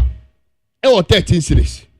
You buy and now dollar was 17 cedis. You buy about 13 cedis. Now Bibeka say, and we are saying no China, US, and Tokwano, and dollar no above form. Me pacho say dollar no if I say any above form. Euro so euro above form. Euro was 15 cedis.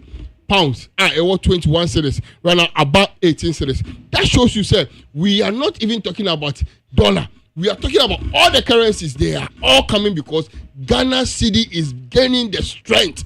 Whether you like it or not, the cedi has confidence now. The finance minister is working.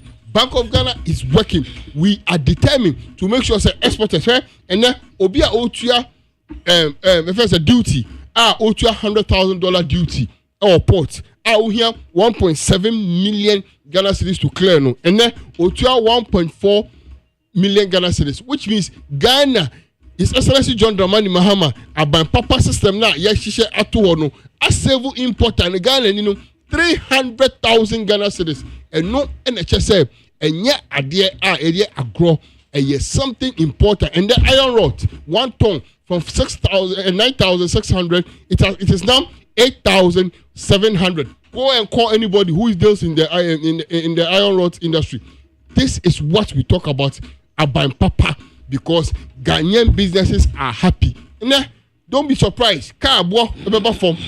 Nyama bo ebeba form. Inflation has dropped. This is what we need as a government. This is what we need as a country. Yepe obia obeba ye adwuma no enye sikedie, enye azan, enye krono, ene ese omodi etu omuso, but they should do the right thing. And the right thing that has been done is when His Excellency John Dramani Mahama, 120 days promise has been kept and has been delivered. And Obi Awaka say, Obi say, na day in, day out, they need to say, Nyama, Missy Mayer, no, I don't know, Mayer, your short term and long term. The short term of His Excellency John Dramani Mahama, the 120 days. The year free while, then we go to the 4-year term. Now, we have succeeded in the 120 days, and we will surely succeed in the 4-year term. Ghana for Ediamai in that 4 years to Ghana for Enibeje, Ghana for end that end say you pay bia or buy ya no the bibia but you say a tour is not what will make Ghana develop. Industrialization, a job and opportunities given to the people, and this is what this government is committed to do. Ye pese ye di ejuma bebre eba system no to the sense say Ghana need bia wako school awie no obenya na ejuma. Ghana need bia so wonko school no inside ejuma and priority. And until na ye de ejuma rural policy aba where we will be training thousands of people to acquire skills. This is the focus of the president. This is the focus of the NDC government 2025. And inshallah, we will make sure we deliver. Hajj for Motu Kwan and saying, no, na ya papa, ya nua Mahmoud Baumia etisono, a free 15,000 Ghana cedis, equal 75. Abrani NTS His Excellency Bayano, what is so shim abafom. Right now, they save more or less 13,000. And then, save 17,000 because the exchange rate has come down. And when the Ghana for exchange, and then you have to be nakasa, amount for kasa, baunhu jumano, talk and do. This is John Dramani Mahama. Talk and do. Oshabwa udiso. Majority, and now the interview now, or name the State of the Nation. I like I say, I already Ghana for about 120 days. No, meet who they okay, and Ocean the be out here. A whole president is not like which is our bread. So Oye Juma, workaholic. What bread? I can't cophobia. I'm no more fresh thing. No more job. So I say Ghana in how in any more dream. But where John Dramani Mahama, the way original whole crowd is this is a stressful person. Why Juma? What is a Juma a born? A Juma one so you can see clearly that yes or not. Or Juma day in day out. Or typical commission day or saying the same day now about crack commission the same day I got them up. The man is working and Ghanaians appreciate it because you never day in day out. No, you who say no. You who in high me never be mu. Ya titi never be so, and we are all happy. Me the many the business people who are happy and they are talking about it say, this is the atmosphere we have been craving for. This is the atmosphere. Boy, His Excellency John Dramani Mahama. Am I the good atmosphere right now on slow? Because when you say yes, the city is becoming stronger and stronger. And that is it. And that is what everybody is praying for. So His Excellency John Dramani Mahama, 120 days, it's so far so good. The ones that are in progress will surely deliver, and the ones that we have done, Ghanaians are seeing it. Ghanaians appreciate it, and Ghanaians say yes, His Excellency Nipa Oshebwa Odi, and all boy His Excellency John Dramani Mahama Ashenu Odi so, and the de Mahama case, Mahama case. That one alone. Nyama meme he will forever be in the minds of Ghanaians. Say abambi buy na ya Ghana for yare for I'm for bokawa because we have Mahama case now one single policy baku woman whereby among was yare no so we investigation just say every year be boka 54,000 Ghana cedis.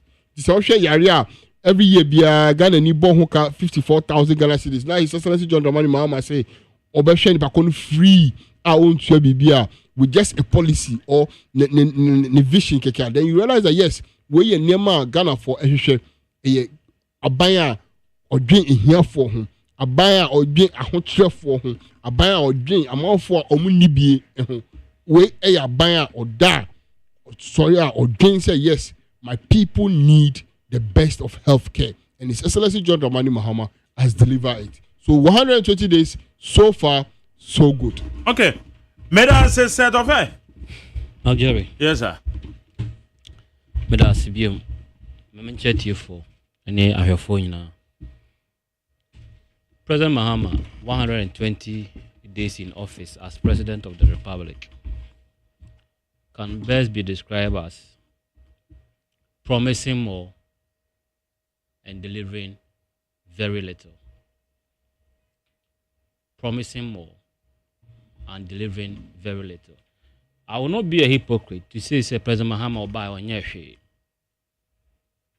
Because Sabi, Anyashi Kura Utiawe Keska at the end of the month. Anyashi Kurano or running the governance of the state. But I always say the performance of a government can best be measured when you have pegged the promises against the deliverables. Then you do what you call componential analysis. Okay, where he got them right and where he got the others on the other side. Then you can be able to make an informed judgment and say oh, where the why say and answer why any say. President Mahama in the quest to become president of this country, or from a say within the 120 days, he said, obey Nima Makumaku 24. Nima Makumaku 24. But who say Wayebi, or can say in record time, obey appointed all the ministers in the first, I think, first month or so. I know what Timia ye. Until home made the man say, why are they until home money 100%. Then he promised obey implemented a DBF 24-hour economy. And no obey also their creative jobs. Algeria me no nyana ti krum ha say one with 24-hour economy and ho emframa kra obetimi dia tuja ameyahwe. Me meti amenti 24-hour economy policy bia. The more kakra Wakasa he is on course. No, he's on course there. 24-hour economy no Magdalene he's on course Kasaben. Oguso say on starting to he's on course then results when he's on course. Ana bibia na aban start bibia on start na so on say bibia o ya de na makacho say han watimi aye intimi de amano ana no so man kanisa. So that should tell you say I am not being biased in the analysis of the 120 days promise our demand Ghana for. Share President Mahama e catchere say o 24-hour economy e bisa ni say papa 24-hour economy there. Dem ka say o catchere ni say adwuma ba ko bia nipa miensa na beye. Inti ebe run shift mako miensa. We 8 hours the next person ba no so be 8 hours. Na the third person so ba no be 8 hours. Then nyame ya adoma ye to abama no na omode ne finance minister ono a omai sika nyina ba kodi ni nsem a ode run the affairs of the state no kwatena ho ne bisa nse se ka 24-hour economy e dey ade a the kind ni say it is when the productive sectors of the economy is working and the 24-hour economy. Me dwene ho amante ase na me ka say bia economic term bia me enam say menye business student intimate ase by hwe mu an na say kenkenkwa hwini kutreyem ni business development minister and the employment minister Rashid Purple and so kwatena ho ebisa the same thing otwefa na boss at a point na nim de na opesa o kire. I was wondering, is he going to be our Minister for Labor and Employment or a different ministry be? Any no. Algeria say, I heard the trajectory of Nema President Mahama Kaso Bayana.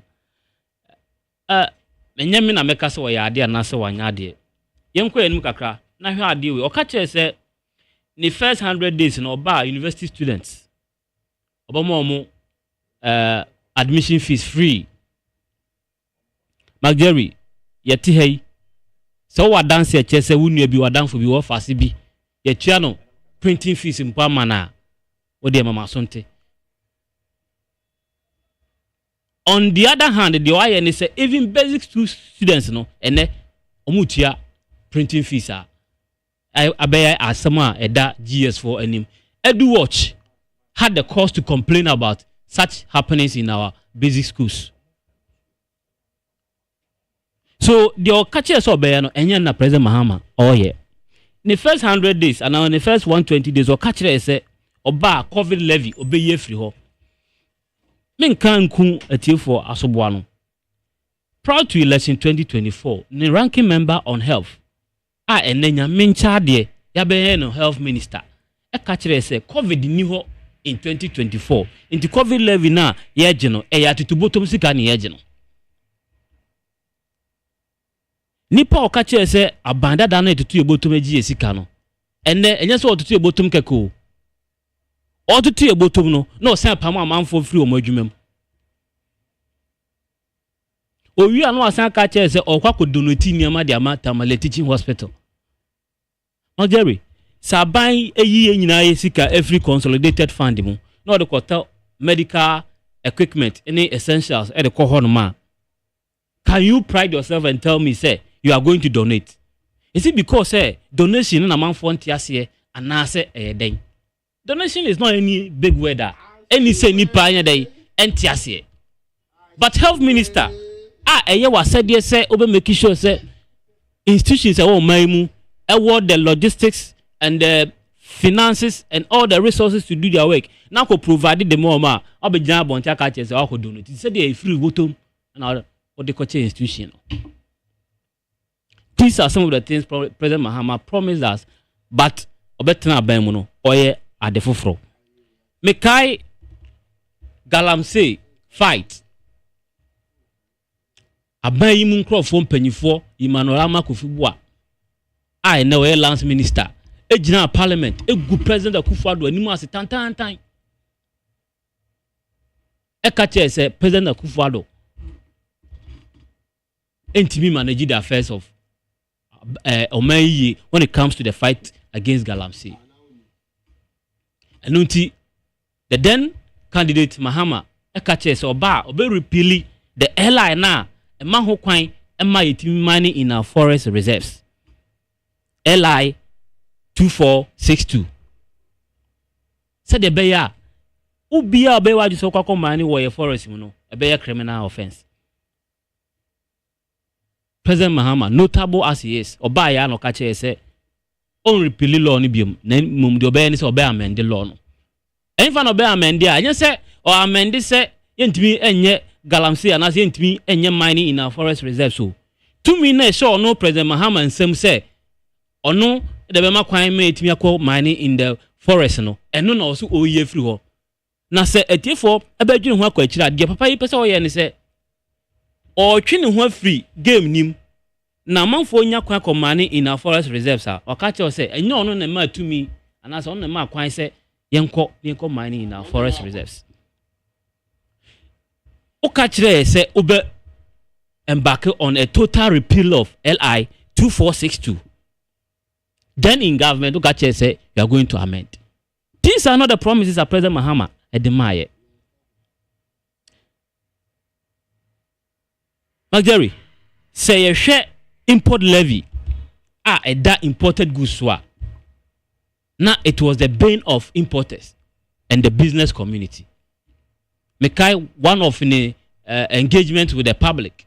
And listed a tall list of levies and charges at that imported goods so sarcastic as it was omonomugo ina were swayed by the gymnastics into believing say papa the way we see church and say mu there oba ya import levy there and could be everywhere and a special import levy do I say instead say anke be ende 2025 no President Mahama ahwe adwadifo anim ahwe importers anim at the 3 years more abeka ho.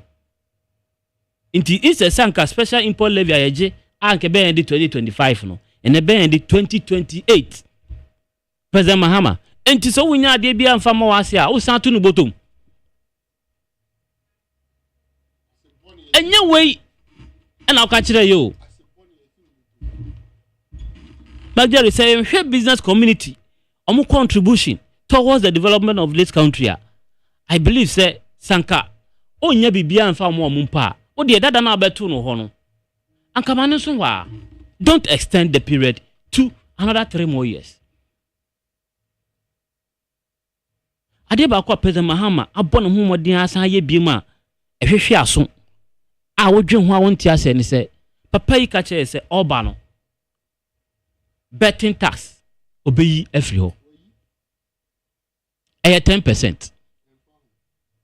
Oyi 10% ni free ho no na ka che se 11 so obeyi free ho eno so President Mahama wa ade pa wa yi free ho na de eyemo wan ni se papa ne yesa wie na se Ghana for mu fi se me de achemo mo boa de maye ni se me yi 10% na free ho 1% 11 so me yi free ho na mu de me ye ni se mo katua me tumu 10% pe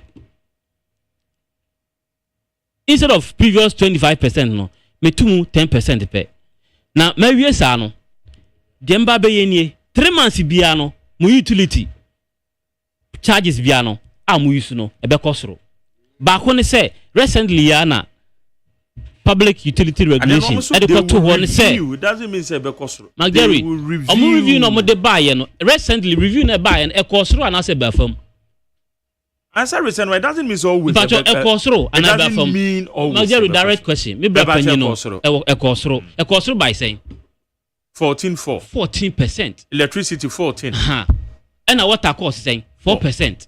O can 14 plus 4 boom I saying 18. Into what 11% and what you 18%. Are you worse off or you are better off? This is the real John Mahama now. One eti omemu. Magderu, me through on yembra governance kakrebi. He promised us better governance of this country. She or appointee or nominating the ministers we you know. Na e wasanka ye veti omo peacefully. Dey na kosi wo parliament. Hwe vetting chaos e kosi wo ho. E part of the legacy. Eno achi even edu budget debater. Enam say omo ni information bia de ma o man nti omo say yenye bia fe no proportional representation. E say yenhwe numbers a each side e wo ne emfa ho allocate the debate numbers emfa ma the parliamentarians in this republic. In Ghana, we don't practice proportional representation government in this country. But that was what they wanted us to have. I believe, say, Nanka, what promise here, say, Obama in Yemaya Mreno, Nanka, laudable policy be to say, PPP, or Balanko Besemukena. Nancy Debbie, and the Watam Yesika 4 billion, and the Coma gold board. Say, Omunfa, and Koya good pitches. Nempo, koko eye omai fa pempo no enye Ghana sika na ye de syndicated loan na ye de otamu 4 billion de ma gold boss am fa koye gold pitches no ayro ho sam ne se eba the business sector na o sanka odiska ekose ho ma etiminya ahodin wom na nyema etimi koso yiye no economic ministries I wo man mako enson sika o allocate mo 2.2 billion in the budget. Tama watam 4 billion dia ma good board say omo van ko good pitches no.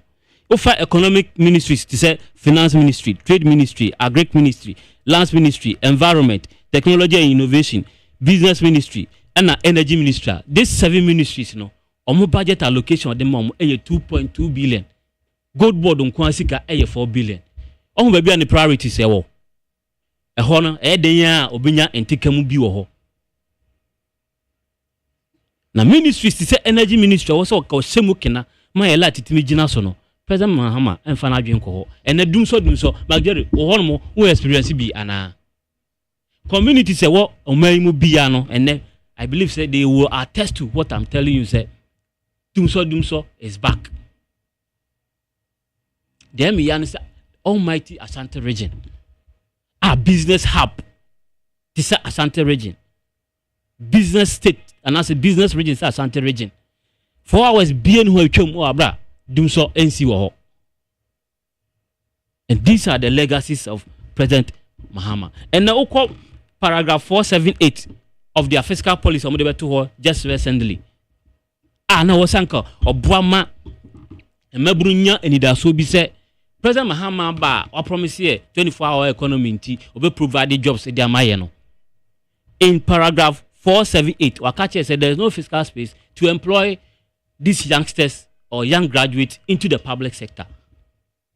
Me okansa no na da enye me wanwa na ma adwene say bia obe support the private sector no motie nya hoden e de aye omunwuma. What are we seeing?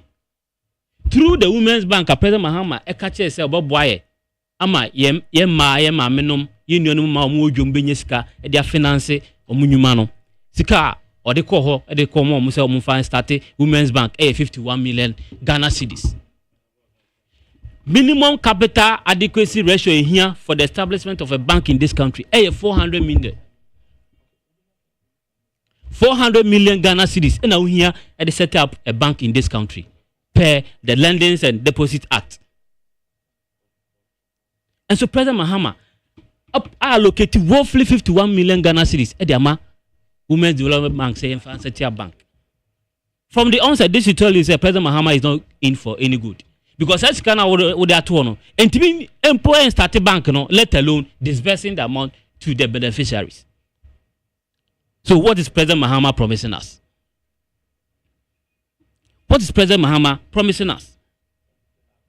I will also say research at the presidency allocation a coho enquire 70 million Ghana cedis. Way ahead of Sika Ebekwakoye Impuntujuma if the Women's Bank is established. And it's all catch him say President Mahama is in for good.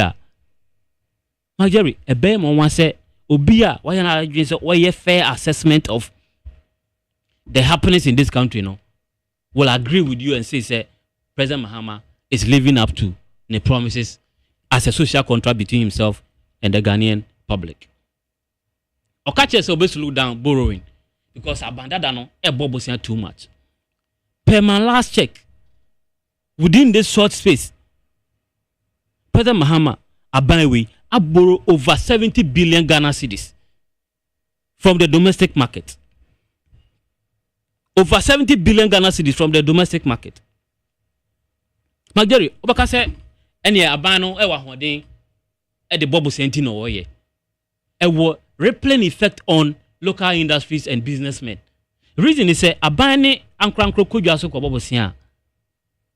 The financing institution will surely give added and I say advantageous position to the government because you see a bank card here and pro. But the private man, because of certain factors in T, yana they have limited access to the capital market. In T, the government today is competing with the private sector in borrowing to finance their businesses. And this is crippling our private businesses in the country. And unti ama lending rate ekosro. Ama the cost of doing business so ekosro. Ama access to credit on the local market so are very difficult. And these are the things that President Mahama eniye eyewo omaimu. Fast forward to attack on certain key government institutions in this country. Majority, we are aware say Electoral Commission is under attack as we speak. I don't know. You don't know? Yeah. We are aware say Ghana Statistical Service, a noble institution like Ghana Statistical Service, for the past almost about 8 years. Okay, say they are under attack as a Chinese. Sure, President Mahama Kachere say the Electoral Commission led by Jean Mensah and the 2 deputies, Bosman Asare and Papa Bakumire Finidin. Omojuma Sweni. Tete. As we speak, do you know that there's a pending petition against this? Now petition, I know say they under attack. Petition. Open a draw petition, they are going president. So I know just they under attack. You catch us will be under attack. What does it? It may be relative from how you may perceive it. But say what hey, na de bia o boss abo amane magari yesi wa adwuma na wo ye no seem to be wo ho obi de load abeto say ye hwe adwuma mu yie. Obetra ha adwumu fine ben pa na obenya de ayi adwuma. So obi na atworo de ko. And yet once, and yet twice, countlessly. What kind of serene environment will you have yourself in working for the good of the company? Forgetting even the pronouncement of a year previously, the personal attacks on these institutions. He lived up to that expectation to the extent that and Ghana Statistical Service boss, Professor Samuel Nimketia, Shajuma na pay over the period. Nimko. And I mean, Shajuma na pay not even a day. Not even a day. And I will tell you, I draw even partisan lenses into Najuma na waye. Into Ghana Statistical Service there. Oh yeah, then I was the institutional head. Okay, no. Enti some catch you say President Mahama is attacking certain institutions that was independence di omajuma adanse ne binye. Eno kodan chain and the third arm of government, i.e. the judiciary, is also under attack. You know the frivolous petition, sir, and it's on the table of the president. I forward it to the Council of State. Me, I am not of the view say this current Council of State, the annexes of the Council of Elders for the NDC, and yet the Council of State that we used to know. It is just an annex of the Council of Elders for the NDC. Because apart from Sophia Kufu, our Council of State or recusing no. Apart from Sophia Kufu, our recusing no from the voting process, as we have been told, no. Almost say Omaka 30 now, Omaka voted in favor of the petition. So nobody saw reasoning in dissenting. Why are you forcing somebody to dissent? I'm only asking a harmless question. So nobody had any cause formed. One formal committee to have the reason said. There is a reason to dissent. Master says we should go this way. And the council estate, oh, na magjer de ko ide. O hia so bin kancho say kumson kronsuo na hia na hwe. Anse na atene pampan. Enti adanse wo ho pefe say institutions are or sanka ono ebo om ho ban no ene personally he's meddling in their affairs. Anyone because Okache say it will take a new chief justice to redeem the broken image of the judiciary. But me and shada nyem wa bebre because ababia beko wa or attack state institutions. Ababia beko wa or attack state institutions. But I say it to be too early say President Mahama asha see. No anya careful. He's going to lead one of the worst governments in our fourth republic. Okay. Because asha Siemponi I thought he was going to institute punitive measures for the ministers. They are alleged to be in acts of corruption. To say an attorney general, a lot of corruption cases have been leveled against him.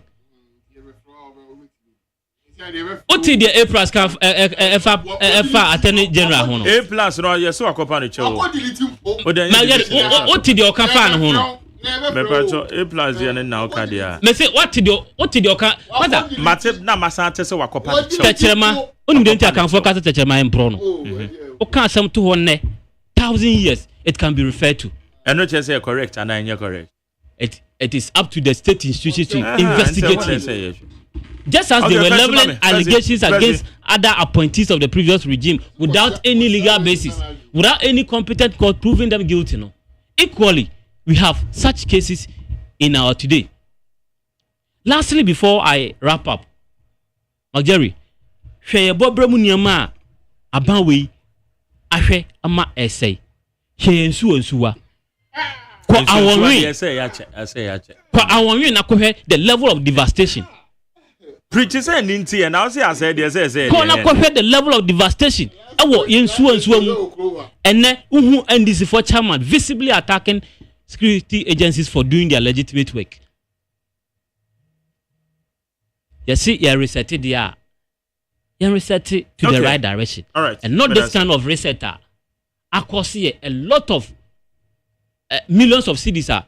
So, any BBR. Okay. We can boost off. Meda say high need 100.9 to many friend Ghana Montie. Well, special happy birthday to Pascal Kekeli. Sakite born great. In fact, Oko School was St. Charles, Luanga, RC. Hey, Elwanga, Naze Elwanga. St. Charles, Elwanga, RC Basic School, Wabeka. In fact, when you're 10 years, we a free, wow, papa, I was your madam for. Or your police officer, Chief Inspector Sakite Bernard, Mrs. Alicia Jakpa Sakite. Then the brothers and sisters, Mark Godwin, Elvis, Jessica, and Rejoice. Someone will show happy birthday. So happy birthday to you, boy. God bless you. Yes, yes.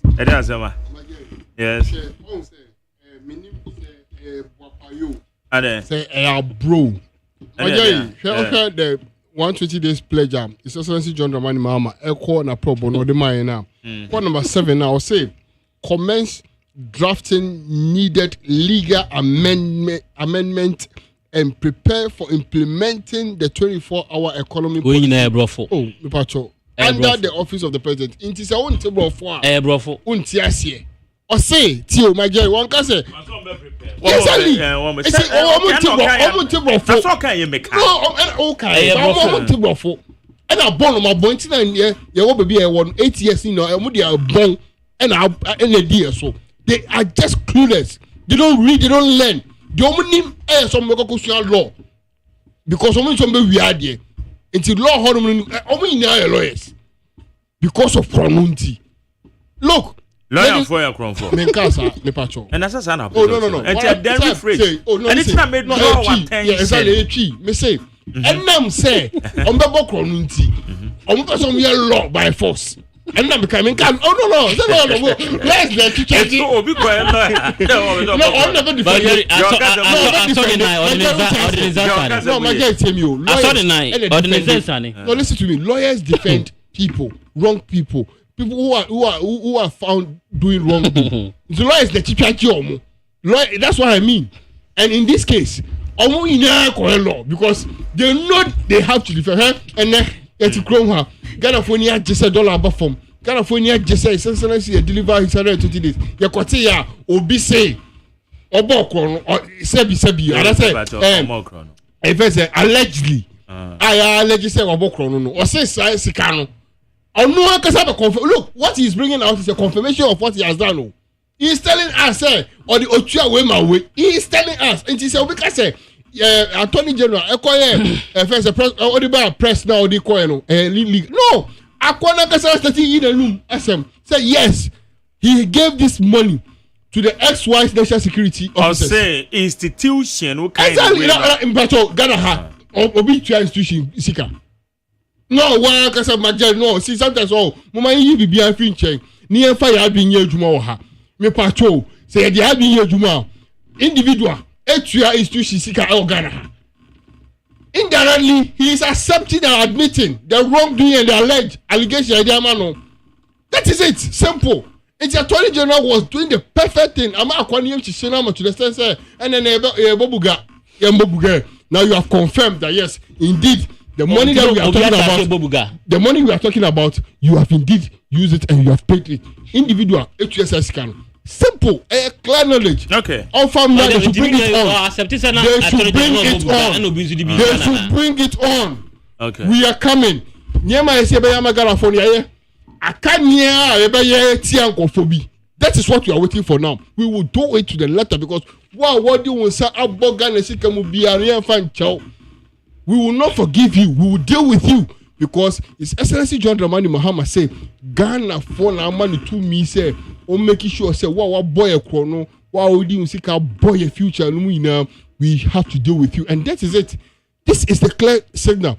On one you don't know me say on you obi na be on one na be kan no edura che no into wa start keka nyema odi sika na ye first also the national security for also the MP for so that's it. We don't have a problem. He has come to confirm. Okay, me don't say. We should stand on it. When say good morning. Also, good morning to you, Mark Jerry. In fact, I don't know the reason why Alfredo Markin is not being arrested by now. Please, president to do something about it. That federal market must be imprisoned by now. Profited in South Africa now. Wait, it's a campaign promised by the NDC to remove the CJ. Ghanaians gave the NDC overwhelming 57% votes and almost 2/3 of seats, meaning Ghanaians gave President Mahama the mandate to remove the CJ. Many more such promises. Where you Patrick or the Frakra? Where say, oh. Number we are there. What's happening? Mark Jerry. Where's Mark Jerry? Parliament has a budget for every committee. It's in a maybe saying. And Kasamaika said President John Mahama 120 days in office is far better with positive results, and it clearly shows Ghana is in the good hands with His Excellency John Dramani Mahama. Enoch Asamai Kese. When so say Mark Jerry, my name is Ebenezer from Kabenya. Mr. President JDM, was the president? JDM is on track with 128 days promised, and I think we will need to rally behind him, achieve to reset the country to its glorious days. So far, so good. And now, on Osudiabe. O2 for convene across Fire Ghana, 120 days. He promised to nominate his first list of cabinet ministers done. Review taxes and levies on vehicles and equipment imported into the country for industrial purposes. In progress. Scrap the following taxes: COVID, e-levy, betting tax, and also done. Oh, about the COVID, there is not done. Implement the no academic fee policy for first-year students in public university. Done. And also Batobua. It's not done. It's in progress. Okay, it's in progress. There, I will agree with you. Where's Mark Jerry? Good morning to you and your team. My name is Felix Abe Kwankoma. In fact, I support Kwabena Mafu. Most of Christians are hypocrites. Wafake in Oakland Station. On say President John Mahama 120 days, one bag of cement increase from 90 to 150. Greeting to Honorable David Kankambu Wedu and Moses Abo. I said cement bag. So for my mini freedom, I said that Yanuma yes in the when so 120 days of Mahama administration, Ghanaians enjoying them so one bag of cement 130 Ghana cedis. 110. But baby, 130. It is not 110. And even iron rods from 9,600 to 8,600. What are you talking about? No, my God, it is real. For any distributor, yeah, you see, before you know, I bet you catch all of them because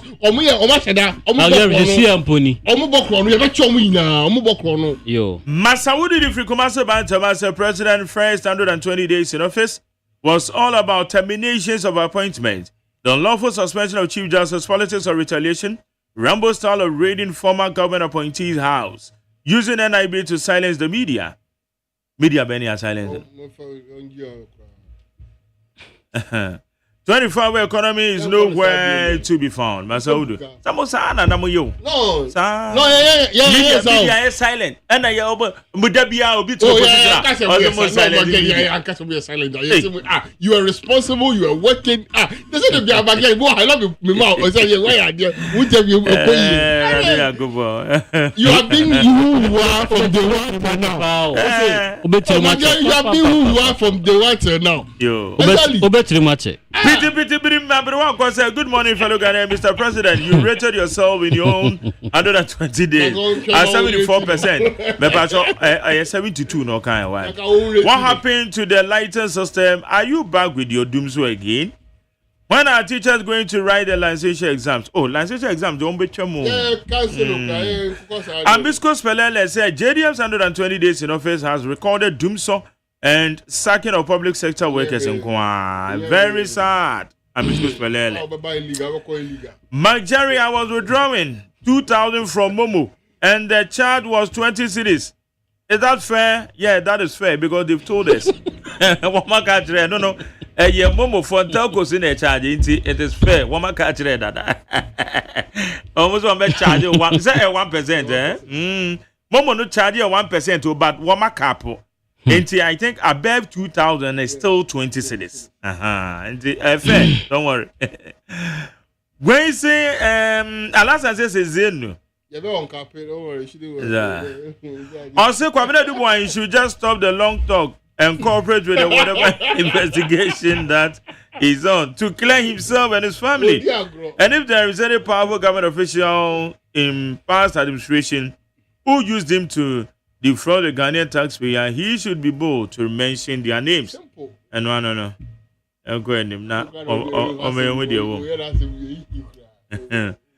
Okay, Mystic Wonder said 120 days social contract between President John Mahama and Ghanaians. President John Mahama has proven beyond a reasonable doubt that he is in to rescue Ghana. Now this is quick one. Jerry. Me beka President Mahama assessment ebi adobe otinche be no say me NPP ninti na me kanisa. But let's refer to Imani Ghana assessment of President Mahama. Ne performance in office in the last 120 days. Almost 50% of promises have been completed. 42% are partially completed. And 8% remain unfulfilled. And also, Institute of Economic Research and Public Policy almost scored President Mahama 36.2%. Now, Medobeko University of Ghana, among grading system, they score students. So we are 80 to 100 A, 75 to 79 B plus, 70 to 74 B, C plus 65 to 69, C 60 to 64, D 55 to 59.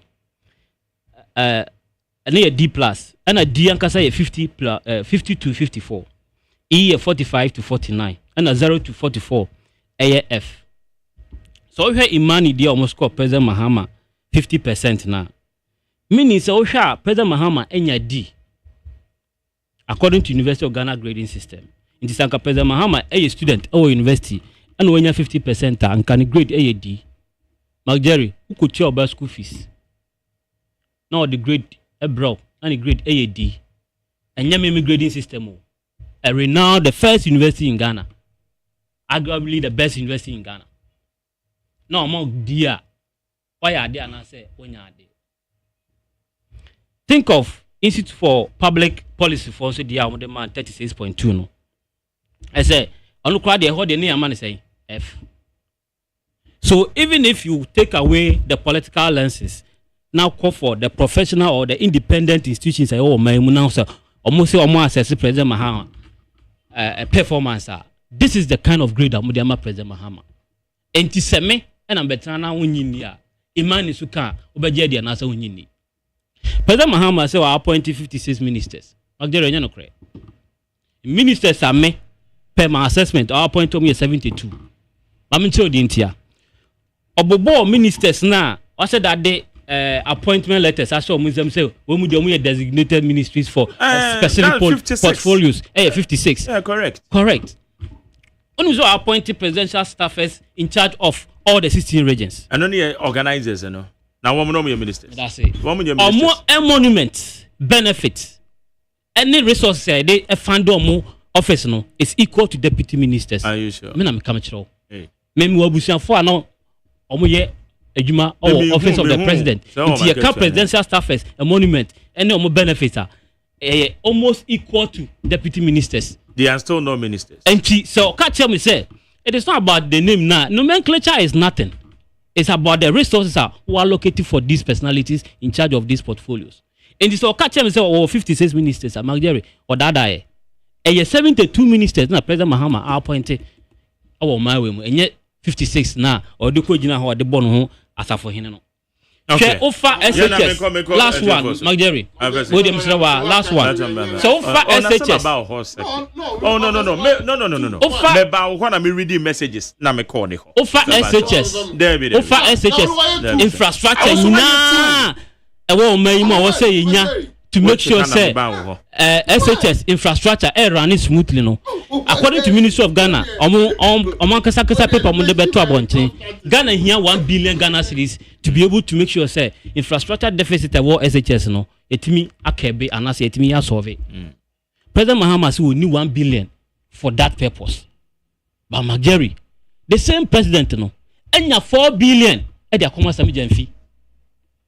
So onfa ento good on my way mu. Ankasa adwuma no private business may be between the musica ashim or the map PMC. Na omodia yes the same adwuma. Mageri, let's protect our resources. Okay, yo. No mayimu the way you see say nyama no enchima ba aha the issue wa my bi so no and say we are immune from those things oh e adum bi keke e na adum ye meda say high end 100.9 edefo yankoi 0302257902 0302257902 and 0302243540 0302243540 Memo Achio. Yes, sir. It's you. Yes, sir. I don't know why I'm a free domain. Nigeria, I'm a mamma.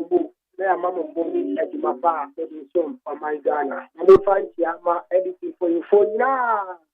Especially the Amikata, you're paying for no. You share veteran politicians. May you know move Debbie. To Piawa, Edma, and the Patano, like Adeko Canuna, you must temper for 2 and a year. I have a 2 years. That I have to do like the end of the year. Tamajo, Jano, Kaka, me, Tani said. It is before Obama, Emma, Anna. And then Papa, you buy it. So I will call Echo 17 or buy a new here. And I'm 13, and that's why I must send the woman. A 12 or be tell me, Boamecha, and the Ateno 12 cities. That's why I can't perform baby 11, baby 12. And to Papa, you when you and you are Ushani achievement 120 days here. I can't people who back oh, you have a board of Gramani Mahama Basso because why be the only the MPP minimum now oh yeah. Okay, mesdames et messieurs, no crasa is you, Mr. No crasa. Badas, Mamincha, the boss, Adelaide, and Yankopo on count. Salaam alaikum, Yamin count, what is with my power? You sure say, wow, appointment in the world, and when Yankopo on Sabeka. Mamincha chief of staff. Mamincha honorable for sample. None of you, and I'm Yamaki will say that. The view movia Yankopo show Joashana Michel. Malberry. Gentleman, Mama, 120 days. May man more than one again or the man. The man at least about 98%. Because what you say, mistakes now, what you know, about what and couldn't so and the other every day. Yes, so say, and calling me. The man there, my name come as a way because a week yammy. The platform knows a platform is here. A month for him penny for 8 years. Next year, NDC and penny for chief of staff. The national executive, regional executive, Omocho Manimra Kaswa. Because a Nima Air Koswa Kaswan and Senfaka between your MP, any chairman, and Temuno, Amma, again, I want to know when Yasun Sanso. Magari, and the work would be a way to my Emma, one of both fellows now call your work any past 5 hours. Don't mean free. Mechanical also said, Joan, yeah, you mean that you want to be creating for MP one for the army. And let MP no young media. And let a woman will be our bench and majority. No one appointment, no extreme, no idea, no idea more, no new power, a dinner chino, or more the mom. Me, the government appointee, MP, NG, and the command will be on one branch. I will talk about one or no the command. And now, because the deputy communication officer, the PO Eddie Mano, was the because of the Temagari and the was it one Felix now Coroneza?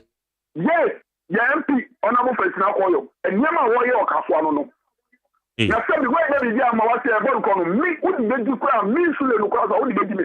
and then because of calling and being a body, the real me yes to my money 300 cities a month. You promote me up to now. This is here. You may be a month for the boy and send me a baby. Okay.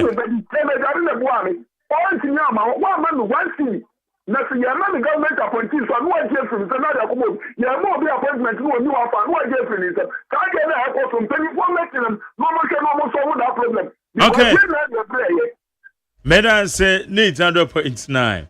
Beba so much. Alex no chief na. Wo you asa number on tada. Asa na ba mo maka mu de awie. Maka mu de awie. Say na na be ka assembly badada. Ye guide you ye busi ye ko. Ye ti o. Umo organizer no for kusi ana jombodu ani junior secretary ani Saga Martin. Ye besere na sule kano.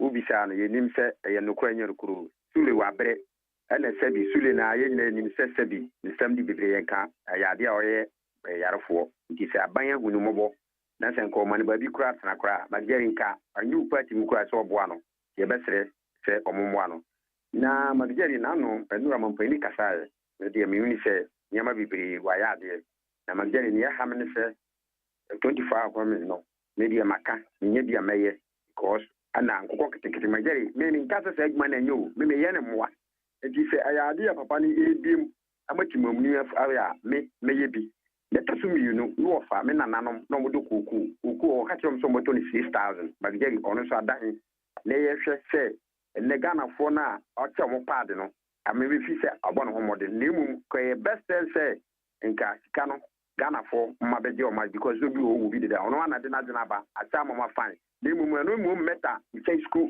for education no for education by kwa no Ghana fo do one so anya be na emu ibesere say yaka no onye nie masam okay so 3 days today nyaka ni anja maderi tumu kama nti ya misha papa Medan say beba to me mo ache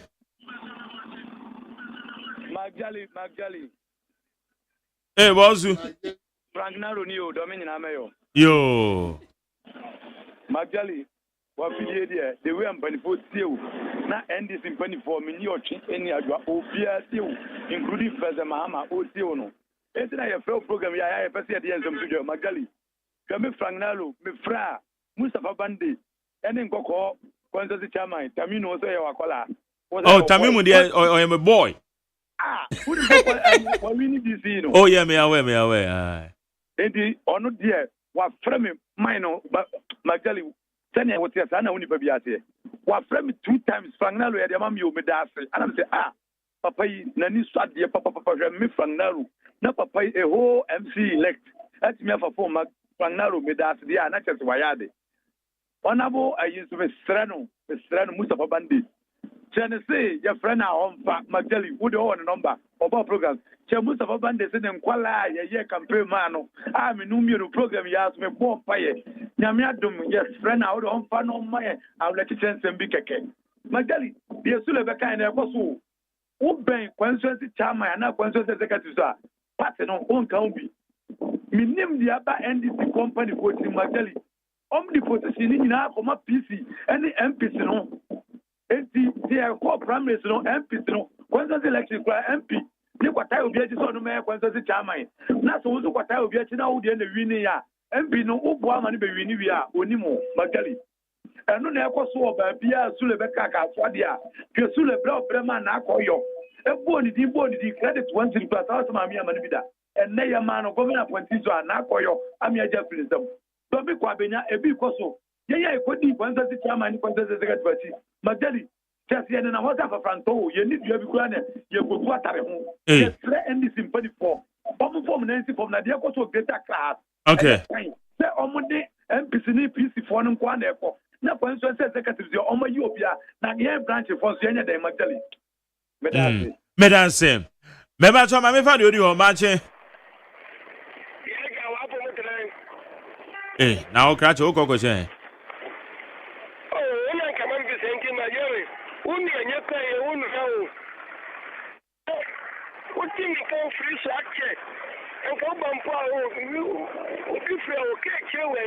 Now, what position? Kajiri. me say wo opposition krampo wo say wo ye berema ba ko pa waka wa Ghana wetima ware miensa na ne a waba ban mu na me hu a me bepe wa kira kwan ene de say wo di to eji me ba hwe wan wo di to opposition kra wo di gari a zi kire nimbo wo ye berema ba ko na ne a wo di to ni kosua Uka ubi onse edita enye mrene nam. Yetumya bwetuma no pa awia ne joye ndidi yedi okoma yeduma sana ne yebeka akwantifia ebeye yawo. Mami ndi kanche na kopoza na kopo tie me chiano na me chia Ghana mampenye ne nyanse ne ahofedia John mani mahomo one judicial ubake ki oboso mate ku ya temi chiao se se o me fi oboso mate ni o en so mo se sia me bi anodon pre tu tio no ona me je se sia buri jan cho na me je se sia ma yare me de dume be she sa o ni mahama lobi ma me wai o se mahama ni dike ti ami bo kompolo activist ti mo try e mo wo e dai o tu abamano the middle Madina, a bit of woman knew not in the same group of Jack and Mubia, or make him as a film. You my Miyama Mahama, Pata Mahama, Mammy, position PR, or making a way out, and kill Lobby Mammy. My guy, say, Mimi MPP near one, Mink a Sebio. And the Mammy Party for the first with Kenya near, and 2 MPP for 2024. So one for yes, she had. Okay. MPP, who they are here? Why am I Mahama? I Yenisika, Moeke. Now, what you tell us, Muna thank you to now, Hutio, a woman who sick time, who said Kasama Patchway, the Onsambra Power Bill, Muyani Pop, and Kawasa Kasama Patch, MPP, and Power Bill. Madame say, Simply Patchino, all my Power Bill, which I'm here, no money. Yo, you don't know that say. Abusa ana mi di si o na Ghana muntie ha na ye di si. Ami ko bibia ho. E da so ho. Final comments. Sakra. Majeri. Yes. O share college here. Wa ultimu say yes. We Ghana for 80 and Ghana for Ekasa. Na Ghana for ni aje. His Excellency John Dramani Mahama delivery in 120 days. And so ha we sure say you be making sure say whatever been the case come 4 years yeah the culture Ghana for near my person in 4 years we'll deliver and just say in 120 days it may deliver in 4 years you will deliver now me bra ekasa no obo imani Ghana obo maba so per the rope omudi man Excellency John Dramani Mahama mageri me no neti ha you be sa ba ama me bra asa be kai imani for ho asem e be du ho Rana ne imani Ghana Excellency John Dramani Mahama say EC officials no obomudi omu nsense wo mu ho he should take them off me bra ya oti ho ene o yusu imani Ghana as a youngster